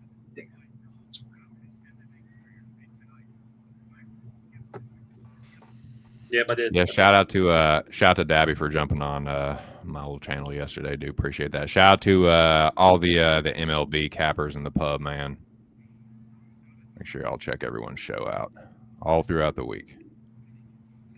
Yep, I got Sadikov and Orolbai minus 111. Tomorrow will be walk-off wagers, and then Monday will be, speaking of Dabby, him and Dutch with the sesh. Hope to see y'all there. Yo, fuck that Astros and Angels series. We can't get that motherfucker. We were wrong. I was wrong the night before. We ended up being wrong. I tried to spite bet him, dude. It was definitely it was a get back bet, and I almost had it. Yeah, both of us. We both came back, tied it up in the late rounds, and then fucking pissed away. And Just heartbreakers, dude. I mean, I'm just accepting the fact that it's just going to be rough at betting MLB every day, and just gotta. Because it's weird, because the same process that I used that got me on the Diamondbacks that won the day before, I used to bet the Angels and it fucking lost. So it's like, but it was a close loss. So it's like I'm not gonna kick myself too much. It's frustrating. It's like the Vic interview. You wanna know how I feel right now? It's frustrating. It's frustrating. It was frustrating to be on both sides of it.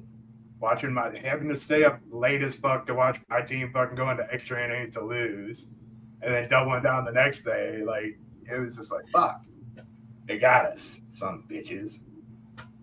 They just did a shoey on the UFC broadcast. We used to do that. Remember when we were trendsetters? I do remember that when y'all did that. Me and Billy did. I know me and Billy done a couple. Yeah, I did it during March. The shoey. Yeah, Shout out Nicky Elbows. I did it in remember the Nike foam runners? Yeah, we got a little bit of time. I got the old outro, so let's play this real quick. It's got Nicky doing a couple shoeys. It's fight night. It's fight night. It's fight night. It's fight night. It's fight night. It's fight night. It's fight night. It's fight night. Picture massacre, a blood massacre. We roll up, we be pumping like that's for sure. You got cash to burn, you got facts to learn. Steady bets and Preston, Philly, G, and so you want more clip, big show, dropping bowls, milking bookies, clocking dough. Plus sports radio, cop and blow. You got Mills, C, and BC. Met the Baptist, we don't play.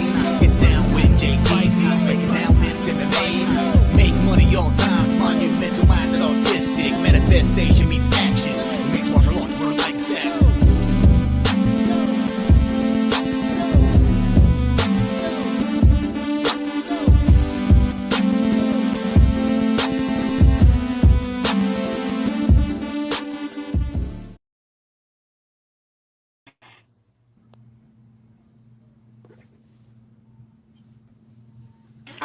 Welcome, man. How y'all getting on this main card, man? Black Wolf season. Oh, Holy shit! What's up, Mills? I thought I was just stoned and I was still watching the commercial, and I was just like, "Oh, dude, that's us!" Like right now. What's up, dude? How are you, man? shit, man. I'm getting my ass kicked on this Baku card, man.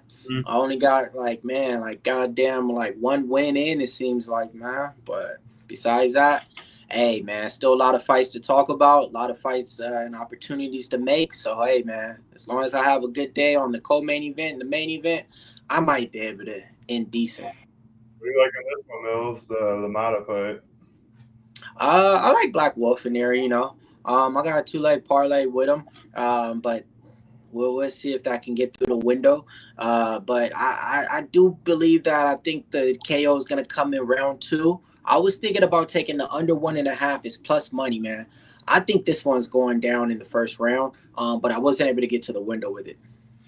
All decisions on the card tonight, too. You still think it's going to finish early? I do. That's exactly why I do. Black Wolf, man. Like, I got boots on the ground, man. One of the guys is training with Black Wolf, does media stuff. Yeah, man. He even bet it too. Round 1 KO. So yeah, man. I think that's the vibe. I'm sure hoping, Mills, because look, I've been getting belt to ass this whole fucking card so far, and I did put a parlay together, aka from Gerardo. It was Black Wolf and Orolbai. I got a -111. Well, I mean, if we getting beat up, then Billy's probably having a great night, because that's usually how it goes. Like, if everybody's getting beat up, Billy's probably the one shining out here at 2 cents. So how y'all doing for the night? My action is about to start right now, brother. Nazim Sadikov is the first leg of the parlay for the podcast this week, and then the co-main. I know we're on the opposite sides of that one, but if Fiziev does come through, it will be good money for the boys. That's all I got, though. That's my action. We got the middle of the card left. We like TC said, we got Fiziev and Sadikov in the middle. Everything else is already done. Come on. Let's get some of my money back on this main card. But I mean, just looking at it though, I'll be honest. Even if Oban Elliott won, I still would have been getting my ass whooped, man. I mean, you know, like that Hamdi loss, that one kind of set me back because it was a single play. But then after that, I mean, all the favorites that you kind of have in a parlay with like Mullins and shit like that didn't fall through. So, you know, like even with the Oban Elliott, you know, Oban Elliott would have been just that guy to kill it. And you would have had 6 legs already to cash. And you really would have been mad. So me, I'm not too disappointed because I got the parlays killed in the beginning. You know what I mean? So it's like, all right, man. It comes down to old-fashioned betting on fight time. Right. The only thing I had that got through the window was Jung Park minus 185. And I'll be honest, in that first round, I was like, God damn. Me I was too. like, there go another one. I'm not about to, so came out on that. But, a few other little parlays. Yeah, And I got what did you think was going to happen when he fucking kneed in the head? You thought he was going to DQ. I thought it was a DQ. I thought it was going to be a DQ. So I'm like, cool, I'll take that. Yeah, me too. I was like, yep, take it. Let's go. Pack it up. The minute that they said fight go on, I'm like, now watch my guy get subbed or something and just be like, hey, who cares about the points? I love it. Already. Yeah, who cares how tough you are for going back out there and fight if you're going to go out there and lose after you've been concussed? Right. Well, at least that's one in the column for guys coming back after the stoppage and winning. Nah, he's a warrior though. He's a soldier, man. He spent time out there for his country and everything. Hero and a half, though. Poke eye and a little bit of bleeding. That's nothing, bro. I was like, no, sit down, act like an American once. You know what I mean? American would have did that. Oh hell no, I ain't getting that. I'm going to painter turtle. Yeah. Pull the Cody Brundage or something. I can't. Something. Oh man, let's go. Yeah, motherfucker Nicholas. Come on, Azim. Do it for the boys, as TC would say. Show out for the home crowd and the boys, of course.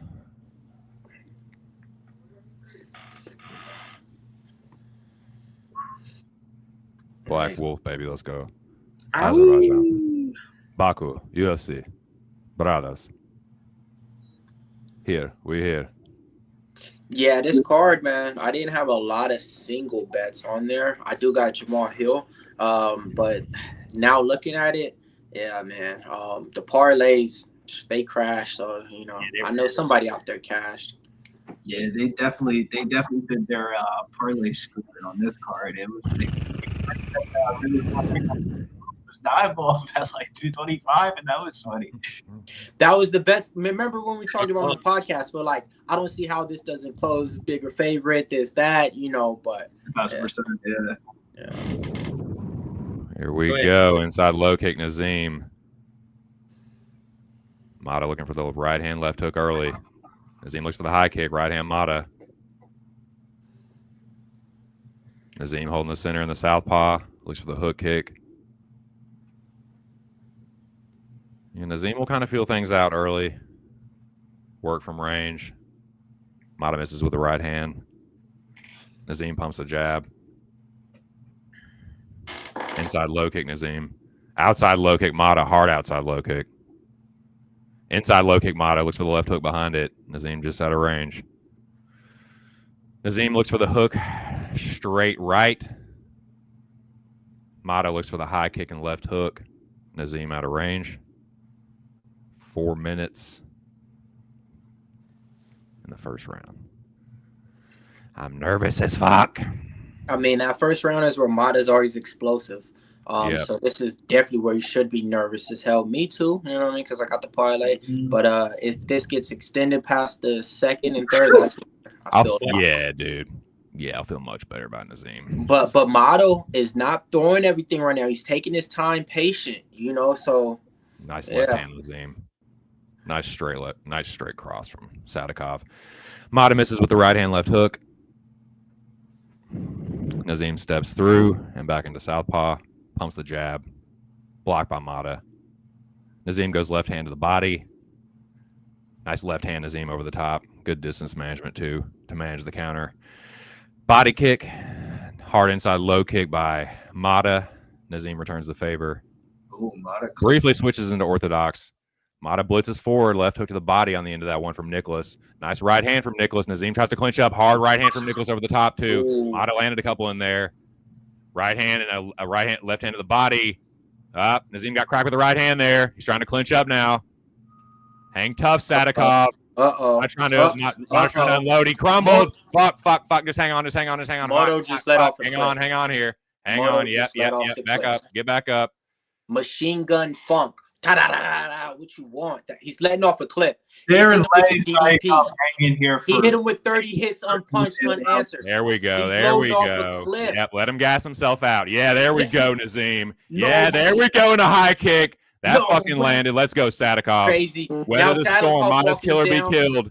He's a front runner. Hey, we got a front runner. Come on, Sadikov. You know what to do. You know what to do. Mata unloaded the clip. He unloaded the whole fucking banana clip, Nazim. He ain't got nothing left in that motherfucker. Nothing. Come on, Sadikov. Nothing.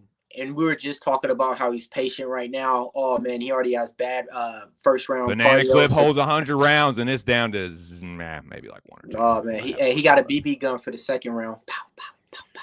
That's what I'm hoping. All right, what is this? Yep. Break him off. Yeah, he's cheating, ref. Break him. Nice elbow, Nazim. Oh, Nazim. Let's go.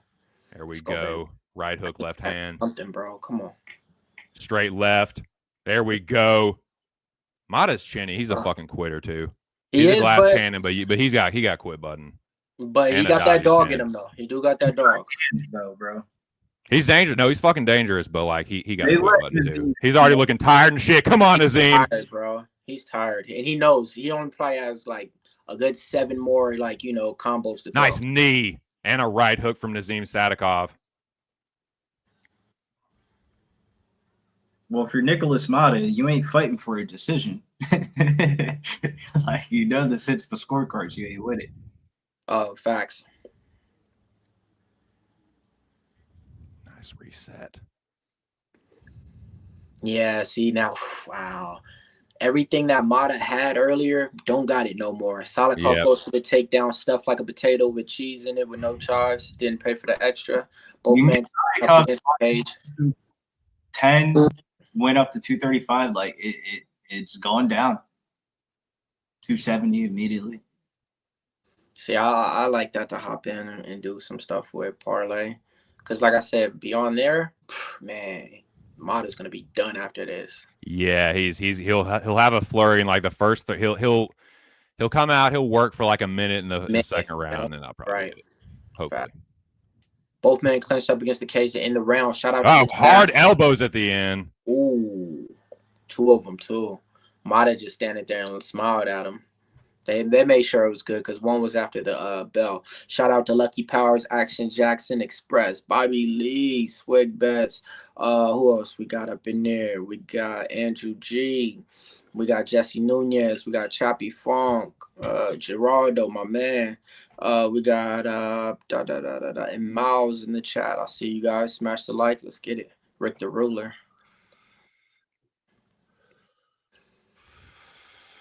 Yeah, what a first round? No, folks. That's what I was saying. Like, yeah, I don't think this one's finished. And my prediction before it started was second round KO, But that under 1.5, now that I look at it, I would kind of be like sitting on the edge of my seat. Like, oh man, I only got 2.5 minutes of this second round. Is it gonna go?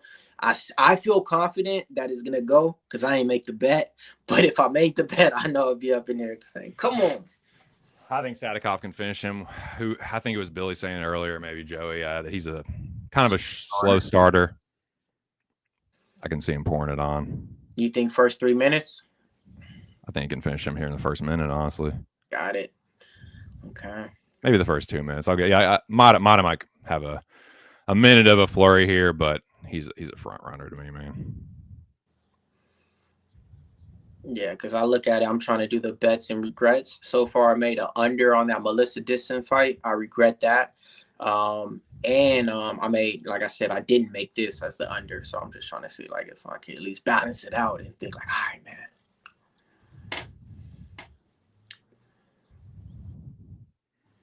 Damn, they got those kick logos prominent on the cage out there. They put some big sponsors in on this. I've never seen kick on a UFC cage. Spinning hook kick. Mata puts his hands down. Sadikov. Hey, Salikov. Nice straight left from Sadikov. Go to the body. Hit him 2 times in the body, and he'll drop, bro. Mata's nose busted. Like leaking. a pinata. Yeah, Mata. Yeah, his fucking. Come on, Nazim. Nazim, try that elbow. There we go. Right hook there. Mata got cut. Yeah. No, it was his nose busted, I think. I think it was that. Nice straight left, Nazim. Let's fucking go. Let's fucking go. Right hook, left hand from Nazim Sadikov. See, right now I'll be looking at it like I got a minute left. I got a minute left for this under,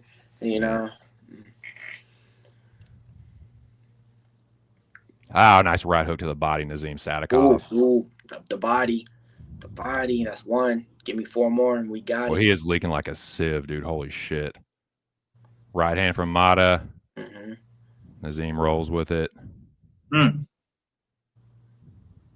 Come on, two. Mata's swinging back like crazy. They are, man. He's going to get desperate. Right hand from Mata. I think Nazim's getting better at the striking exchanges, though. Yeah. What Oh, the he is. is that right Oh, nice knee and a right hand and a head kick from Nazim Sadikov. There we go. Yeah, that was slow from Mata. That was slow. Yeah. Oh, there we go. Hard left hand from Nazim Sadikov. Here we go. This is going to be Mata's going to try one last desperate flurry. Right hook from Nazim Sadikov and a knee. Pair of hooks. Mata misses the return. Well, Mata's showing a lot of heart here, man. They getting loud in Baku right now. Hard up. Yeah, let's fucking go. Yeah, you don't want to, man. This dirty There are a boxing. couple of elbows from Nazim and a right hook. But they're exchanging, man. Dirty boxing is going on right now. This is like a real fight, folks. This is like UFC at its best right here. Yeah, two guys with not big names, you know what I mean, fighting in the middle of the cage. Probably the best fight on the card so far, out of everything. So shout out to both these fighters on there. Probably fight of the night for sure. Oh, nice right hook, left hook from Nazim. Yeah, this is fight of the night. Nice straight left, Nazim Sadikov. Let's fucking go. 1, 2, 3. Mata's getting busted up too, man. Nazim just missed that uppercut. Quit Come on on, Black Still Wolf. 1 and 2 circles around the cage as well. Motto still game. a fucking drop off of when Nice pair of elbows and a left hook from Nazim Sadikov. Come on, Black Wolf. Body. He goes Showing good defense too, man. Man, that defense, the way he's blocking. Body kicking a 2-piece from Nazim.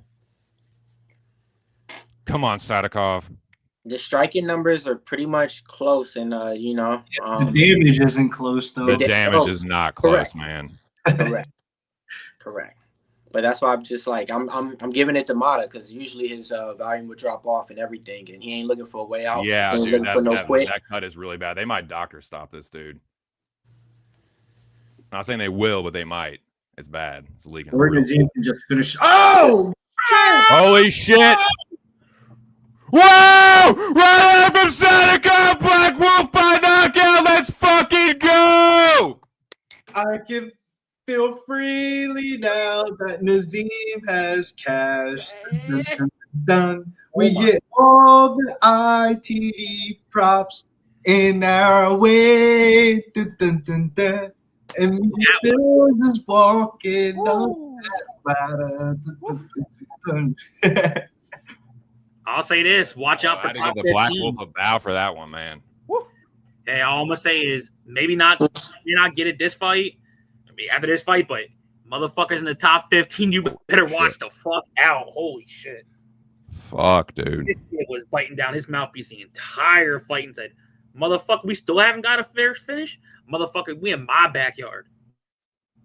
Nah, he started dumb shit licking. Props to Mata though. Holy shit! Yeah, he hung a lot tougher than I thought he would. He lasted a lot longer. That's So why he got more heart than I gave him credit for. Man. That's gonna give him another fight. That's gonna make it I want to see a Nicholas Mata fight. You know what I mean? That's gonna make it that for sure to where it's like you lost. I hope they get fight of the night. I hope both of them get fight of the night. It should be. The only way I see beating that is about Bahamondes. Maybe, you know what I mean? I think Yeah, any event would be one sided. And Fizzy and them, yeah. But dude, that was Well, yeah, man. man. Said I'm gonna. Ooh. Go ahead, Wonton. You said you're gonna throw a full uni. Get the cash on Naimov and Black Wolf. You know what I mean? Cash one parlay out there. Man, you know how it goes. Sometimes, man, you can try to get too smart. Go ahead, Jordan. I had that as the locker room podcast parlay called Big Show on Thursday. Changed it. You know what I mean? But my bet was already made. Still made money. But as far as like for the podcast, I should have just stayed with that same one. And you know, at least we would have got a little bit more money on it and shit. But cash that. Nice prediction as well. I did have it predicted second round finish. I'm glad I didn't take that under, man. I was gonna take the under 1.5 at plus money. I would have lost on that. So 2 cents. What we got going next, man? What is the next fight, brother? Next fight is Tofiq Musayev versus Myktybek Orolbai. I got the pick is Orolbai. I got nothing on this one. This is a pass. All my action is in the co-main event. So y'all tell me, what are you doing on this one, Billy? Man, I'm not gonna lie to you. As you would expect me not to lie to you. Hold on, Pitt. I'm gonna tell you. I think the dog is live, man. The dog is live. How many times have we seen people tonight that's supposed to be wrestling, not wrestle and not get takedowns? It's like, I don't know. I think the dog is live. I think the strikers are winning tonight, and he ain't get signed to the UFC to go fight in Vegas. They signed him to fight in Uzbekistan or Uzbekistan, wherever the fuck we're at. Baku. They told him you're fighting in Baku. You're getting Orolbai. Orolbai's a great wrestler, but it's not like he's like some crazy jiu-jitsu artist or some crazy sub guy. Sorry to answer Pitt's question real quick. It was at 4:17 of the second round, so it was like almost the end of the second. Yep. So it went over 1.5, but under 2.5. Yeah, I'm gonna take Musayev by decision plus 500, but I'm also take the money line as well. Yeah, I got Orolbai to finish it off this 2-leg with Black Wolf, and if that hits, then I'm back in the green. I'm back in what I lost. I'm back to where I need to be. So let's go, Orolbai. You fucking caveman. Let's go. Yeah, man. I think Orolbai's the side in here. Tofiq, he's a good power striker. Looks to counter. Fighting in his backyard. If they were like really more excited about signing this guy, I think they would have made a better effort before this card. But then I did find out the reason why is because they did make an offer for him, and he turned it down and said he'd sign with GFL. Because this guy got paid a lot because he won the Rising tournament. So whenever he would fight in Bellator, he would get paid a lot. And so that's why he was just sitting back with no organization. GFL came up and said, we're going to pay you this amount. He turned down the UFC contract. Now they came back to him. So, I guarantee he's getting paid a lot more money than probably about 8 of these fighters on this card for sure. And I could probably see him, maybe getting like 3 fights for sure in the UFC on the Middle Eastern scene. Or else, hey, if he looks bad, it could just be a one-off. But what a fucking fight, though, boys. For sure. But my thing is this, though, Mills. Now let's get. Well, I want to say, sorry, not to cut you off. I'll let you go, Billy. But yeah, Mills, what you were just saying, it's not just, even if it doesn't work out in the UFC, you can leverage being in the UFC if you have some success or if you show a good fight. Even if you don't end up staying there, you can be like, yo, I was a UFC fighter, and you can put that on your resume if you continue fighting in like other organizations. But sorry, Billy, go ahead. 2 things was fucking damn. The one thing is how the fuck is a Rising champion at plus money? I feel like people just don't know who Tofiq Musayev is. But what was the other thing I was going to say? Forget. Yeah, I thought this line was going to be a little bit closer. So when it came out on the book and I seen he was like plus 135 in the beginning, first I was like, oh, yeah, I'm doing it. I'm like, and plus, I thought the odds was good too. But just looking at it, man, Orolbai, man, is going to probably win with the wrestling and stuff. Musayev doesn't really stop takedowns too good.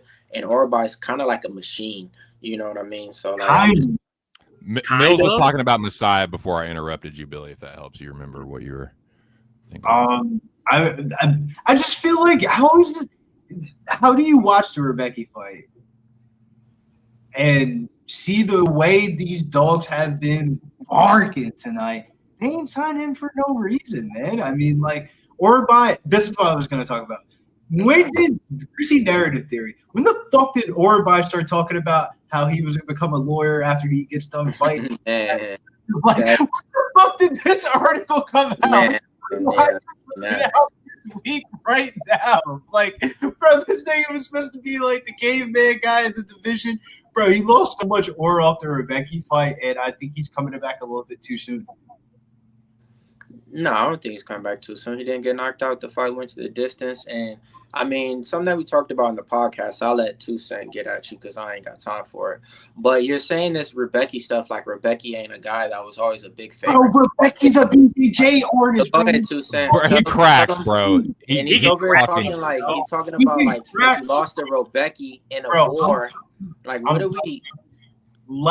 There's levels to striking, and Rebecca might be able to have some power. Rebecca was supposed to win. He has more. He was in the UFC before Orolbai. Like he's got wild overhand knockouts and like heavy low kicks and shit. Rebecca was supposed to win that fight. He was a way more prospect that people were looking at compared to Orolbai. It's not. The way that he won, he was fucking him up on the feet, bro. I get it. Rebecca's got a good overhand right and some power, bro. Tofiq Musayev, the best fucking fighters in the world at this weight class, bro. Like, I won't say that. No, he's not. He's a really good striker. Bro. He's a really good striker, but he's also 35, and he got beat up by like Rebecca has a grappling threat that I don't think Musayev is going to present to Orolbai. No, it's just a different style fight. He made his Bellator debut after the Rizvan layoff thing. Everybody thought Ignacio was going to wrestle him. He went out there and he fucking smoked the dude in like 1 minute.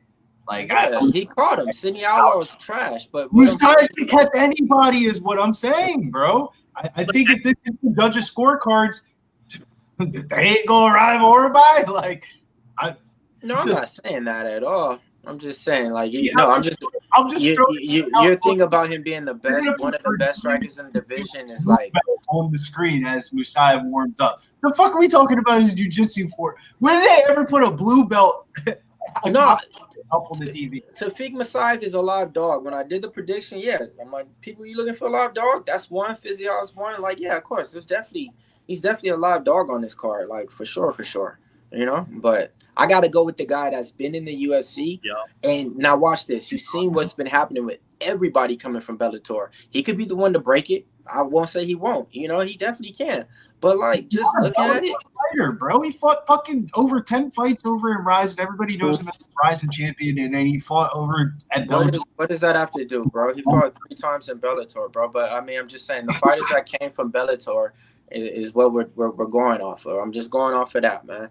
Like so they haven't been like working out. MMA used to not be legal in this country, and then around the same exact time that it got legal, he won that belt in Rizvan, and that's like really jumped up the popularity in this country. All right, so look, I'll be honest. You're talking about a guy like he's John Jones and hyping him up way too much. We're just trying to talk about the fight. No, there's 10 fighters. You don't gotta like glaze them and make up shit. Like, right now, we're just making up shit for this guy, bro. And I'm just like, I didn't come on the stream for that, my nigga. Like, I'm just saying, drop off and let you. I'm just saying this, Mills. Take everything that you know about out of this. Let's get these niggas. Is it going over 2.5? Is it going under? He's a way better striker, bro. What? Okay, cool. We already know that's cool, but like, let's give them something that they could get. Are we playing the distance? Are we doing this and that? Let's quit talking about winning pick. Musayev is going to win this fight by decision. Plus 500. Not bad. And he's going to defend these takedowns. He's going to get 1 takedown so we can cash our little parlay draw to keep that rolling. And he's going to lose a decision. How many times have we watched wrestlers tonight not wrestle? I got fooled for the first 3 hours. I'm good on the 4th one. I'm cooling on betting wrestlers tonight. Haven't seen a good Mills versus Bills in a while. I needed that. I said that fight was going to finish, and it finished. So, you know what I mean? Right now, I'm the hottest live predictor capper on this podcast. On Agapova, did you see her kiss her at the weigh-ins? I thought that was super weird. Shit was funny. Oh man, them fights gonna be good tonight. Her versus Jessica. There's a few other. So all I'm saying, the story at the end of this is fame to OV or an EV in the Middle East at plus 500 to win a decision after we see countless amount of fucking underdogs win tonight. What makes you? No, you're 100% right. No, 100%. Wrestlers have not won tonight at all. At all. 100%. You have a wrestling advantage that shit ain't work at all. And, you know, it's just been that type of night and day to where it's like, what am I going to do right now? Am I going to try to get back and do shit with Orolbai? Or would I rather do some plus 500 decisions to where, you know, these motherfuckers been hitting already. Cole just hit. You know what I mean? Like, all the girls just hit. Like, so, yeah, no, you're dead on. Yeah. So one thing I want to ask y'all for your honest opinion. If this wasn't in the country that they're in right now, would we even be seeing this guy in the UFC? Like, I know that took him a while. Like, he should have been in the UFC 4 years ago. He should have been in the UFC 4 years ago. He's 35, making his debut. So the guy that they clearly started for this card at this fight, and he's just sitting at plus 158 on the money line, 500. Oh my god. Yeah, Orolbai is a direct descendant of fucking Kublai Khan. What up, Jimmy? I see you. So, like, what's the point of that, though, Joey? Like, I'm just asking because, like, no, I was honestly asking because someone actually brought it up to me this week. It's like I'd never heard of the dude. I told him he had to go back to, your Ryzen. He fought twice in Bellator, which I knew of already. But all I'm thinking is, if it wasn't this card was not on this card, would this motherfucker be fighting in the States right now? Like, I don't know because I know, as Mill said, they brought up the money situation. Bro, they literally only signed him for this card because when he won the Ryzen belt, at that time, MMA just got legal in this country or whatever it was, and it raised the popularity because they had it was like he was the first person from this country to win a title, basically. So that's the reason why he's a legend of the sport. That's why he's on the main card. That's the reason why he fucking got signed. Smart man, Evan. You can say it's grabbing, but what the fuck does Orolbai have as fucking credentials? He has man strength. Fair. He's asking if he would be signed if he wasn't fighting here, and you keep No. bringing up No. when he won something in Rizvan, MMA wasn't legal or something, and I don't know. You keep reaching for that, so I'm just like, all right, just keep reaching. But I'm just giving people a backstory because the original beginning of the story was Joey's friend said he didn't know anything about Musayev. This Yeah, dude. the reason why too he wouldn't be fighting is because, like I said, he gets paid a lot of money, and Bellator was paying that. UFC wouldn't pay that. Okay, so like at the time I'm gonna offer you this, and he's like, hell no, I ain't getting paid no 30,000. I get paid 100,000 when I fight. Like, like, oh no, we ain't into that business right now. We ain't even giving out the Pitbull or something, like, you know what I mean, or something like that. So like if they were like, that's what I'm saying. So he sat back, signed with GFL. Colombo to collapse. So now they're going to Baku. They're like, bro, we're gonna give you all this money to fight. I'm just saying, like you alluded to like Bellator fighters coming over and stuff like that, but I feel like the situation is different. Like we saw Patchy Mix fight on like 3 weeks fucking notice in a fight that he was a replacement bout for. Like Pitbull look good. This was pre-planned. He also took that fight on short notice. This is a pre-planned fight for like. That's not nothing to do with the Bellator record of fighters that came I'm over. just saying he actually had a full camp for this. It's not like he's just coming in. So let me put that in parentheses. Bellator fighters with full camps, my dude. They haven't done No, good. I'm just saying. What up, Von Polo? A lot of the Bellator fighters that we see come over here are on short notice, bro. All right, but look. Give these niggas another bet, and besides that plus 500, instead of quit talking about all this. Is it going the distance? Let them know the odds on that. Do you have a bet on Orolbai? I do. Mills, you look like you about to draw down on Clint Eastwood in a shootout, dude. You about to draw a stick shooter up front of there. Billy's just focusing so much on this guy, and I'm like, bro, we've been talking about. I think it's a good bet. I really know you already gave it out. Like what are you claiming for Orolbai? Like Joey's got an Orolbai bet. You got Orolbai parlay. I just told you I don't. Shit. I just told you I don't got no action on this fight. If anything, I was going to tell you on the decision on my book at plus 400 because I said it's that type of night. It makes sense. You know what I mean? So it's like, no, I'm just saying you're just reaching for this guy and saying like he's God's given like best Bellator risen fighter, and I'm just like, wow, you never told us about this guy 3 weeks ago or a month ago or 2 months ago, Billy. In the you never did. 2.5 hours. Did he tell you about him? The best middleweight. He said he was one of the best strikers in the drunk. Jimmy the Drunk with the $4.99 dono. Shout out Jimmy the Drunk with the $4.99. Appreciate you, Jimmy. Much love. If you have any lean or any reach for an underdog tonight, it damn near fucking cash, bro. I feel like and this is one to bet. 100%. Like I said, like that's not the conversation. The conversation is you glazing about this guy like he's fucking John Jones is the conversation. I'm glazing about the betting line of like, what the fuck is this guy at minus 186 for against fucking Tofiq Musayev for? Like, this line should be like, if anything, fucking minus 125, minus 105. It might not look like that after a couple takedowns, but if they stay striking, bro, he's fucking him up. I don't think this is going to be close. I think either Billy's going to be right and Orolbai's going to get fucked up and chinned, or he's going to do sort of like what Mata did, hurt him early, and then Orolbai is going to get like a submission or something in the second or third. But I have a feeling this fight isn't going the distance. I have a feeling that someone is going to look real good and someone's going to look real bad. So, yeah, we'll see. Just not sold on Orolbai's wrestling by the slides. Nah, Jimmy, you don't drink. All I know is that this was like 4 years ago, and this guy's like 31. Then I'm like, yeah, I can see it. Like, if you look at his last 5 in Ryzen, he's primarily fighting guys like 34, 35, 36, 37, fighting these old bucks, but he's getting paid though. So he's like, you know what? I'll fight these old fucks. I'll get paid. I'll win by knockout, even though he did get knocked out round 3 by I forget who old boy is, but Shelby. I forgot it top of my head. He's a beast though. Shelby's a beast though. So Shelby's cool. Yeah. Shelby's in Like, that. that's what I'm saying. Like the guy that he lost to and stuff. People, like, but this, out of all the dogs, this would have been one that I would have made my dog pick. So that's what I'm saying. I'm not saying this. I'm just not glamoring everything that you're saying. I agree with you. I'm playing devil's advocate of like, how the fuck is this dude line at plus 154? Like, I'm honestly astonished. When was the last time that he fought? That's how. 186. When was the last time that he fought? That's why. There's your answer. It's just we just don't know who Tofiq Why is. I answered it. Why I answered And then we also throw in the catch weight. This motherfucker's already having problems cut weight.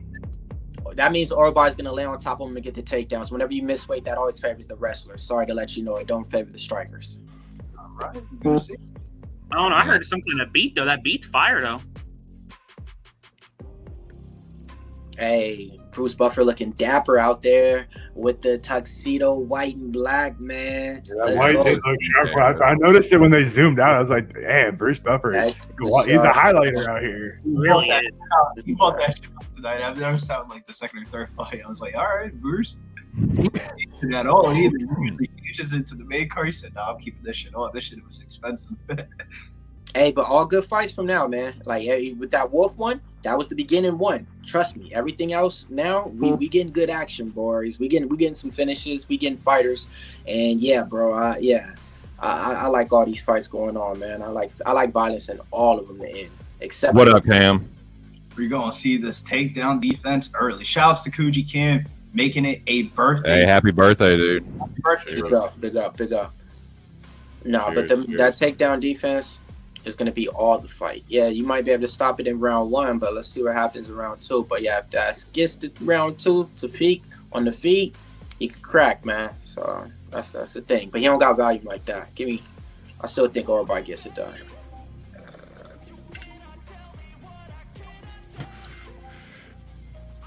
Whose music is that? I don't listen to music. I make music. Here we go. They do touch gloves to start the first round. Orolbai. I'll just say Orolbai and Moose. We'll say Orolbai and Moose. Orolbai takes the center. Orolbai with a single leg. Moose with the overhook. Moose got the whizza, Johnny. I got the fucking overhook. Again, showing the nice balance. What as at nice Max balance earlier. Indeed. Whoa, Tofiq with the stand on the feet. Nice balance. He picked them up in there. Oh, we couldn't stay on for that one, boy. Little single leg trip there from Myktybek from Orolbai. Adam Mangurian did in a shitty takedown defense to shoot. Was that a knockdown or a takedown? Takedown. And it was off a kick. Little trip. Yeah. This was the Jurassic World fucking plug takedown right here. This is scheduled, boys. Mm-hmm. He laces the leg, almost lacing both legs to Tofiq does get one hook in, one butterfly hook Or in. my 1+ takedown. Hey, no, I it. was already thinking about that. You didn't throw that in mine, huh? I did. I remember I convinced you. I was like, nah, bro, we're going Orolbai takedown 1+. It's better. Myktybek Orolbai in the half guard of That's Tofiq all I was Musayev. thinking right now. Yo, his takedown prop was at 1.5 minus 210. It was 1. Oh, that was a little parlay piece. Oh no, 1+ takedown. Yeah, Five does get a foot on a hip, but it's nothing doing. Orolbai just postures up, then resettles back into the full guard, elbow over the top from Orolbai. Orolbai. Hungarian. Or he might be from Kazakhstan. He is Genghis Khan's descendant. That's all you need to know. And he is putting his fucking forearm into Tofiq Musayev's dumbass chin. He's posturing up now, using head press. A short the left hands. Short little chopping elbow from Orolbai as he postures up. Right hands from Orolbai. Tofiq Musayev kicks off. Throwing some legal up kicks now. As long as they're legal now. He does grab the fence, but Orolbai says, I'll just turn your ass over anyway. I just turn you over anyway. Throws the hook in. Orolbai about to take the back. Orolbai about to clean some teeth here. Yeah, man. Uppercut under the guard. Like I told you, he's a machine. Credit to Tofiq for getting back to his feet, but he's about to go for another ride. It looks like, oh yeah. There's a nice double leg from Orolbai, who is going to collect the post arm, or at least attempt to, is what it looks like. Now, when I was watching Bellator and covering it, Tofiq was never one of the fighters that we circled around and was like, can't wait to get him in the interviews, can't wait to see him. He was never a fighter that we were just on the radar. But Billy, it was. He was the everything for him, and Orolbai, I made money on him, yeah. Like I can't just go against what I know He just pulled on that Gilly too. Good looking height that just against him one time, and that was against fucking Shelby. This is a man versus a boy on the ground. He's just, hey, let me move your legs to the side. I'm going to go in side position. You just settle down. Settle down. Right. I'm gonna spike you on your head. Pull the post arm. Just me and my big mouth, dude. Musayev sneaks out the back door and goes around to get the body lock on Orolbai. 2 cents. What the fuck is the referee bitching about? What's his name had his fingers in the cage. And they breaks. What's going on? What's that, baby? Oh, he's trying to cheat. Hey, Orolbai. And there you go. They're back to the action here. Orolbai misses a kick by about a mile. Oh, Musayev throwing hooks, right hook, left hook. Oh, Orolbai catches another kick and just takes him right back down with just under a minute to work. And so far, both those takedowns kind of came off of kicks too. Both of them. Then he has 3, so you know what I mean. But 2 of them came off of kicks. He's threatening Kimura here. He's going to isolate the arm. He's going to pull Kimura. He steps over. He's going to get this Kimura. He's going to get this Kimura. He's wincing. He's going to get this. He's going to fucking get this. He's going to tap. Oh, yeah. Orolbai by first round submission, boys. Let's fucking go. Kimura finished too, boys. Tell him what it really feel like, Joey. You should get bonus points on the fucking count. Hold up. No. I want to tell you how I feel, but I got to give credit to my boy who better be in the fucking chat because he put it in the fucking chat. Yo, Gerardo, where you at, my boy? You don't want to put it in the chat? Where you at? I followed you. Orolbai by sub? No, he did the parlay of Sadikov and Orolbai. Cash it. And you think she'll both be tailing that. Minus 108, yeah. Yeah, I got minus 111. Let's go! Good shit, boys. Good shit. Very nice. And I will say this. Old boy Mustafa, whatever the fuck his last name is, he's not lasting 5 fights in the UFC. 5. That was round 1. He couldn't even last a first round with Orolbai, and supposedly Orolbai couldn't even. He's gonna at least get by Rebecca. Supposedly Orolbai got beat up by Rebecca. Well, not Orolbai. It's not even good. So of course he couldn't even last 1 round with that guy. Of course. That was round 1, right, boys? They're gonna give him a striker. They're gonna give him a striker next matchup, though. That's all I'm gonna say. Got to. I mean, yeah, they got to just for the. They just give him a fight in Abu Dhabi and say, "Hey, bro, And I'll be honest with you guys, they probably won't. You guys don't understand. First round. They just paid this guy a gang of money to show up for 5 minutes. They can pay 3 fighters to fight compared to paying him. What did they get out of that? That was in his hometown, and he looked like that. What can you do after that? Not that ass though. 36 years old. That's in your hometown at your house, and you just did that. Nah, shit, Jesse Cash. You can't do nothing like that. I won't argue with you, Miles, if it's Shavkat versus Makhachev. You can get no argument out of me. Nah, dude, that fight sucks. Nah, that's a fucking killer fight. Who? Shavkat Makachev. As if Shavkat can ever come back healthy. I mean, he had an injury. Not saying he would ever come back healthy. I feel like we always throw Shavkat in these conversations. Like, Shavkat might not fight for a little bit. So now I look back, I kind of wish I'd parlayed Orolbai. So I'm like, more. Even though I thought Mullins won the fight, she's up in every stat except for like 3. Shout out Beasting 25-8. Shout out Jesse Nunez. Holy shit. Let's chat in the game, man. Let's go, man. Shout out to everybody out there, man. I'm gonna have to catch y'all a little bit later. Be in the chat rocking with y'all. Definitely have to see some of these fights with the boys, though, man. That's how it is, man. Like we do this, man, weekly. You know, sometimes we right, sometimes we ain't, but I'm already losing, so I'm like, let me hop on. Maybe I could get some winners with y'all, you know. But hey, man, anybody got a winner before I go? Not Billy, because he gave out to fight. Hedge out, Fizzy Fizz. Let's go. What are you doing in the main event, Mills, with this one? I'm taking Jamahal, man. But I'm taking. I think that's the right side, Mills. So do I'm I. taking him in round 3 too. So round 3. I ain't trying to guess on that, but Jamahal Hill got up as a favorite for the first time this week. I would say in a couple of hours. He's up to -118. That's crazy too. That's crazy. Ooh. Shit, hell yeah. All right, boys. I'll catch y'all though, man. All right, brother Mills. Damn, Mills. I needed that too. Like, Jesus Christ. Miles said Blaydes going to sleep. Great.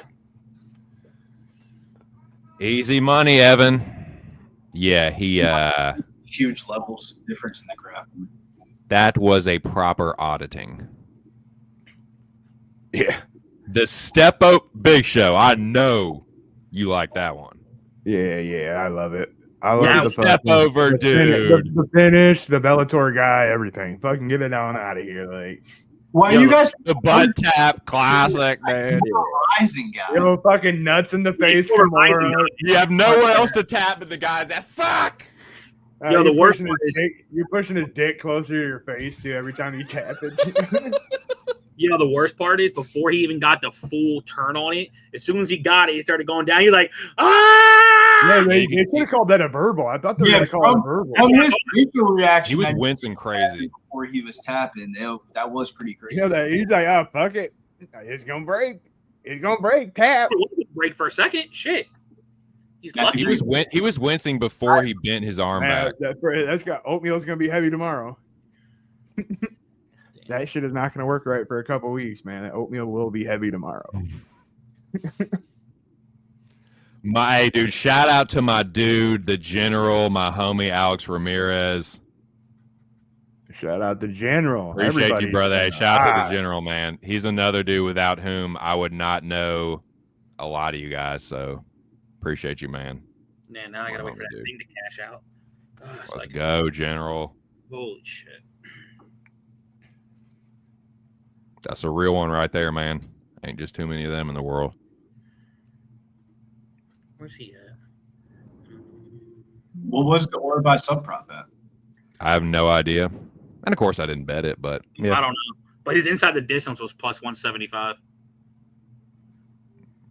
Let's go, man. Shout out to you, man. Hope you're having a good weekend. Shout out to all you guys. 92 in the chat.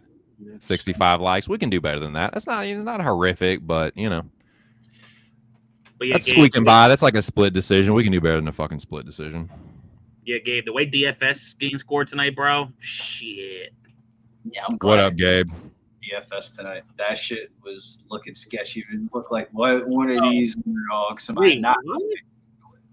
What up, Matt Hatter? Well, from this point on, really, boys, what we should be doing on the DraftKings stuff is playing these $250 fucking satellites for the NFL first weekend and see how many we can get. And like challenge you to see how many qualifiers we can get and like make it a contest between us. I don't hate a game, but I kind of feel like UFC, he fucking knocks them out. Or UFC into NFL. I don't play DraftKings. While we got a little bit of time here, I want to shout out to all my active and retired Warzone. Here's a little dance for you, boys.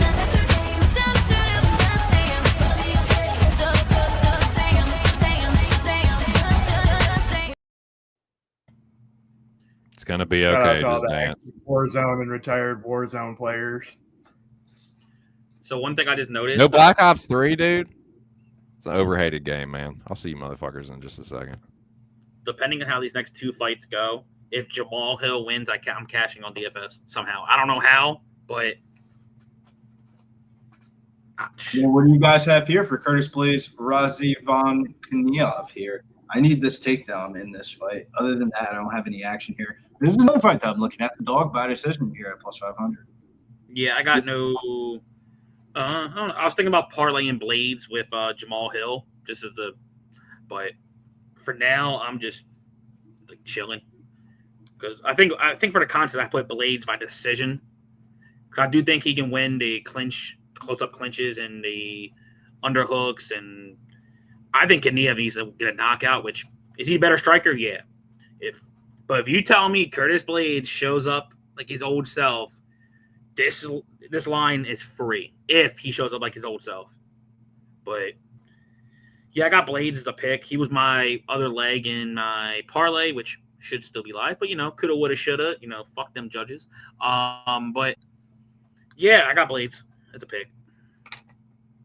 Miles says I think Rizvan's a top 5 heavyweight. If it wasn't for Orolbai winning in aggressive fashion, everyone would be shitting the bed. I'm still cashing. Blaydes by decision, says Gabriel Ballers. I feel like this is a decision fight. That's what I was thinking. I need fight doesn't go, but to be honest with you, I think this is a decision. Wow, so the two fighters that got me in the cashing right now is Sadikov and Orolbai. So my last soldier, I gotta wait to the main event with Jamahal Hill. And I gotta hope these 2 upcoming fights kind of go, because if Jamahal Hill wins and puts up a good number, I'm gonna stay in the green. So let's keep it that way. I thought I was out of it with all these fucking losses, but Jesus. Yeah, I need the Curtis Blaydes takedown to close out my takedown parlay here. 9 all 4 by Blaydes. So Okay.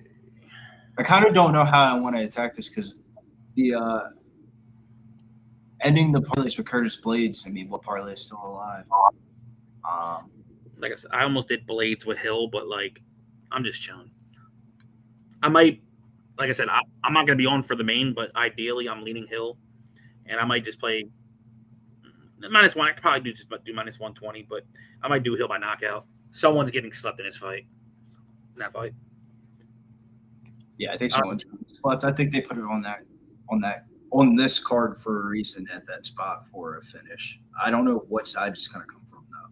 I was looking at Jamahal Hill by knockout plus 200, but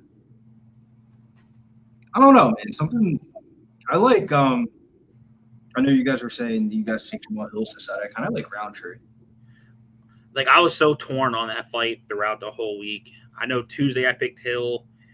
Wednesday, Thursday I was considering Rountree, and then the more and more I went back to, I actually rewatched the podcast this morning, and the more notes I looked at it, I was like, yeah, none against Khalil. Who has the more power? It's Khalil. Who has the better kicks? Khalil. But it's just if you look at the level of comp, that's what I pretty much just took the pick with Jamahal Hill. Does Rountree beat Prohaska? I don't think so. Does he beat Pereira? Which, he just lost to Pereira. So, boom, there you go. How would, before Jamahal beat Glover, when Glover was still on fire during that time, would he beat Glover? I don't think he would beat Glover. So I was like, ugh. I like MMA math and like that kind of just matchups. And Khalil Rountree throws a lot of fucking leg kicks, and Jamahal Hill doesn't defend leg kicks.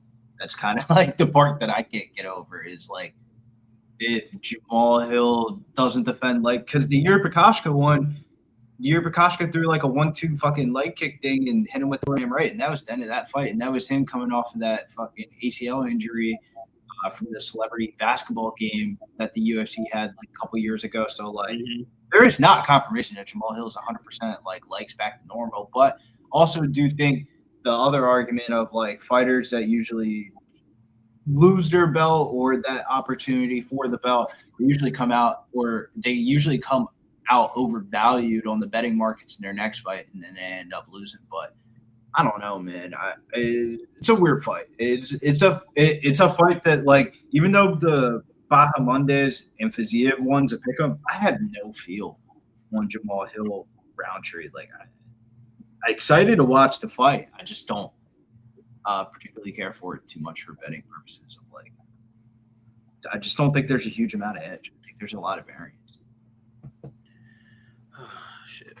So are these motherfuckers? It's been going shit. Betting into variance has been pretty good. Yeah. Shoot. So yeah, now I made almost all my money back. I'm only down like 30. So I'm like, now I'm being like hella fucking picky for this card. Yeah. Even from the parlay loss, I'm up $50. If DFS cashes, then I'll go behind that, and then I'm like, yeah, I'll be more in the green. But if I get this takedown parlay here to close out with Curtis Blaydes, that would be you know it's gonna be sickening. So you say you have Curtis Blaydes, what? Just one takedown? just one takedown. If you had told me you had that 5 years ago, do you think you'd be yelling at your TV, yo, Curtis, shoot a fucking takedown? No, but I also don't think that he's gonna fuck around with in this fight. Like if you're Curtis Blaydes, I'm not fucking around in this fight. Is that a grinder? Okay. The old reliable dude had this thing for well over 5 years. Well, God diggity damn. But yo, Gabe, if you're still in here, bro, I don't know how I'm still cashing on DraftKings. I got 3 losses, and I only got the 2 high scores. So I'm like, Jesus. Just shows how low scoring this fucking fight card's been. Shoot. And then I just got 1 remaining soldier in the main event.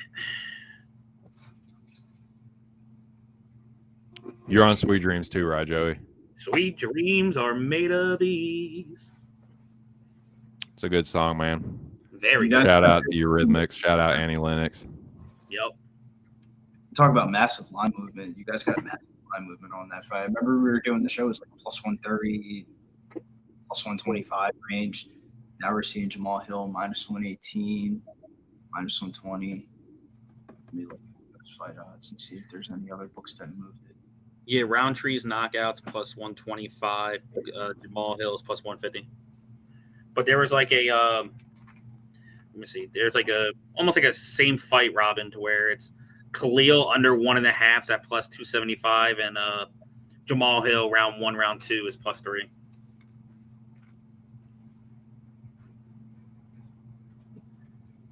But I got the over under at minus 3.5, and the under is at minus 235 for at least for that.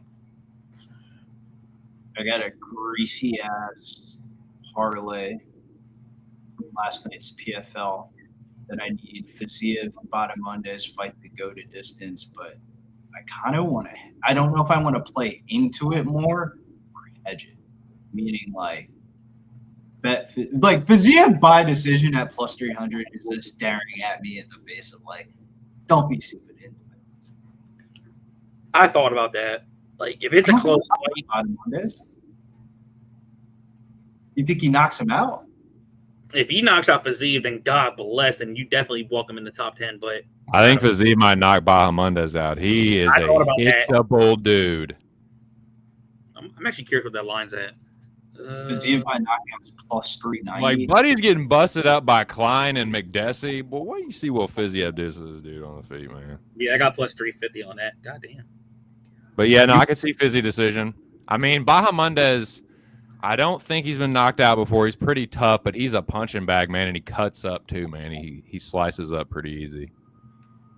Yeah, he's never been knocked out yet. But hey, if you look at But he's also like Fiziev, probably one of the more dangerous, if not the most dangerous dude he's fought. For sure. in TC, if you actually go back to Bahamondes' losses, they're similar strikers. Medesi, 5'8", around the same They're all height. short, compact dudes, yep. Yeah. And guess what? In my opinion, you probably agree, Fiziev's the better striker out of Medesi and Klein. And to me, I don't think it's close. I think he's faster than Bahamondes. He's going to have a hand speed. When we get closer to that fight, I'll make the case for Bahamondes because I don't think it's impossible that he wins. I just think it's more – I think Fiziev has just as many paths to victory, except maybe submission. No, there was a crash in the NASCAR race. All right. I just don't think Bahamondes is going to win a decision. Let's see what Mr. Curtis Blaydes does right here. Definitely Anybody got any Sports action on TV. Curtis I agree. Let's see who got any action. Blaydes and Kuniev. Anybody got action? I'm staying off this fight, but especially now the parlay's dead. But yeah, I got Blaydes. One of my favorite heavyweights. Let's go, Lucky. Yeah, someone tried to paint me as a Curtis Blaydes standboy. I mean, I like Curtis, but I'm still gone. He's for my favorite baby heavyweight. The Derek Lewis Right one now. killed for me. That killed me. Blaydes fan. Yeah, that hurt me. Here we go. They do touch gloves to start the first round. Kuniev takes the center in the red, Blaydes in the black trunks. Here we go.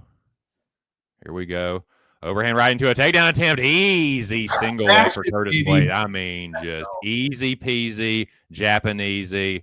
Curtis gets the takedown, but Kuniev does pop back to his feet. Curtis about to get around to the back. Yeah, with a single leg. Body lock now. Thought I was going to go for a little trip there, but Curtis just sagging on him, making Kuniev carry his weight. Kuniev grabbing fence. Good. I tried to hit the switch on Curtis. He won't having it. Curtis dropping knees to the thighs. Deadly. Some say deadly. And Kuniev does a good job to post there. Keep from getting taken down, but Curtis got a pretty deep Gable grip there, boys. Kuniev tries to turn into him, but Curtis stays with it, stays around on the backside, lands a knee to the body there for good measure. Knee to the thigh. Oh, my God, they might stop it. Holy shit. Kuniev with a knee shield there. Good job to not get taken down in that instance by Curtis. Again, knee shield hooking around on the back leg of Blaydes, keeping him from advancing the position, as it were. But Curtis says, let me just advance this a little bit further. My friend, we'll get your hand out of that damn fence. You out of your fucking ever-loving mind. Knee to the thigh from Curtis. Oh, my God, her might stop it. No, I'm just kidding. Those do hurt like fucking shit. Knee to the thigh again from Curtis. And again. Oh, my God, I've never seen such destruction. Curtis almost got the tread. Push, don't grab. 303. It's boring to watch, though. Curtis has literally not let go of this man. Nope. And he gets the body lock trip. He's going back Curtis to his Blaydes with a nice uppercut there. Almost tries to hop on the back of Kuniev. Kuniev does get back to a knee. Curtis Blaydes sitting on his leg. I like that style. That's creative. Just sit on your leg, motherfucker. USA, USA. Curtis Blaydes. Dump his ass again, Curtis. Kuniev trying for the Kimura trap. I think Curtis has seen this before. Oh, yeah. Curtis threatening with a little standing arm triangle. If he gets that, that'd be fucking bananas. That'd be wild, wouldn't it? Yes, sir. Especially Curtis says, nah, let me just Greco-Roman your fucking ass. Oh, my God. Kuniev gets the shield up just in time. That would have been devastating. Nothing worse than a knee to the thigh. I can hardly bear to watch it, boys. Just under 2 minutes in the first round. Kuniev spins out and Curtis says, nah, dude, I'm done with this fence fighting bullshit. Kuniev takes the center. Curtis fakes the takedown. Left hook on the end of that one from Kuniev. Curtis eats it just fine. For the love of God, don't get there. Kind of right hand over the top of a Kuniev low kick. Goes Blaydes. Kuniev parries the jab. Gabe, I'm at 133, 32. I'm at 31, Joey. What do you think about that? I think we're at the same time. Isn't that crazy? Isn't that just fucking wild? Curtis Blaydes fainting. Kuniev thought about the uppercut. And again, Curtis fainting. Curtis ducks under a jab. Tries a single leg, but Kuniev thwarts it. Kuniev pumps the jab. Curtis behind the black line. Kuniev pushing forward. Curtis ducks under a left hook. Lands a nice jab of his own. Curtis is not pillow-fisted. He has improved his striking over the years and has some pop in his punches. And I think Curtis Blaydes is going to find the knockout at some point. Don't look like it's going to be the first round. Left hook from Curtis there, though. Right hand from Curtis and a left hook behind it. Right hand over the top from Kuniev. A little counter shot there. A little counter strike. Who remembers Counter-Strike? Did you ever play that shit? That might Yes, be a I little before y'all's time. Yeah, Joey might remember. Curtis Blaydes and Kuniev going toe-to-toe. Ooh, it was a Half-Life mod. I know some people played Half-Life. It's not like I fucking was obsessed with it. I played Counter-Strike a little bit more. I didn't play a ton of that either, though. Oh, shit. Curtis with a left hook. Kuniev tries to counter with the right hand over the top. Left hook, right hand from Kuniev. Curtis eats it without much issue. 15 seconds. First round. Curtis pumps the jab. Kuniev tries a left hook behind it. Right hand, left hook from Kuniev, but Curtis just ducks under and says, oh, boy, I'll take your ass down again before this round ends. 5 seconds left. Definitely. For round one. I believe that's a razor blades round. If you put a Come gun on, to that my was a head, comedic now, round, TC. That was a comedic round. I actually didn't watch the last 2 minutes of that. Yeah, sure you are. But nah, Curtis Blaydes actually doing what he should have been doing before this fight in the last like 3 to 5 fights. But For hey, sure. he's doing this fight. Hey, kudos to Curtis. But TC, I'm trying to think if it's the same game. Wasn't Counter-Strike where you had to be, there was 2 sides and then one of them was like counter-terrorist win. Yeah. It was one of the original like multiplayer like shooters. I used to skip school for that bullshit. It was like that, you know. And then of course, when I remember when I was younger, I was like, I used to skip school. I'm like, man, school ain't gonna call my house. Man, they called my mama though. I was like, ooh. The most Call of Duty I played was the most I played was Black Ops 3, but I played a lot of Modern Warfare 3 and I really like the story of Modern Warfare 2, but as far as like multiplayer, definitely Black Ops 3, then probably Modern Warfare 3, and then Black Ops 2. Probably the multiplayer I played the most. But here we go, round 2, boys. Kuniev taking the front foot. Curtis Blaydes looking to counter behind the black line. Kuniev with a low kick. Curtis tries to get a takedown, but Kuniev says, let me hit you with an uppercut instead, my American friend. Kuniev got Blaydes behind the black line. Curtis pumps the jab. Double jab. Second one lands in Kuniev's fucking face. Curtis tries a left hook.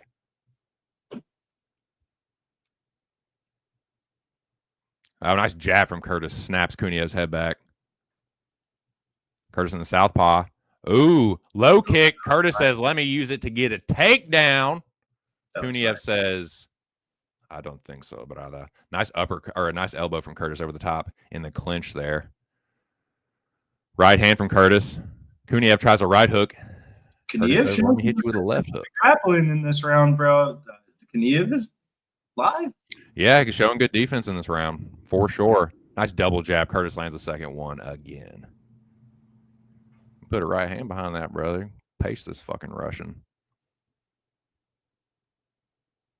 Curtis holding the center now. Holding the monster can. Says this is my territory. You're in my territory now, Russian. Curtis pumps the jab.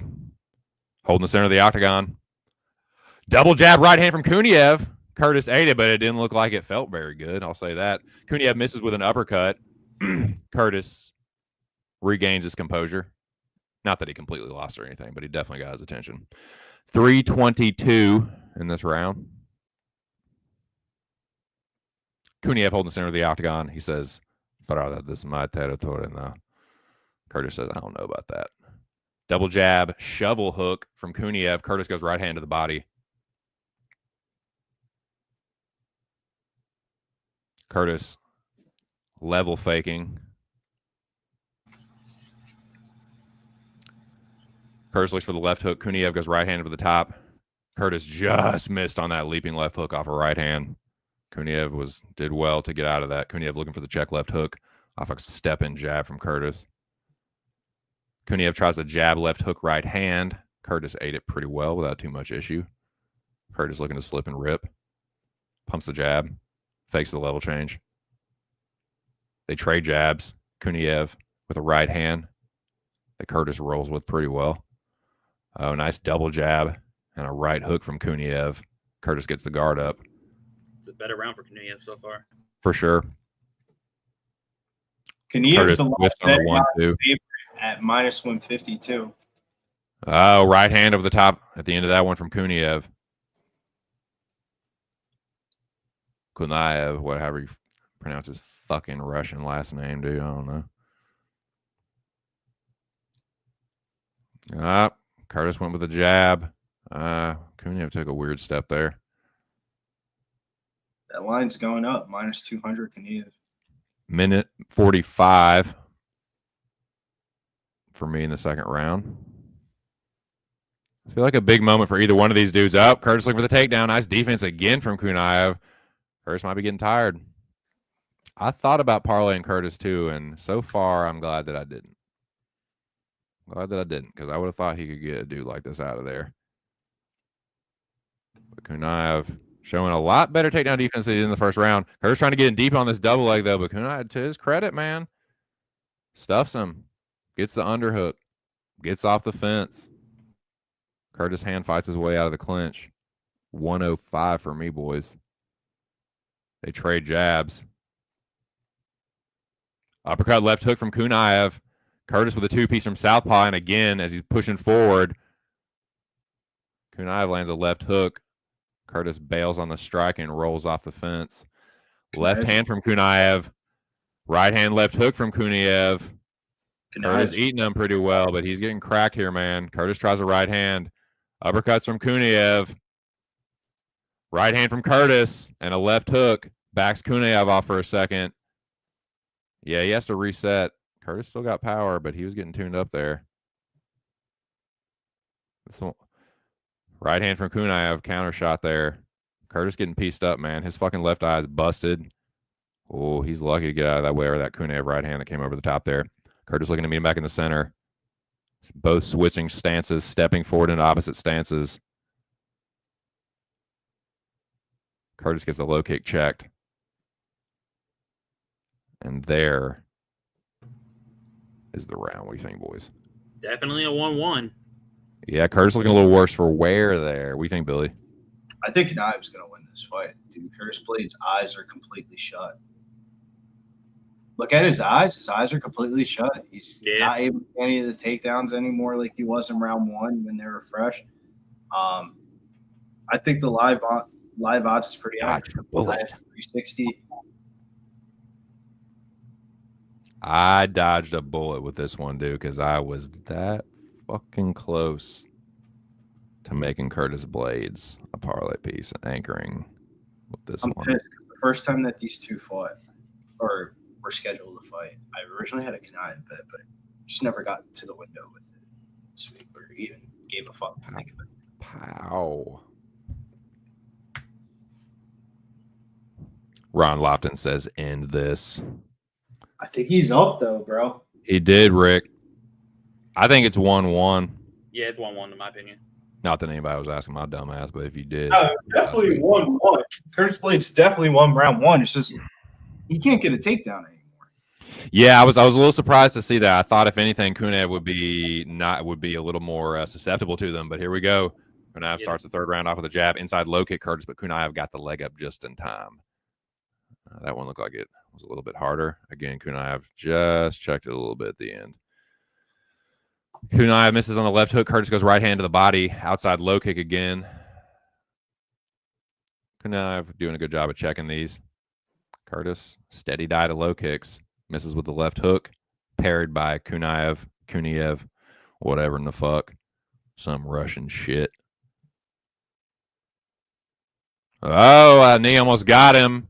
Uppercuts. Oh, it might have got him. Kuniev landed left hook here. Left hook right hand from Kuniev.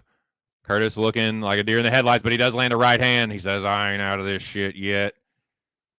Come on, Ruski, let's fight. They meet on the Monster Cam, boys. Kuniev with a big reset there. That's a big boy, baby. Nice jab from Curtis. Could Curtis get, we saw Phil Rowe get a comeback knockout. Could Curtis Blaydes get one here? He's got a lot of big fight experience, and Kuniev taking some big resets here. Is the big boy, is he gassed here? Curtis looks like somehow might be a little fresher. I don't know. I'm just asking the question. His face. He's sucking wind for sure. Curtis got to be smart here, though. Oh, nice right hand from Curtis. Uh-oh. Another right hand from Curtis. Kuniev almost did the chicken dance there. Curtis showing the fight IQ, though. once again, or lack thereof. Dude, he's struggling to take down. He's gonna. You're cracking him on the feet. Nah, let me try and take him down. I'm so like what, man. bro? It's always been Curtis's like Achilles heel, man, is his fight IQ. He's so talented. He's powerful. He's a good wrestler, but it's just like he strikes when he should grapple. He grapples when he should strike. He does get the body lock though. Yeah. Do you think he's winning back this round? Oh yeah, I think he's winning this round. Oh yeah, big time, big time. But again, ain't nobody asking me. But since I'm here, yeah, I might as well just fucking get my 2 cents on it, 2:30 in the third round. So if you had the over 2.5, you can cash that, jank. Curtis Blaydes still got the body lock on Kuniev, who, like I said, Kuniev's starting to sputter out a little bit, it looks like. He took a big reset after a few flurries. Curtis Blaydes like some Curtis Blaydes. That's what I say. Curtis Blaydes ain't a shorter red. All right, 2 cents. I'm going to take your word for it. I'm going to take Curtis Blaydes plus 120. All right, you ain't gonna put that on me. You set your own risk. You ain't gonna put that evil on me, Ricky Bobby Billy. Dude, Billy Ricky Bobby, great. If you said he's winning this third round, you can still get Curtis Blaydes at plus money. All right. Hey, I wish you the best of luck, man. I think Curtis winning this round back. Minus 115 says Swig bets. Shout out to Swig and Big Show for all the production work they do and shit behind the scenes, all stuff like that. 137 for me, third round. Curtis Blaydes. How's the round going? Curtis winning the third round. A lot of grappling pressure. Landed a couple punches after Kuniev. Looks like he's starting to gas out a little bit. 2-piece. But Kuniev lands a right-handed left hook. Minute 20. Who wants it more? Curtis with the right hand, but Kuniev pushing forward, pushes Curtis Blaydes back to the fence. Kuniev is a slight favorite here. He's getting the grappling. Curtis might need a finish or a stamp on it, as it were. Overhook from Razor Blades. Kuniev with a short left hook. Anybody's fight here, I would reckon. But again, what the fuck do I know? Kuniev says bails on it. Just under a minute. Curtis Blaydes. Blaydes with 30 significant strikes in the third round. But again, these strike numbers can be dubious. Kuniev whiffs on a pair of hooks over the top. Curtis lands a left hook and then a right hand to the fucking body. Whiffs on the low kick. Kuniev punches his way into a guillotine attempt. And Curtis, again, precious time to put a stamp on it. What does he do? Try and get a takedown. Yeah. For you. Good. Yeah, maybe, man. Trying to hit the gilly, you're not defending your legs at all. Like, what is this? What are these optics? 10 seconds left. The optics don't look Uppercut good. from Curtis, elbow from Kuniev. They trade elbows. God, Curtis's chin betrays him at the very end. He gets cracked. I mean, I don't think it's even like a robbery to give it to Kuniev if you want. I had Curtis winning that round, but I mean, he lost that like very last. I don't know. I don't fucking know. Don't listen to me, dude. I thought Curtis won the fight, but I would not be shocked if Kuniev got I think they're about to give it to Kuniev. I just have a bad feeling. Yeah. Same. Yeah, in the next like 15 or 20, I'm probably gonna be heading out. What you guys? That's a Brokeback Carter. Now I've been telling him, if you fucking build that, like you should have, build that fucking train tunnel for like Joey. Build you're the road runner, dude. You got to build that tunnel so Wile E. Coyote, you can escape down it, and Wile E. Coyote can smash right into it, dude. But yeah, dude. It's for her birthday. Joey, blink twice if you're in danger.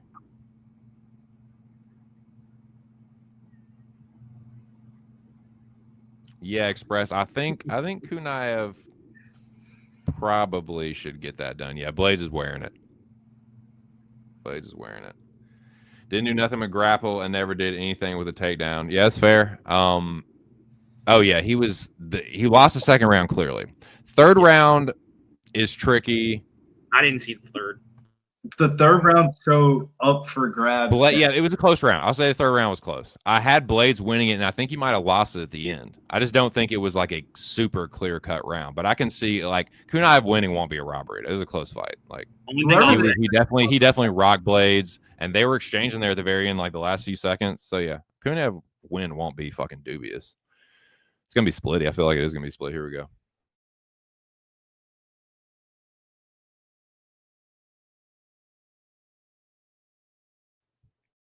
Split.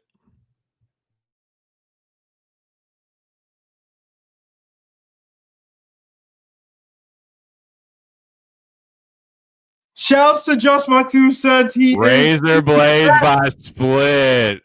I'm telling you, good shit, Billy.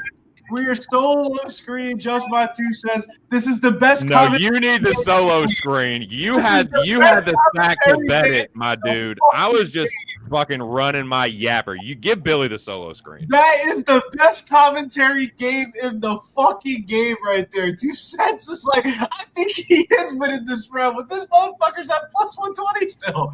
Let's go. Curtis Blaydes by split decision. Didn't need to put him in the parlay. Ended up getting plus money greasy with a minute left. Oh my God.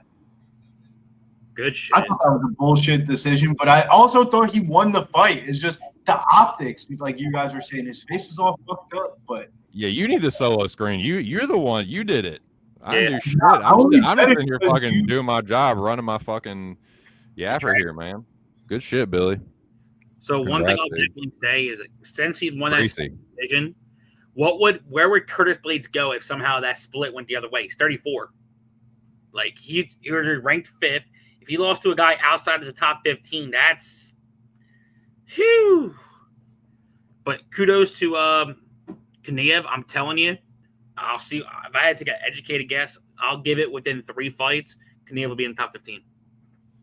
They're gonna get. There's an alternative. I keep on emphasizing this. There's an alternative universe where if he doesn't fucking pop for PFL steroids drug testing, he ends up fighting Francis Ngannou. Yeah, he wouldn't be here if that was the case. He would not be here, and he would be fighting Francis Ngannou in like some PFL dumbass tournament. I don't even think they even have heavyweight this year for a tournament. No, I thought that wasn't I thought it was the right decision. It just felt weird because of where we're at and the way that his face looked. But we move on to the greasiest of them all: Rafael Fiziev versus Ignacio Bahamondes. We're all oddly confident in Rafael Fiziev for some reason. And I think the market's completely wrong with this one. Like the market is like, oh, he's got height and reach advantage over him. He's going to win the fight. No, that's not the case. Rafael Fiziev has seen a million of these strikers throughout his life. And he just fought Justin fucking Gaethje twice and lost a fight the Gamrot that he was winning because I had a Gamrot ticket and I felt like I got bailed out. I think this is Rafael Fiziev all day. Yeah, I don't think there was enough. There wasn't enough info in the Gamrot fight for me to say too much, other than that just being like an injury. So that's kind of like a scratch off to me. I kind of don't even like count that too much. But yeah, 2 close losses to Gaethje. A lot of people still feel like Fiziev won the first fight. I definitely have money on Gaethje both times. And I'm a super fucking Gaethje standboy, so I can't really. I'm biased when it comes to that. But yeah, it's Fizzy or bust. But yeah, dude, people that had a Kuniev ticket, I'm not, dude. Y'all have every right to be like a little miffed. Like I personally supported for Kuniev. Like I thought he stole that 3rd round back, so I had it 29-28 for him. I'm glad that Billy was able to cash his ticket. But yeah, that 3rd round was super fucking close.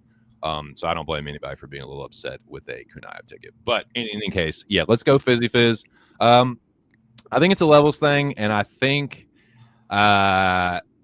like again, Ignacio does not wear damage very well. He is easily cuttable, and stylistically, his last couple losses have been shorter fighters that have good hands, that are fast, stockier. So like, it's not like he always dominates this type of fighter. And I think it's like, is he probably the best dude he's fought so far, and I'd say the best striker. So yeah, let's go Fizzy Fizz. Again, maybe he has an injury or people know something I don't, but this is what I suspect it is. And I could end up just eating my words like crazy, and this is the last thing I'm going to say on it, and I'll let y'all have it. A lot of people, this is what I think happened here. This is my guess, my questionably educated guess here. I think the quote-unquote big shot sharp guys saw Ignacio at underdog money and hammered it because that line flipped, and I mean quick. Fiziev open as the underdog, or as the favorite. Yep. Saw Ignacio, they hammered it, the line flipped, and then it kept going the other way. And shout out to Billy Briz, because he correctly prognosticated on Tuesday that the line would continue to move in the direction of Ignacio Bahamondes, and it did just that. So let's go Fizz, Ataman. Let's fucking go for the boys. Better fighter, hometown, better striker. Fucking knock this kid out, dude. You getting tuned by Ludovic and fucking John Makdessi. Fiziev gonna fucking hurt you. Let's go, Fizzy. Joey? Yeah, so on Tuesday, I even said that this is a level fight. I absolutely agree with TC here. And there's there's a type of fighter that Ignacio has problems with, and it's the short, stocky Muay Thai kickboxing. And guess what? He fought 2 of them, and he lost. And sorry to tell you, Fiziev on paper is way better than both Makdessi and Klein, knowing I'm a Klein backer. But think about this. Everyone's saying, oh, yeah, Fiziev, on a 3-fight lose streak. As TC said, twice to Gaethje. And guess what? He was tuning up Gamrot. Yes, my dude Gamrot. He was tuning him the fuck up until he got hurt. And take that with a grain of salt. And look at Bahamondes. Don't get me wrong. I made money on Bahamondes' last 3 fights. He put money in my bank, and I'll thank him for it. But I don't think he's ready for some of the fighters inside the top 10. And Fiziev, this is a insane matchup you're getting. So, yeah, I agree with y'all. I got Fiziev as a pick. Would it shock me if he lights him up like a Christmas tree and drops him? No, because Bahamondes does get rocked. And it could look like one of those bad early stoppages, like, whoa, it shouldn't have been stopped, but Fiziev wins. But, yeah, I got Fiziev. Yeah, I mean, and I'll shout out to Big Show for making those graphics and all that shit. But I'll be, as Billy likes to say, I'll play devil's advocate for Bahamondes. I could see him maybe like clipping Fiziev. Like Fiziev's been clipped and put out before. I could see Bahamondes catch him with like a step in knee, maybe an elbow or something. Like he does. Like Ignacio does have good Muay Thai. He's improving. He's like 27, so he's in his prime right now. I just don't think Fiziev's out of his prime. I think he's right at his peak, the peak of his powers. And I think with the experience and all that, yeah, I think he gets it done. But yeah, Ignacio's a good fighter. He's not trash. Like he's tough. He can take a kick in, and we'll see.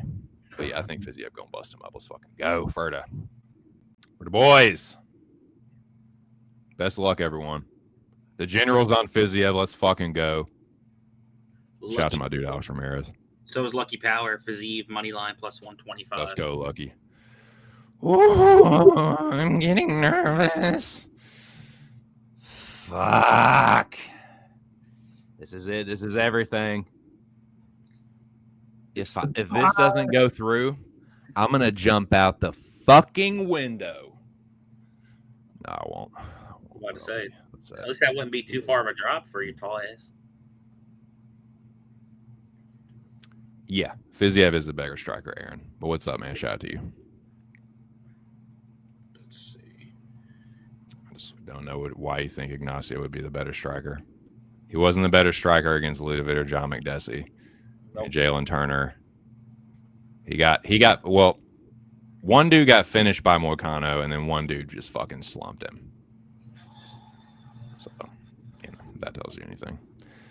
Yes, personally, I do think Fiziev is a better striker here.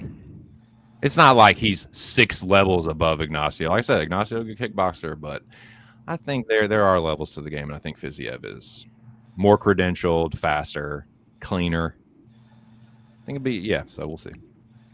But yeah, I could see Ignacio having a good third round, strong third round. It's not like Fiziev is like indestructible, but yeah, I just think he's a better striker. I'll say that. Oh, shit. Yeah, Ignacio probably going to put more out there. But I think that's going to give Fiziev plenty of opportunities to counter him. Ignacio is a punching bag, dude. There's no question about that. He gets hit a lot. The dude and he ain't never been hit by no dude like him. If it's over an extended period of time, Fiziev always gets his licks in. If it's 3 rounds of fucking striking, Fiziev will get his licks in. And I think there could be a couple of them that put Ignacio down potentially. But we'll see. Best of luck to everyone. I knew this fight. It's a battleground fight, but I made it clear who I'm on. Do I hedge this at all? Because I have fight goes the distance in this fight. And a parlay. Unless you think somebody finishes. I guess you calculate all the action you have in this fight and the next one, and then something that could get you your money back or close to it. Or some of it, a chunk of it back.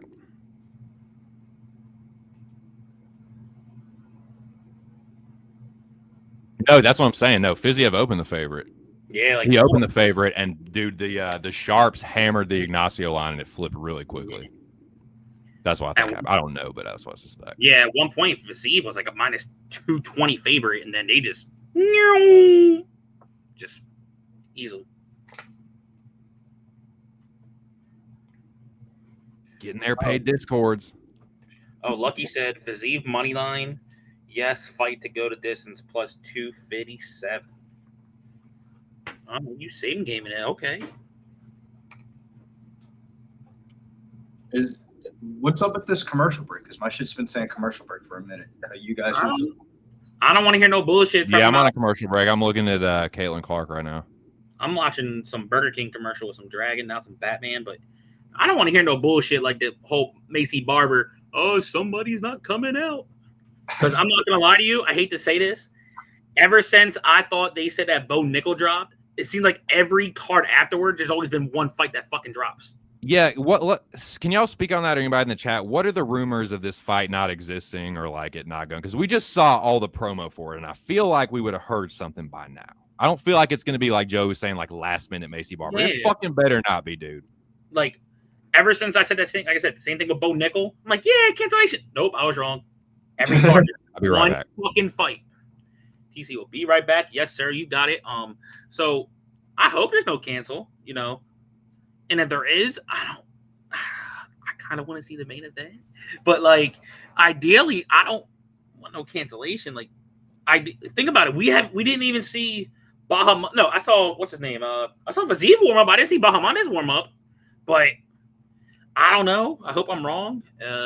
Hopefully, by the time these commercials end, we see both fighters in the octagon. Yeah, hopefully it's one of those type of commercial things. I don't want to hear. Yeah, I don't want to hear. Notification for instant updates whenever you guys get the new stream videos live. Shouts to Express. Oh shit, this is gonna be fucking wild. Ron Lofton's on Ignacio money line. Hill fight under 3.5 plus 140. Good odds. All right, let's get done these commercials. I want to see what the fuck's going down. These commercials are taking way too fucking long. Yeah, bro. There's way more commercials than I thought.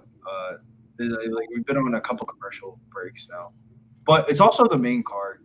And so hold on. I'm shocked that we got the right decision though in that last one because I thought Curtis Blaydes snuck it out.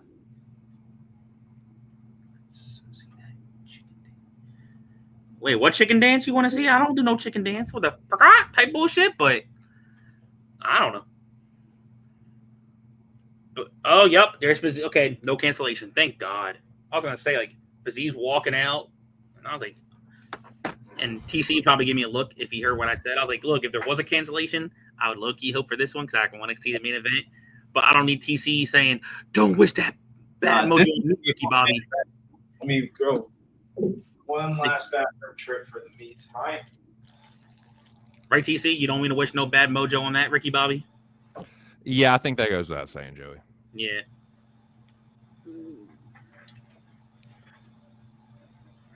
Come on, Adam, man. Oh, he's angry. He's like, don't get too crazy. Pace yourself. Pace yourself, dog.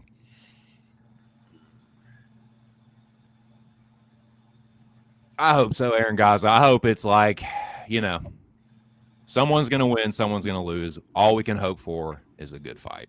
And at least somebody's going to cash. So I know Mills is on Ignacio. You're on Ignacio Bahamondes. I'll be pissed if he loses, but I'll be happy for y'all. I'll say that. Joey, call the fight. I can't. I'm too nervous. Hey, Press, if you wanted to see any type of dance, you missed it when Orolbai catched my two leg earlier. So that was the one dance I was excited for because I almost jumped off this fucking table. But okay, yes, the fight is on. Okay, thank Fight is God. on, head kick. Because if all I see is if I saw him walking around the octagon and I heard some bullshit, I'm like, you know, I don't got nothing on this bet, but I was gonna say, like, at least for TC, I want TC to make some motherfucking money, so he can buy me a drink at Pub 5. I'm buying you shit at shit. Nah, I will.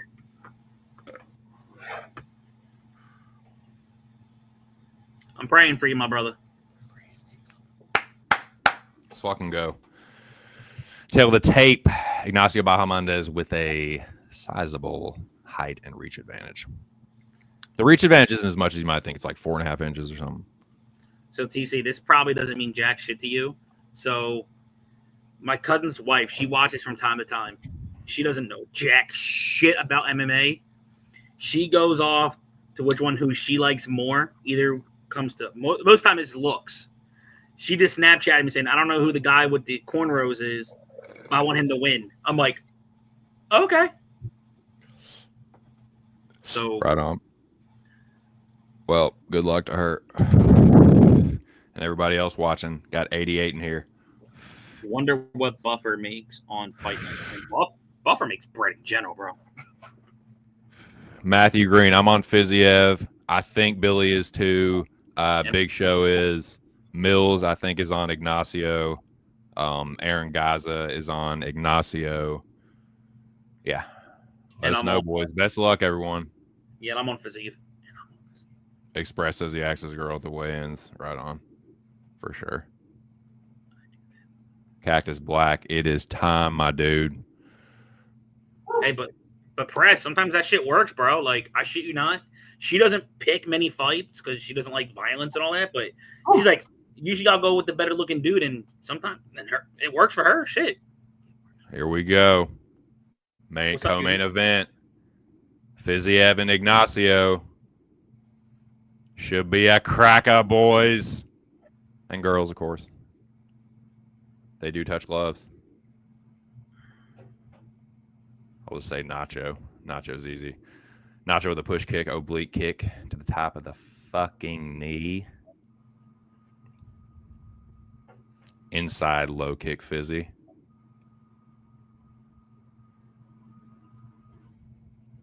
Fiziev coming off the short notice loss to Gaethje. Ignacio coming off the finish of Jalen Turner. Fizzy with an inside low kick as Ignacio lifts the knee. Ignacio tries a question mark kick. Fizzy out of the way. Nacho lifts the knee again. Fizzy checks the low kick. Nacho switching stances, holding the octagon, holding the center of the octagon, I should say. Switching back and forth, just width on the low kick. Fiziev with a three-piece and a kick.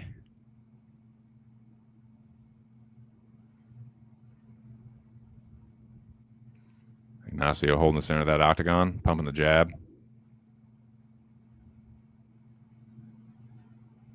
Fizzy checks the low kick. Ignacio looks for the check left hook. Nothing doing. Nacho with that oblique kick again. Fizzy switching stances.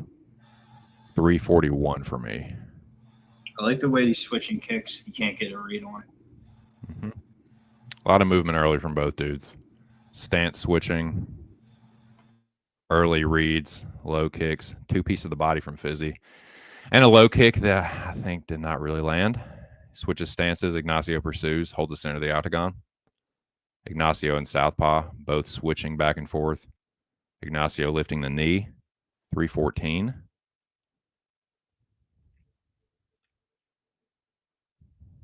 Ignacio looking for that oblique kick again.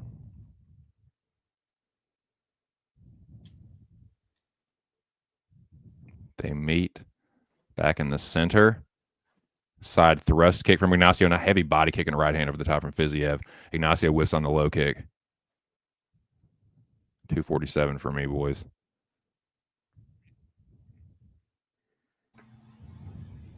They're both being pretty patient.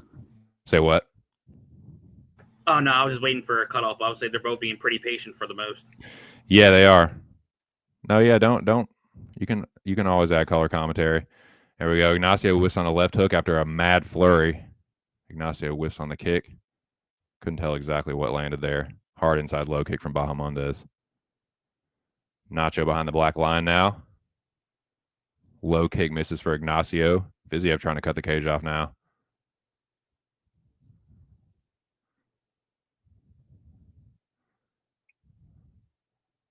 Ignacio misses the two-piece. Switches back into orthodox, looking for that stabbing, spearing oblique kick. Thought about the knee. Fiziev got to be careful. If Ignacio decides to turn one of these knees into a front kick, nice body kick, Fizz. Fiziev got to be careful about what for the front kick. Ignacio switches stances. Fiziev returns the favor. Misses the oblique kick. Dodges the low kick. Fiziev starting to check these kicks pretty well. Nice jab, Ignacio. Fiziev switching stances. Look for the left hook, right hand, left hook over the top. But Ignacio does a good job staying out of the way. Fiziev switching stances as Ignacio meets him back in the center. They're starting to open up a little bit more now. Fiziev slips the jab. Meets Ignacio back in the center. Stance switching both of them. Back and forth they go, boys. Man dancing on the God-blessed monster can. 110. Fiziev doing the matrix. Thought about the right hook. Ignacio with a nice low kick. Makes Fiziev switch stances. Fiziev jab to the body. Or left hook might have been. I couldn't tell from the angle. Stabbing. Thrusting oblique kick from Ignacio. Round and round they go. 47 for me. First round. Ignacio lifts the knee again. Kind of a tit for tat first round. Not a ton. Left hook from Fiziev. That was a nice shot there.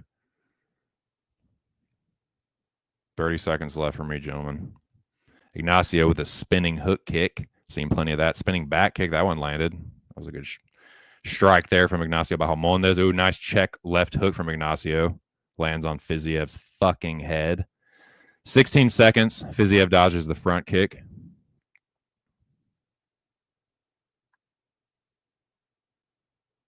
Ignacio tries an axe kick. Fiziev misses the 3-2. Body kick, and that's your first round. What do you think, gentlemen? I gave Fiziev the first round. Same. What the fuck did Goddard get in there at the end like that? Boy, like he almost got clipped his damn self.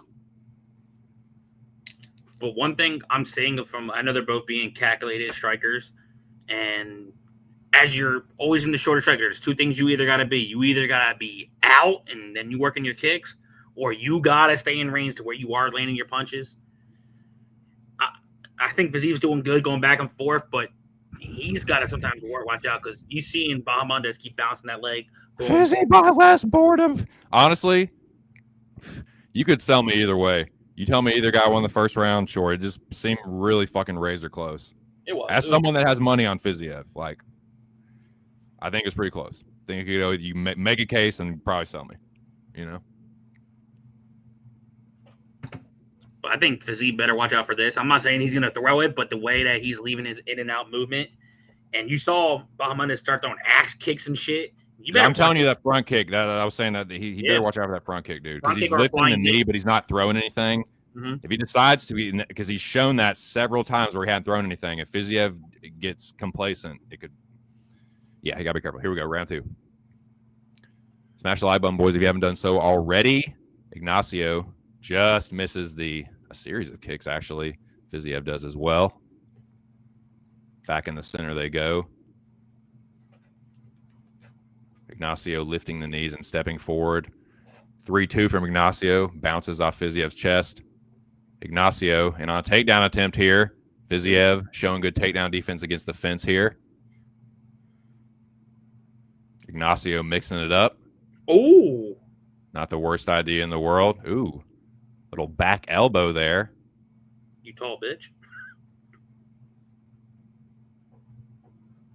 Little chopping elbow from Fiziev. I think that's smart, though, from Ignacio. Ooh, another back elbow. Back up elbow, whatever you would call that. But, yeah, good job to mix it up. Good knee to the body there, and they're off the fence. Left hook from Fiziev as they break. Front kick to the body from Ignacio. Magare chudan us. Fiziev ducks under a two-piece from Ignacio. They clinch up. Ignacio looking for a takedown here. Knee to the body from Fiziev. 340 for me. Fiziev spins Ignacio into the fence and lands a nice elbow there. And a left hook on the break. Bust him up, Fizz.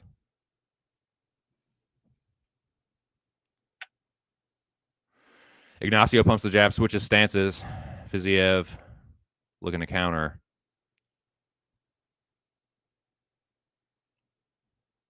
Fiziev looks for the right hook over the top. Nice knee in the clinch from Ignacio.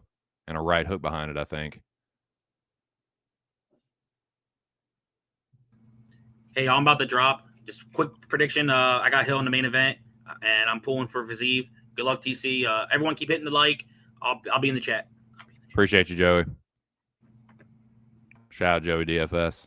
Joey DFS. 247. They're starting to open up now. Ignacio with the right hand. Fiziev counters with a left hook.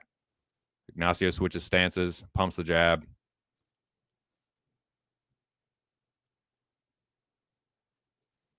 Ignacio misses a pair of high kicks.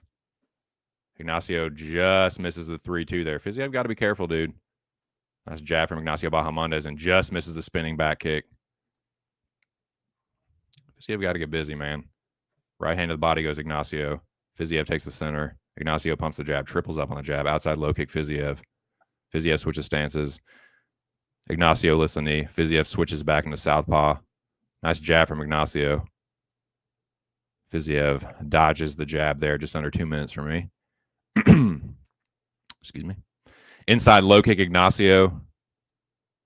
He is filling the space, as they say. Inside low kick again. Hard outside low kick from Bahamondes. Fiziev with a counter pair of hooks to the body as Ignacio lands a kick. Fiziev holding the center. Nice body kick from Fiziev. I'd like to see more of those, personally, as a Fiziev backer. Ignacio misses the left hook. Oh, come on. Body kick there. Nice jab. Pair of hooks to the body from Fiziev. More of that, Fizzy Fizz. More of that. Slow this kid down a little bit. Don't give him that ground. Crush the distance, my dude. Nice left hook, Fizz. There we go. Oh, shit. Fizzy with the takedown, huh? I got to lay a little jiu-jitsu, huh? You gangly alien fuck. Yeah, I can say that because I'm a fucking twiggy alien fuck, too. Nice right hand from Fizzy. Over the top will ground and pound on your fucking ass. Show them how they do it in Azerbaijan, brother. Ignacio misses the left hook as Fizzy lets him back to the feet. Fiziev again with a takedown. Easy takedown. Easy takedown. So there's just that Jalen Turner got caught in that. Yeah, please. Fizzy ain't Jalen Turner. Yeah, Fiziev. Let's fucking go, Rafael. Let's fucking go.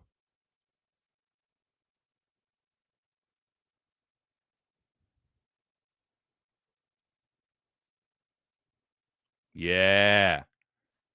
Yeah, Fizzy. Let's go, Fizzy. I think he's up 2-0 in my opinion. First round's close. Like I said, could go that one could be scored either way. That's why I want him to put a stamp on as much as he can. 12 seconds. 10 seconds left. Yeah, minus 430 live line for Fizzy. And he dropped this bitch ass. Whoa! Come on. You won't lie, Billy. Sat him right down. Pow, motherfucker. Yeah. Don't try to do a little fucking spinning move thing like you just didn't just get dropped by that fucking punch.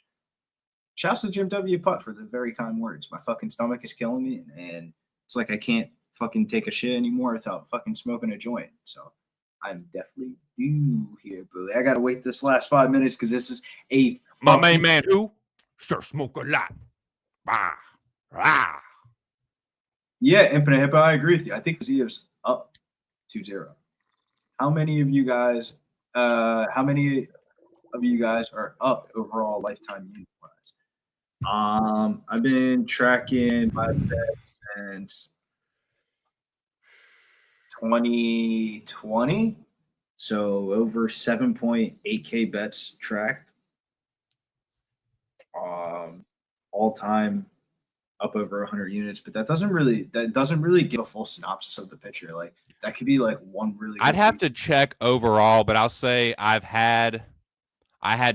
only been betting MMA and tracking it for 4 years now. I won the first 2 years. I lost last year, and I'm having a losing year this year, so I'm looking at 2-2. but I would have to guess like maybe even around even or maybe even down a little bit, but I would have to track to be sure. Fiziev getting biggie, pair hooks, getting busy early. Checks the low kick from Ignacio. Come on, Fiziev. Third round, dog. They trade hooks.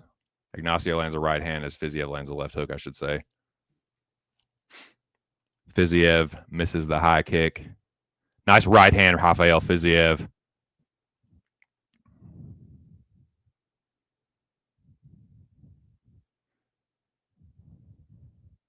Nice left hook. Let's fucking go at him, man.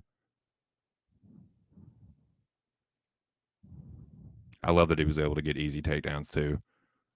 I think that would benefit him in this round as well, brother. For Azerbaijan, for Baku. Nice left hook. Fiziev and a left hook over the top. They're trading in the pocket now. Needed the body from Ignacio. Elbow from Fiziev. Let's go. They trade left hooks. Left hook from Fiziev as he steps through. Meets Ignacio in the center.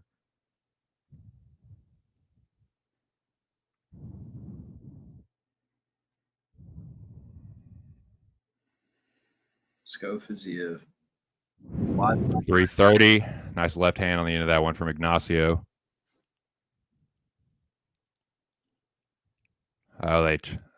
Ignacio lands a right hand, Fizzy with a left hook. Ignacio now cut on his right eye. Nice right hand with the end of that one from Bahamondes. Fiziev's left ear is bleeding.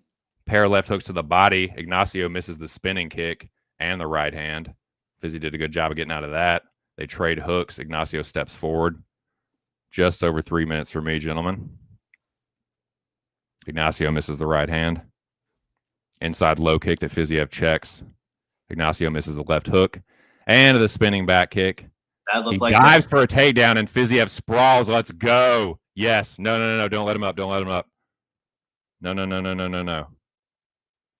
Nah, he's fucking him up on his feet, bro. That looked like a desperation. Nice left hook, Fiziev. Knock this fucking kid out. Leave no doubt, homie. You're better than this fucking kid. Nice elbow, though, from Ignacio. I'm trying to call it as even as I can, boys. A man can only do so much, but I'm doing my best. Fiziev's fucking. Double jab. Nice left hook, Fiziev, and uppercuts. Ignacio misses on the kicks. Man, he is good at ducking those. Left hook from Fiziev. Nice elbow. Ignacio with a trace of hooks there. Fiziev goes left hook to the body as Ignacio evades. Ignacio with a double jab right hand over the top. They clinch up. Ignacio with a right hand with a plume. Fiziev with the overhook. Fiziev stuffing the takedown of Ignacio up against the fence. Near the body from Bahamondes.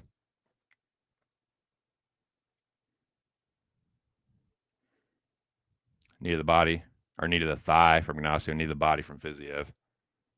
125 for me. You need to get off the fence, though. Let's go, Fiziev. Yeah. Nice two-piece from Bahamondes, but he gets countered with a left hook to the fucking body. Two-piece from Ignacio. Nice Fiziev. Nice check left hook.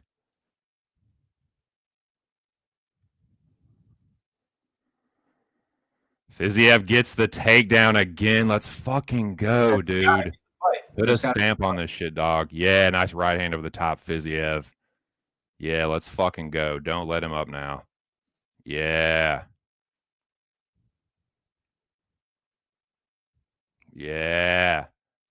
Did not think he would have any kind of grappling success like this, but he sure is. Yeah, Fiziev, let's fucking go. Yeah, let's fucking go, dude. Yeah, Fiziev. Yeah, Adam, man, let's fucking go.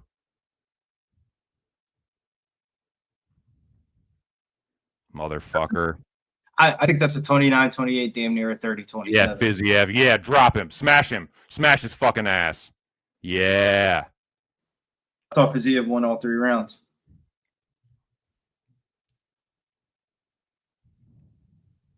Stand up for your boy, Azerbaijan. Stand up for your man. Let's walk this in, baby. We got the plus monies on the podcast. Come on. Let's walk this in for the boys.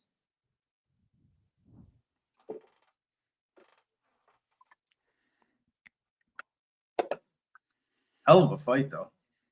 Oldie, come on. Come on, Oldie. First round was boring, but it started like getting better as it kept on going.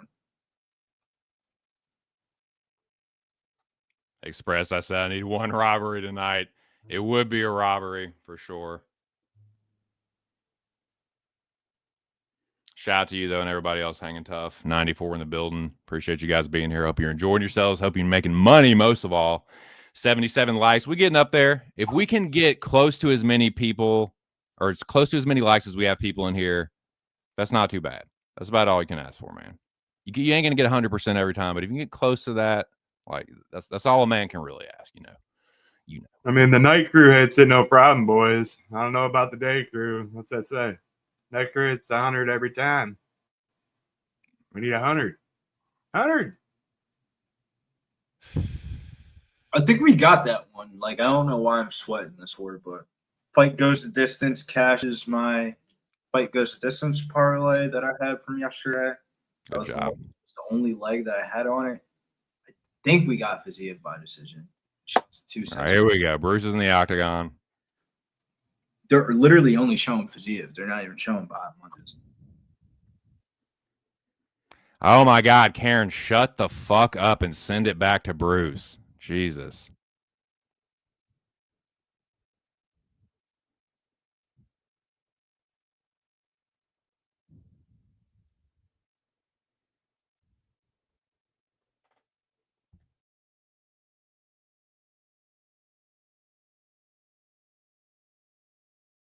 That's a 30-27. All three judges' scorecards, baby. Let's go.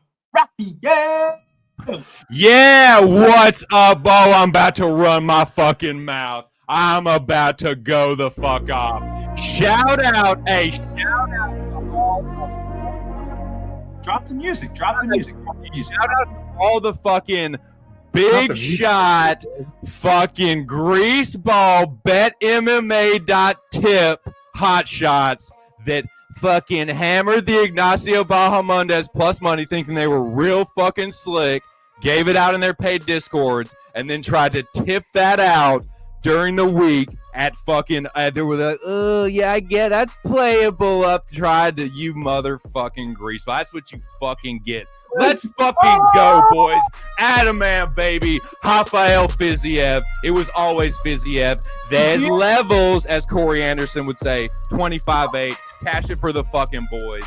Let's go, baby. I ain't scared to put a damn underdog in my parlay. So, yeah, let's go. Back in the winning column. Oh, yeah. Does it feel good to be a winner again? You're god dang right it does. Shout out to all you guys. Bank account is looking very, very nice after the Rafael Fiziev by decision. We get the money line by decision if fight goes. That's the first triple up that we got on the night there. Easy money, GC. Let's go. Let's fucking go, boys. We worked the fuck out of that line all the way since Tuesday. We let people know, like, check on Friday.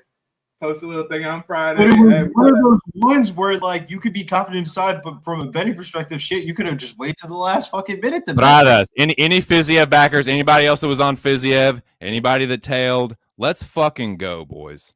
I was telling TC last night that's like my favorite spot in MMA is when you like a dog that you feel like should be a favorite and then you parlay it. Let's fucking go, Dave. It's a great spot because it's really you're taking two favorites and you're just getting dog money on one of them. You don't get it that often. You don't get often is a person that is a top 10 fighter in the division coming off of like fighting another top 5 person in the division, and it's not like he got fucking smoked in any of those Gaethje fights, and like the market was just so convinced on the height and reach advantage. It's like Rafael Fiziev is the fucking Tiger Muay Thai fucking striking coach. You don't think he's fought some people that were taller and longer than him throughout his career? Like he's a decorated, probably one of the best Top five. Trying to Hey, bet I Rountree. think Hey, the reach hey, advantage. that was oh, dude, bro.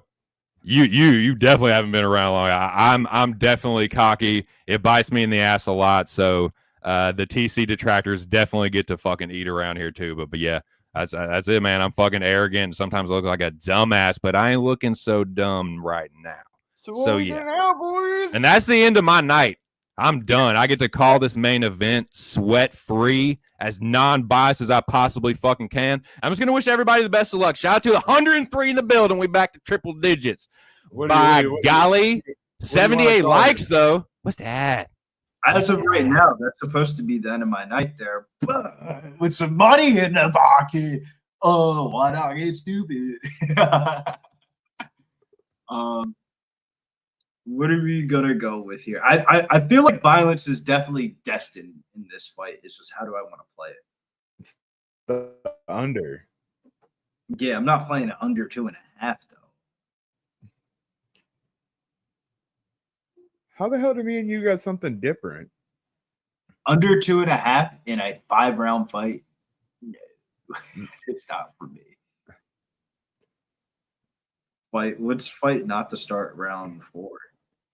-164. So basically, I hate that it's chalk at under 2.5. That's what I'm saying. A chalky under 2.5. I'm not. If I'm paying for chalk, I might as well get the extra 5 minutes, right? So that just means we do a 1.5, right? I don't think Cactus, it's really let's finished. go.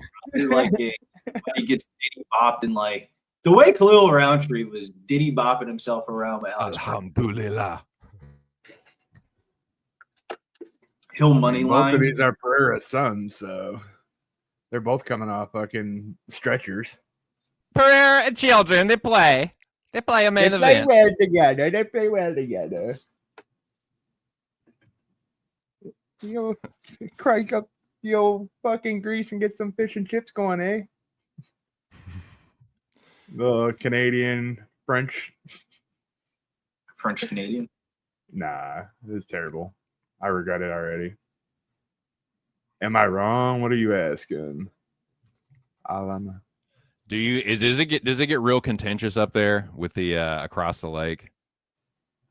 Oh yeah, dude. It's we have like the Ontarioans or the Ontarians. Yeah, we always have MMA events like right on the border. It's always US versus Canada. They're always like $20 to get in. Windsor. Great. Yeah, we fuck them up all the time, dude. It's really not even a showcase, bro. Like shout out to all the Canadian homies.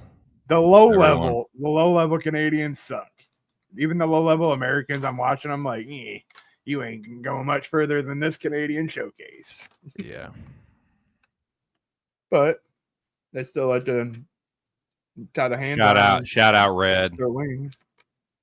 Shout out Jasmine. Shout out Jespi. George. Well, Tanner Bozer.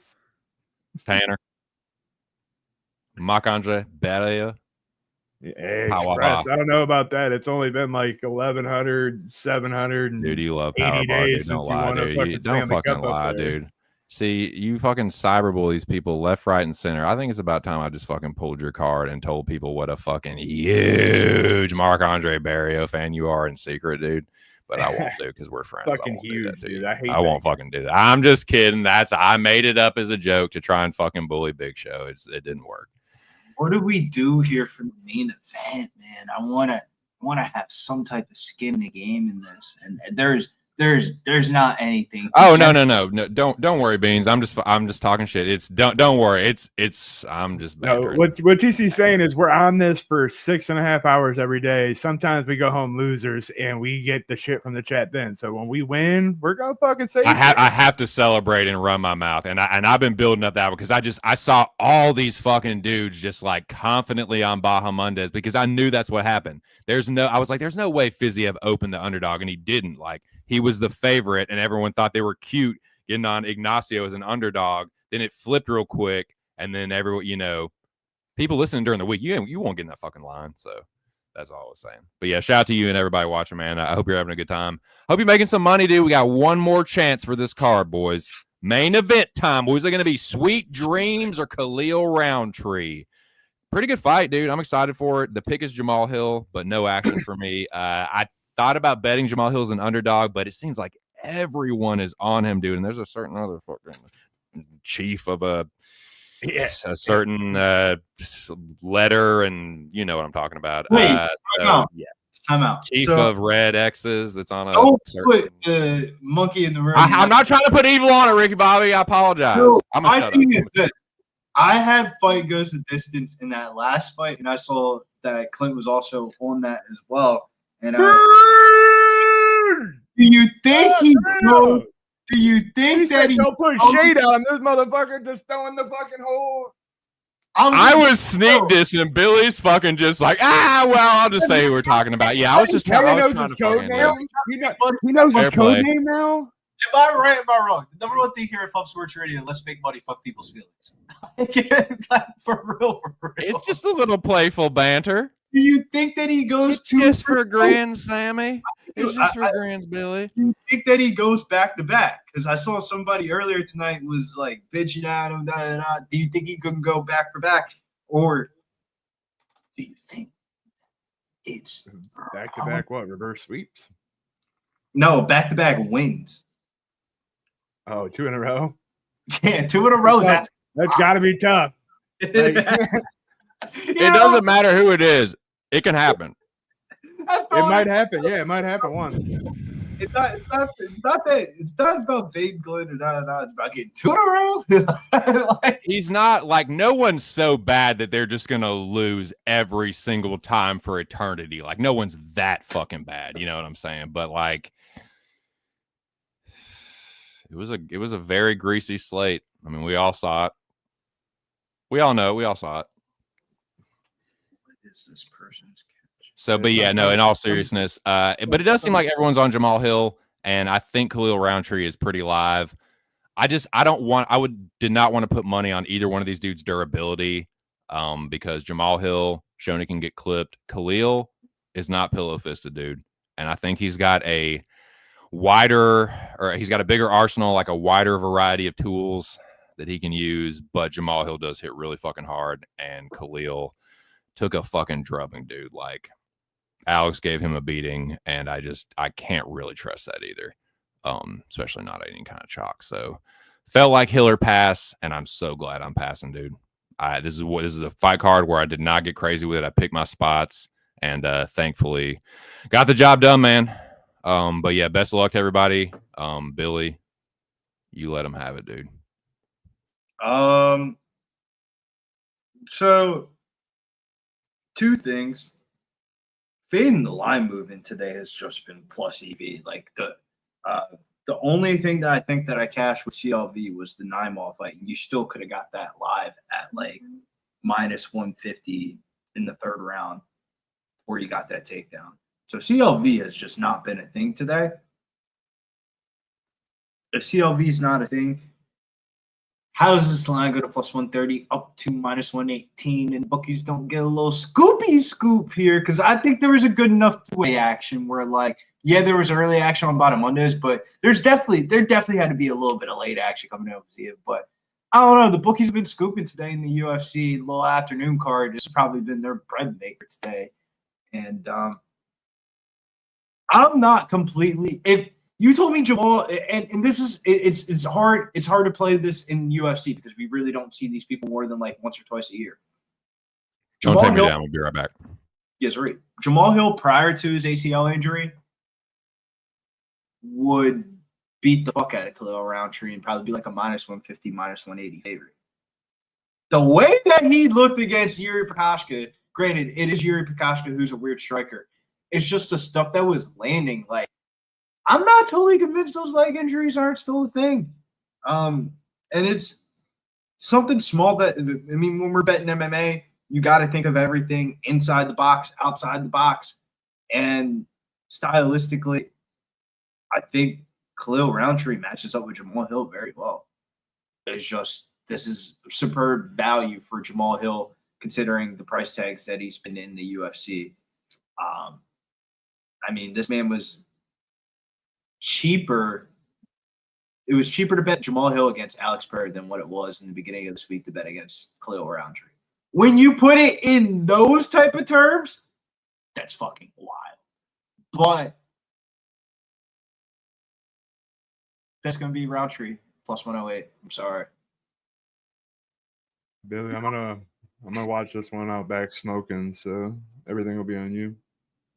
To end it? No, I'll come back into. We got a main event, Gorilla, Killer. Who's going to come out with the W? I think me and Molly are.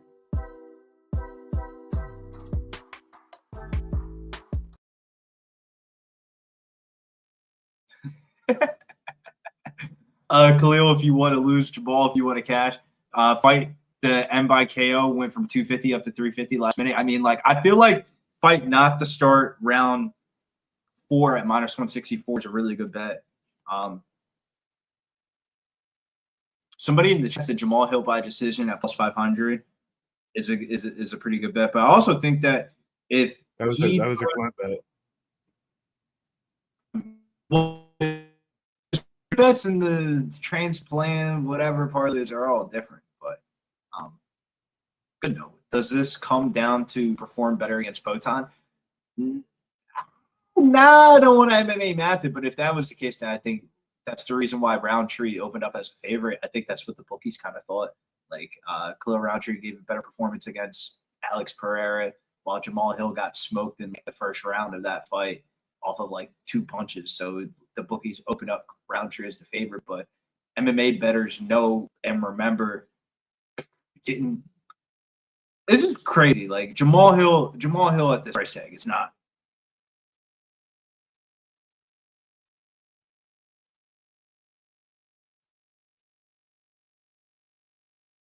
I think it's time to. I mean, I can't really call this a pack. This is a sample. Sample ops pack. Put one in the air for Ignacio Bahamondes. Cheers. Shout out to all the Fiziev backers. Boys, we did it. We got one through the hoop, boys. Cheers. Hell yeah, got some weight right here. Tail of the tape, 34-35. 6'4", 6'1". Jamahal Hill with a 2.5-inch reach advantage. So not anything crazy. Khalil Rountree can definitely cover that distance quickly. So Jamahal Hill with the boxing versus boxing, street fighting versus Muay Thai and MMA. Well, they both have MMA. They both have some grappling, but definitely are known predominantly as strikers for anyone that is, not familiar. Yeah, neither of these guys. There's new fans being made all the time, so Neither of these guys have landed a takedown in the UFC, but I will say Jamahal Hill has shown some BJJ upside.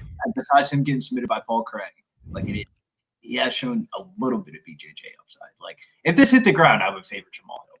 I think he's like a blue belt working on purple. I think maybe he's gotten his purple by now. Good old representing. You're not gonna represent your Michigan man. Big show. I mean, you guys got Jamahal Hill, and Unk is the pick. Unk round 2 knockout, but I'm kind of getting a weird feeling like it might go the other way for Khalil, but I'm not confident enough to bet it either way. But best of luck to everybody. Hill at plus money, former champion, hits hard. Khalil coming off a whooping. Yeah.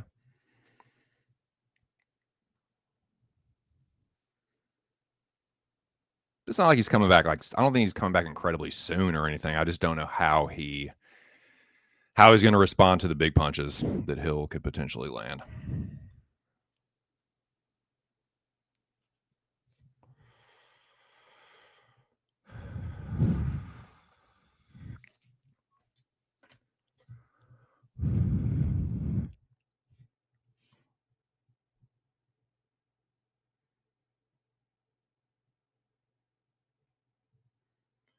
Biggest bet in 3 years, 400 on Hill. Casual better. So big. Hey, best of luck, man. Best of luck, Beans. Anybody else? Hey, No matter what your action is, best of luck to you. I want y'all to make money. I truly mean that. And hope y'all are enjoying yourselves, having a good time, man. Ain't nothing wrong with Main that. event. $100 can go a long way for somebody. I mean, that's more than what. Oh, dude. $400, dude. People have been killed over much less, dude. That ain't nothing, dude. Ain't nothing to fucking shake a stick at. Gosh, a $400 bet, you damn near getting half of somebody's Dude. paycheck this week. Fuck yeah, dude. Ain't nobody mad at making $400. Hell no. The last time I've ever bet a couple of grand on a fight was the Adesanya and fucking Casey O'Neill parlay. It was like 3 point whatever grand to win. Like it was damn near like 50 something $1,000, and Yeah. that parlay die in the third or fourth round, wherever it was. I try to eliminate that memory from my head. Makes you never want to fucking throw a bunch of thousands. Under $1,000 is my limit. I am not betting over $1,000 on UFC fight anymore. Yeah. Here we go. Hill and Rountree. Khalil, very slow, being strange. Khalil, you're being strange. Jamahal Hill pretty easily takes the center of the octagon. Khalil Rountree finally fighting now, fainting.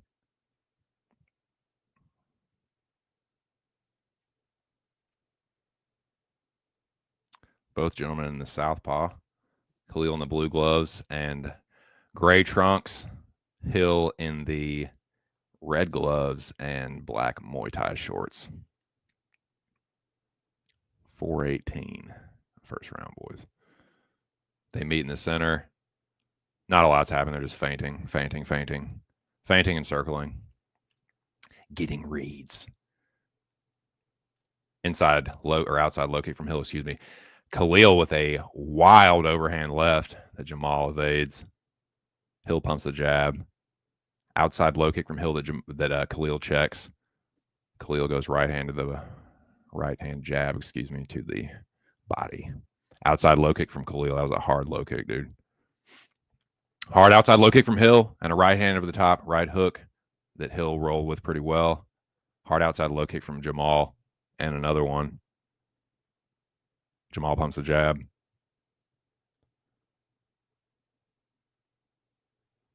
Hill looking for the right hook and the left hand. Jab to the body goes Khalil Rountree. Khalil looking for an overhand right. Jamahal looking for the right hook there on the counter. Hard outside low kick from Khalil. Hill holds the center, pushing forward. Hard outside low kick from Hill, who pumps the jab. Holding his ground now. Khalil circling. Khalil takes the center now.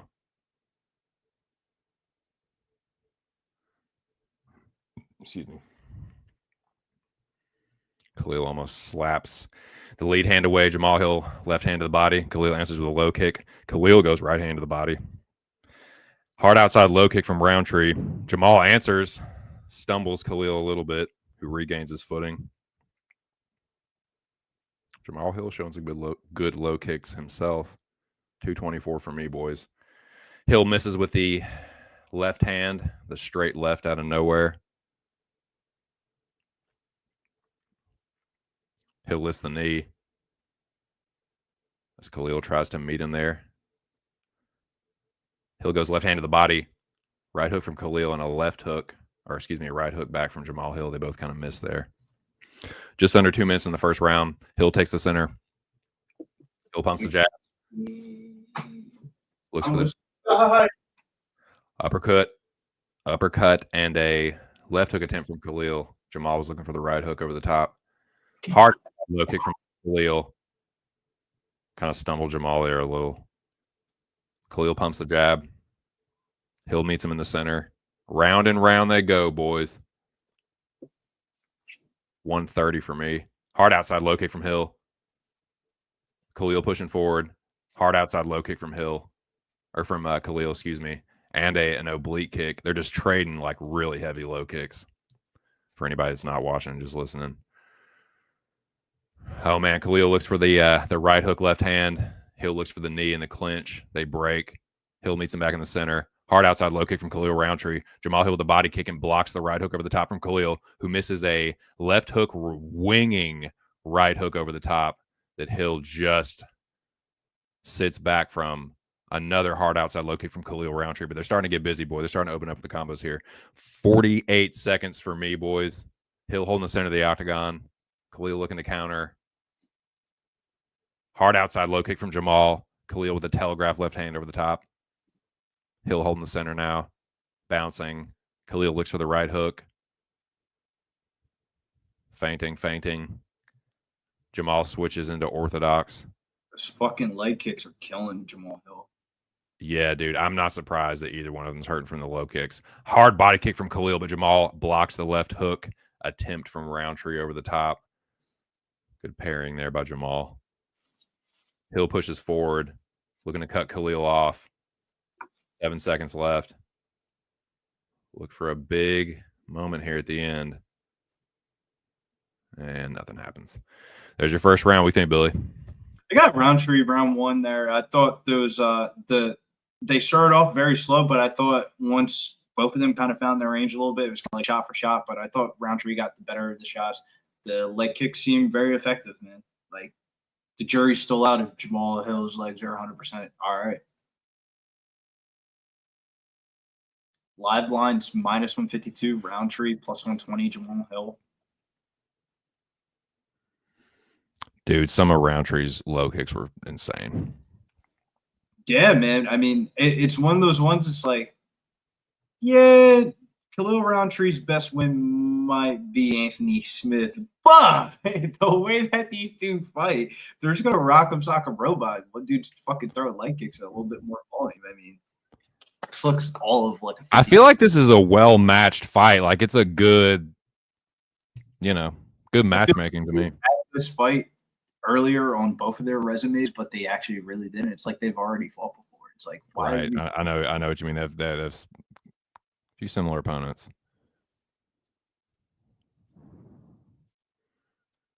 Khalil's had such a crazy career, dude. Wild resurgence. Jamahal Hill had such a short, like just before you knew it, he was champion. It's like, holy shit. Yeah, before you knew it, his ascension was pretty crazy, dude. The way he smoked Jimmy Crute like that, I was like, holy fuck. My man lost to Paul Craig and won the belt within a dude. And then year. he had a crazy fight with Glover. It was wild, man. They trade hooks, trading right hooks. Khalil with a big right hook, hard outside low kick from Rountree. Jamahal Hill switches stances as he did at the end of the first round. Hard body kick from Khalil Rountree. Khalil starting to feel it a little bit, starting to get into his groove. But Jamahal Hill takes the center.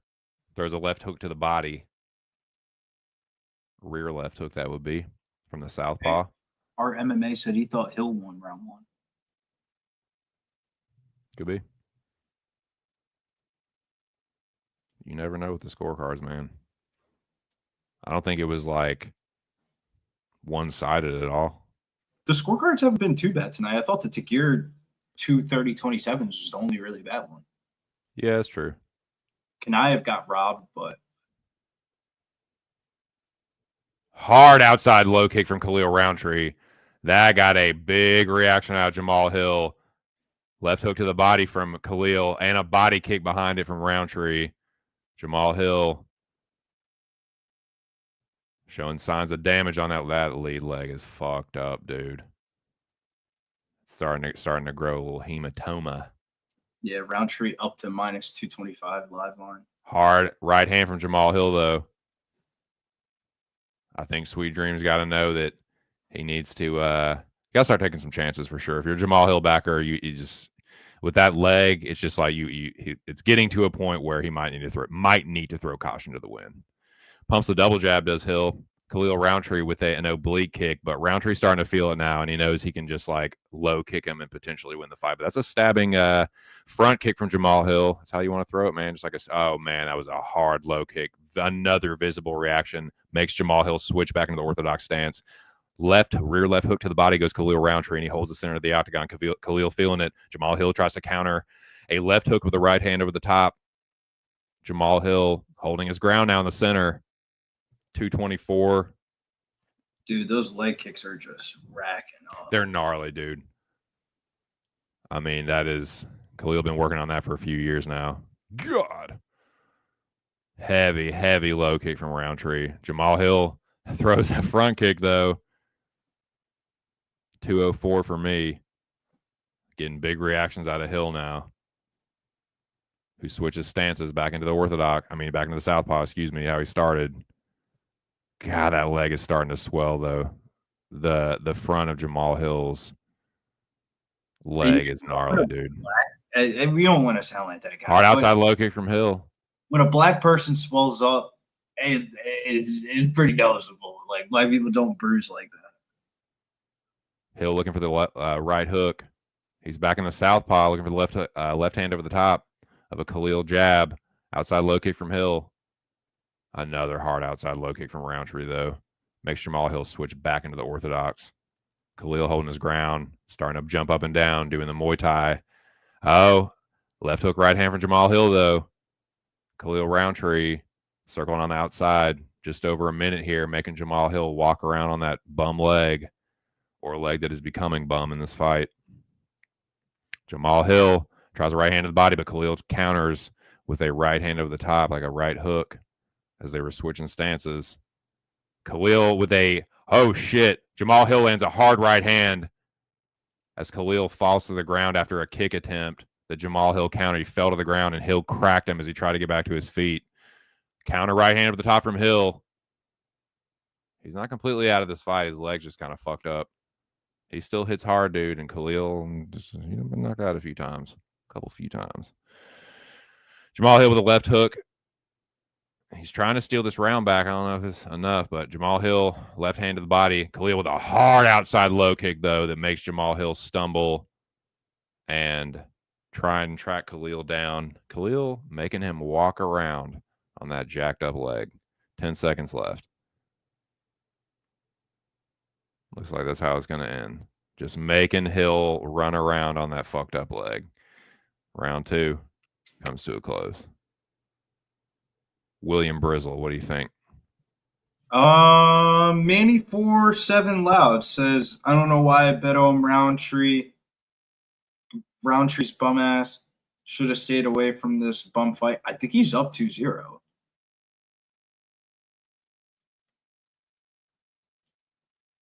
Not that I think. Shit, not that I think. I know Khalil Rountree's up 2-0. The fuck did Jamahal Hill do in the last 10 minutes? Like, winning this fight. Almost every low kick is getting a visible reaction out of Hill. He's having to switch stances, and I know normally you don't want to see the guy you're backing run away, but I think it's strategic in the sense that he wants Jamahal Hill to just keep running around on that fucked up leg. And now he's going to have to sit for a minute, let it sink in. And I think he's hoping that he's going to have a sitting duck in front of him. But Jamahal Hill still hits hard, man. So that's what I would say. If I'm in Khalil Rountree's corner, I'm like, dude, this guy's still dangerous. But keep your guard up and keep giving him a steady diet of low kicks. I'd start setting the low kicks up now. And hey, you get a visible reaction out of the dude. That add a fucking punch behind that too. You said it earlier though. Jamahal Hill has to take a risk. You're not going to win this fight striking that range. You got to take a risk at some point in this fight. Khalil's shown he's the better outfighter with the Muay Thai.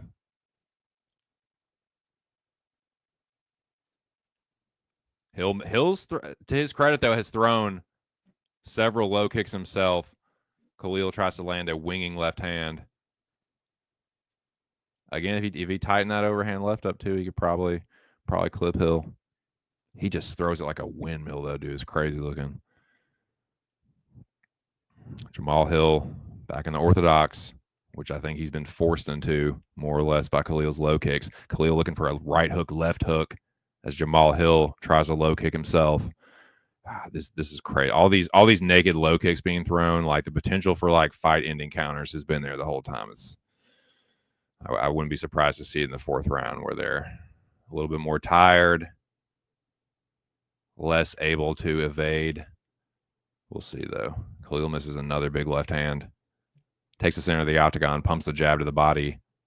Jamahal Hill in the orthodox right now. Khalil takes the center. Khalil starting to get the Muay Thai foot tap thing going again.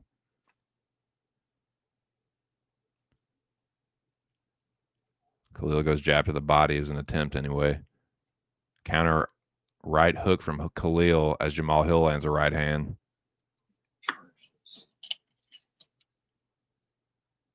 Counter left hook from Khalil. Jamahal Hill said I landed that right hand. I couldn't really tell from this angle. Hard inside low kick this time from Rountree. Another big reaction, dude. Jamahal Hill holds the center. Khalil circles back. Meets Hill in the center of the octagon. Hard left hook right hand from Hill. Khalil ate it pretty well, but that's good work from Jamahal. Another hard left hand. Whoa! Big left hook from Khalil. Rountree drops Jamahal Hill. Holy shit. I think he Jamahal sees pumps the jab. Khalil hits him with the outside low kick again, which makes Jamahal switch back into the orthodox stance. Holy smokes, dude. that drop was like, he was like, ah, shit. Oh, here we Sat go. him down, dude. Stabbing oblique kick as Hill tries a left hand. Like Jamahal Hill was starting to get some success there. He was getting his own work going, and then Khalil countered him really bad. He's on compromised legs, so all his movement has to be like trunk movement, and that's tough to do.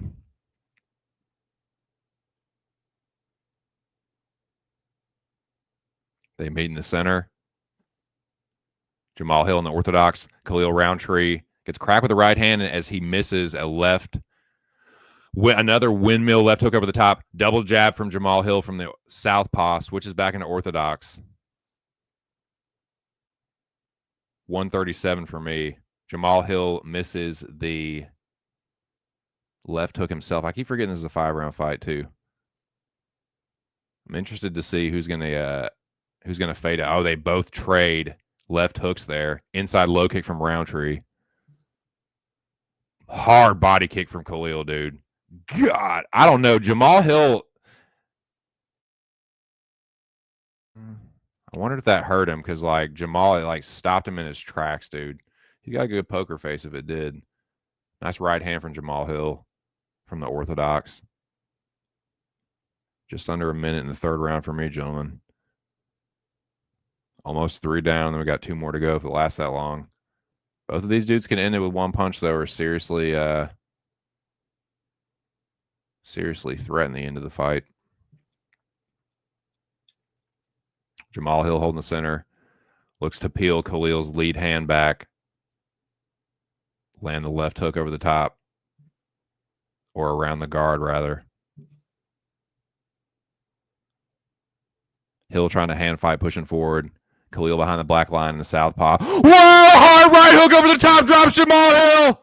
Khalil on pursuit. Jamahal Hill lands a left hook right hand on Khalil, though.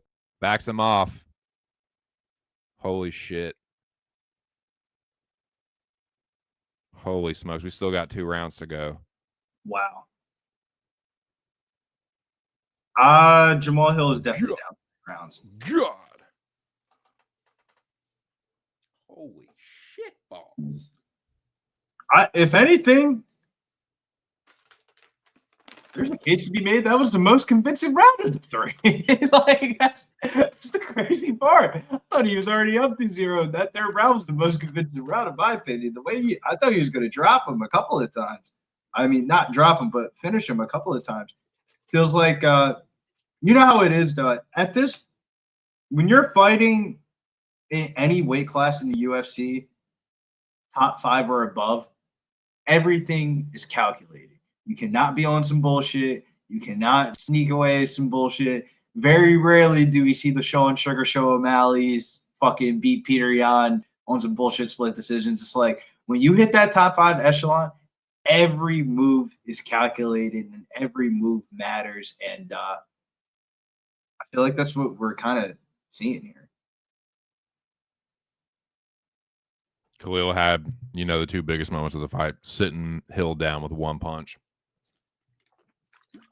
He already been dropping him with leg kicks and stuff and wobbling him, or wobbling him rather, but that was crazy. They trade right hooks. Hill switches back into the orthodox, trying to switch back and forth, but he's kind of getting caught in no man's land a little bit. He won't confidently stay in one stance.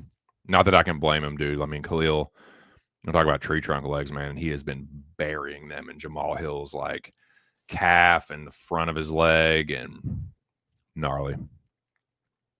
Decisions minus 450. That's crazy. I don't know. I mean, I get why it's so much. It's tempting. Could very well happen though, especially if they start slowing down. They've been pacing themselves pretty well, I guess, but the action is heated up, and Hill being sat down now a couple times. I don't know. I guess we'll see. Just under 4 minutes here. Khalil holds the center. Jamahal Hill back in the southpaw, which I think is probably his best opportunity to land a fight ender. Khalil tries a left hook over the top. Jamahal Hill is plus 500 right now. If he was to land a crazy, oh my God, the baby. Khalil Rountree fucking super low kick makes Jamahal Hill switch back into orthodox, man. It's such a gnarly low kick, dude. Oh my goodness, that's why I'm fucking sneezing. I have this fucking window open. Jamahal Hill feints the left hook, tries the right hand. Khalil Rountree with a right hook and a left hook over the top. Right hook at the body, left hook over the top that sits Jamahal Hill down. He pops back up, but dude, Jamahal Hill is getting dropped with every clean hook that Khalil lands. Again, not that you can blame the man. I mean, Rountree hits like a fucking truck, but he's cracking him. I thought Jamahal Hill would have quit by now, to be honest with you. Dude, he's shown some heart. He's gotten dropped, 3 times? Pop back up and been like, and still talking shit to Khalil and fucking like smiling at him and shit. So, hey, dude, Jamahal Hill's tough, dude. Yeah, the leg must not be that bad because he's taking a lot of leg. Bro, his leg is fucked up. Hard body kick from Rountree, and he circles out. Dude. Hard left hook over the top. Another windmill from Khalil Rountree. Doesn't land flush, but it partially lands on Hill. Stabbing oblique kick.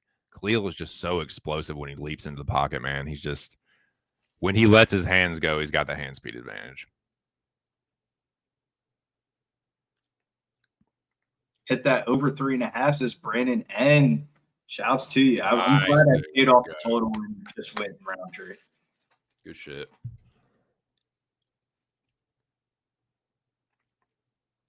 Hill and the orthodox pumps the jab. Khalil paws the hand down. Hill with a left hook, or a left hand, excuse me. It's not gonna fit in there. Where do I put the weeds? Jamahal Hill tries a left hook that Khalil rolls with, pushes forward and meets Jamahal back in the center. Yeah, Rountree's kind of taken over a little bit. He's fighting his fight and started to really hurt Jamahal Hill more than just the legs.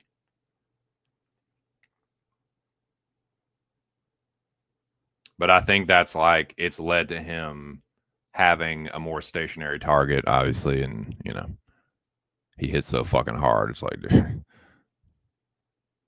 2+2 for sure on that one. Just under a minute in the 4th round. Hill holding his ground in the orthodox. It's like might be looking at another Chief Red X curse. Definitely another Chief Red X curse. Left hand over the top. Save me money though. Billy calling government names out like he has the knock list. I'm trying to use the code word, and Billy's like, it's Clint. We're talking about Clint. Everybody knows. He's a good guy. No, I don't hate Clint. I'm just fucking busting balls. It's very funny though. And yeah, he's that way for a reason. Shout out. It's a very accurate nickname. Very accurate and humorous nickname. I hate to be that guy. But Hard right hook from Khalil Rountree. they gotta change my clothes. Billy, come on, dude. gotta change the clothes here. There's the end of the fourth. Jamahal Hill's fucking bleeding. He's cut over his left eye, over his left eyebrow, rather. This is Right what you here. call actively getting dressed. Wow. We're about to be done this UFC live stream. So get your fucking funny clips and your funny videos. That was your time. Change the fit up. Because this fight's just about over. Unless Khalil Rountree finds himself in some dumbass position in the 5th round. This might be the most convincing favorite of the night, honestly. Of like scorecards wise, like what fucking round did Jamahal Hill win?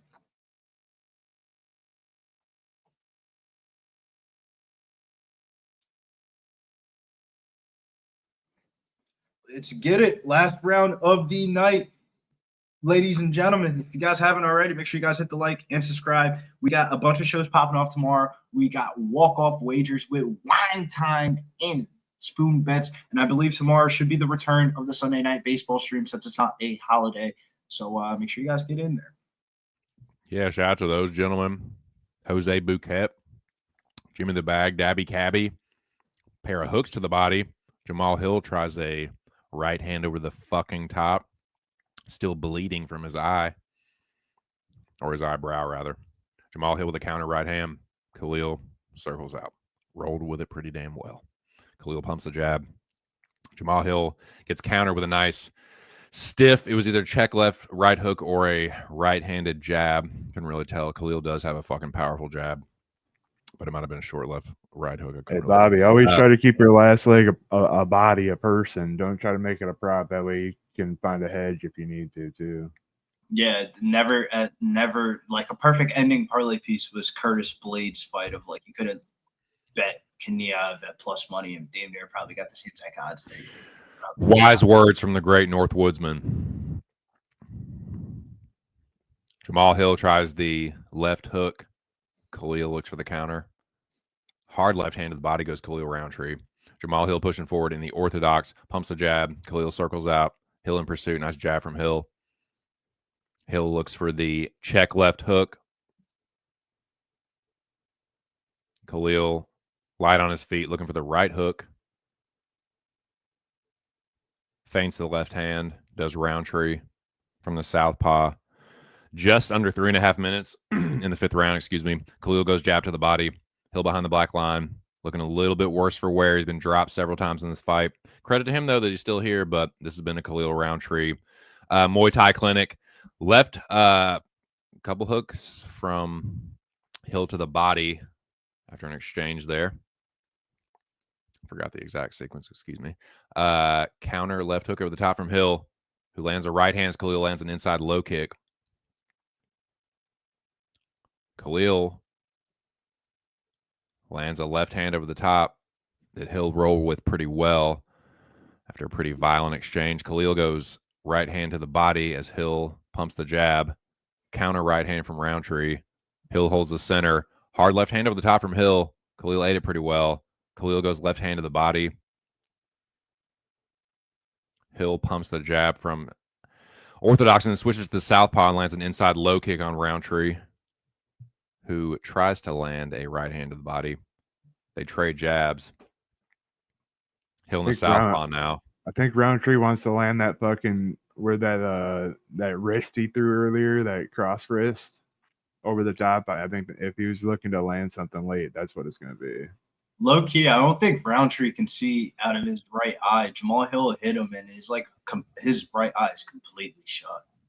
I feel like the head kick is open for Khalil.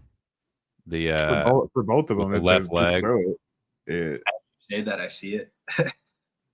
Oh, like Jamahal Hill is not on steady legs, and I think he can catch him in a stance switch too. Hill with Jamahal Hill needs to spend some time in acting camp because he lets it all out on the fucking every emote every time he gets hit is ridiculous, bro. Yeah, it's like you know that he got hurt without even having the sound on it. But like in fairness, like look at the dude like Khalil's low kicks. It's like it's hard to fake that. It's hard to fake that funk. Every time you get punched in the head, he's touching it like, nah, that didn't hit me. Nah, like every time it's funny. When you think of like stereotypical like Jack Black dudes, like Khalil Rountree's got to be like one of the first people that like, left hook over the top for Khalil. He'll roll with it pretty well. He tries it again. Khalil likes that right hand to the body, windmill left hook over the top from southpaw. He loves that combo. He's thrown it about 78 times tonight, and a couple of them have fucked Hill up pretty bad. He is the AI build. He's like the creative build on every UFC fighter. Dude, yeah. No neck, short, fast, Muay Thai. like, like just no neck. You could cast him as a superhero and he wouldn't have to go on the chicken and broccoli diet. You know what I'm saying? Like, he's already good. Just the no neck, bro. Guys are fucking hilarious. Kind of a trash card. I agree with you, Dreams Dope. I was hyped for this card for months, and this card actually really wasn't even that good. 15 seconds left in the 5th round. Khalil tries the check right hook. All right. New rule for the 5th rounds. We get props in the last fucking minute. Just get thrown over the cage. We get a chair. We get a belt. Right. Like Mortal Kombat, dude, you can start to use the environment around you. Yeah. So I got Jamahal Hill. I mean, not Jamahal Hill. Rountree 4-1. I think I have Rountree 5-0. Which round did I give Jamahal Hill a round? I think I have a Rountree 5-0. Could have given a round to Jamahal Hill. I just can't remember which one, so I don't know if I did. Maybe one of those championship rounds could have. Doesn't really matter. Rountree won the fight. Yeah, Rountree won the fight. You name. I wonder where he goes after this, because the light heavyweight division has to be. So the heavyweight division's weird. The heavyweight division's the shallowest division in the UFC. It just takes way too long to get to the belt. Look at Tom Aspinall. And the flyweight division's pretty shallow. It just takes way too long to get to the belt. But light heavyweight, dude, you can go on like a 3 to 4 fight win streak, fuck around and be fighting for the title. Of like, what are they going to do at Rountree after this? Of like, he's right back in that conversation. Excellent question, brother. I'm pulling up the rankings right now. He got the Poton fight because he said he wasn't going to grapple. That was the only reason why they put him in the Poton fight. And he was like number 6-7 at that point.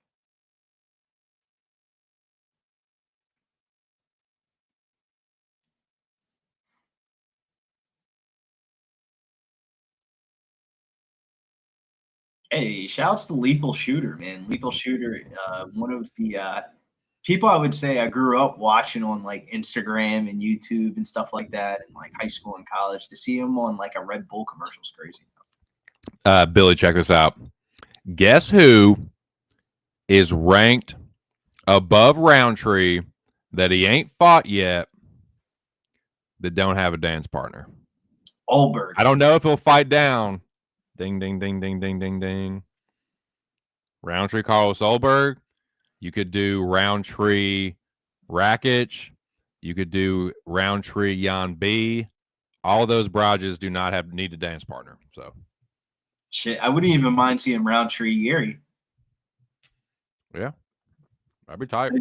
Keep on giving Rountree. Oh yeah, they have. Oh, because I keep forgetting it. Hill just fought Jerry. Yeah, yeah.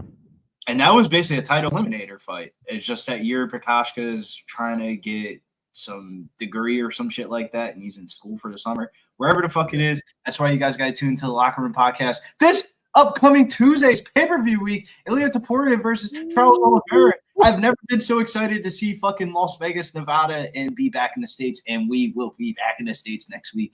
2 cents. Where can they find you at? You had some fucking bangers tonight. It wasn't a big slate for you. People were trying to show you in the fucking Locker Room Talk podcast comment section earlier this week. It's not about the quantity of bets. It's about the quality of bets. And quality always rates out as a. I appreciate that, Billy. But yeah, man, you guys know where to find me on Saturdays right here. Billy told you where to find me Tuesdays. Locker Room Talk podcast. Shout out to everybody. Shout out to the whole pub, man. Everybody that watched, everybody that is involved behind the scenes. Jeff Slaughter for letting us do this every week, of course, man. Shout out to the Don. And yeah, hope everybody had fun. Hope everybody made money. If they didn't, better luck next week. I I needed a little bit of luck myself, and I got some good fortune. So looking to continue that.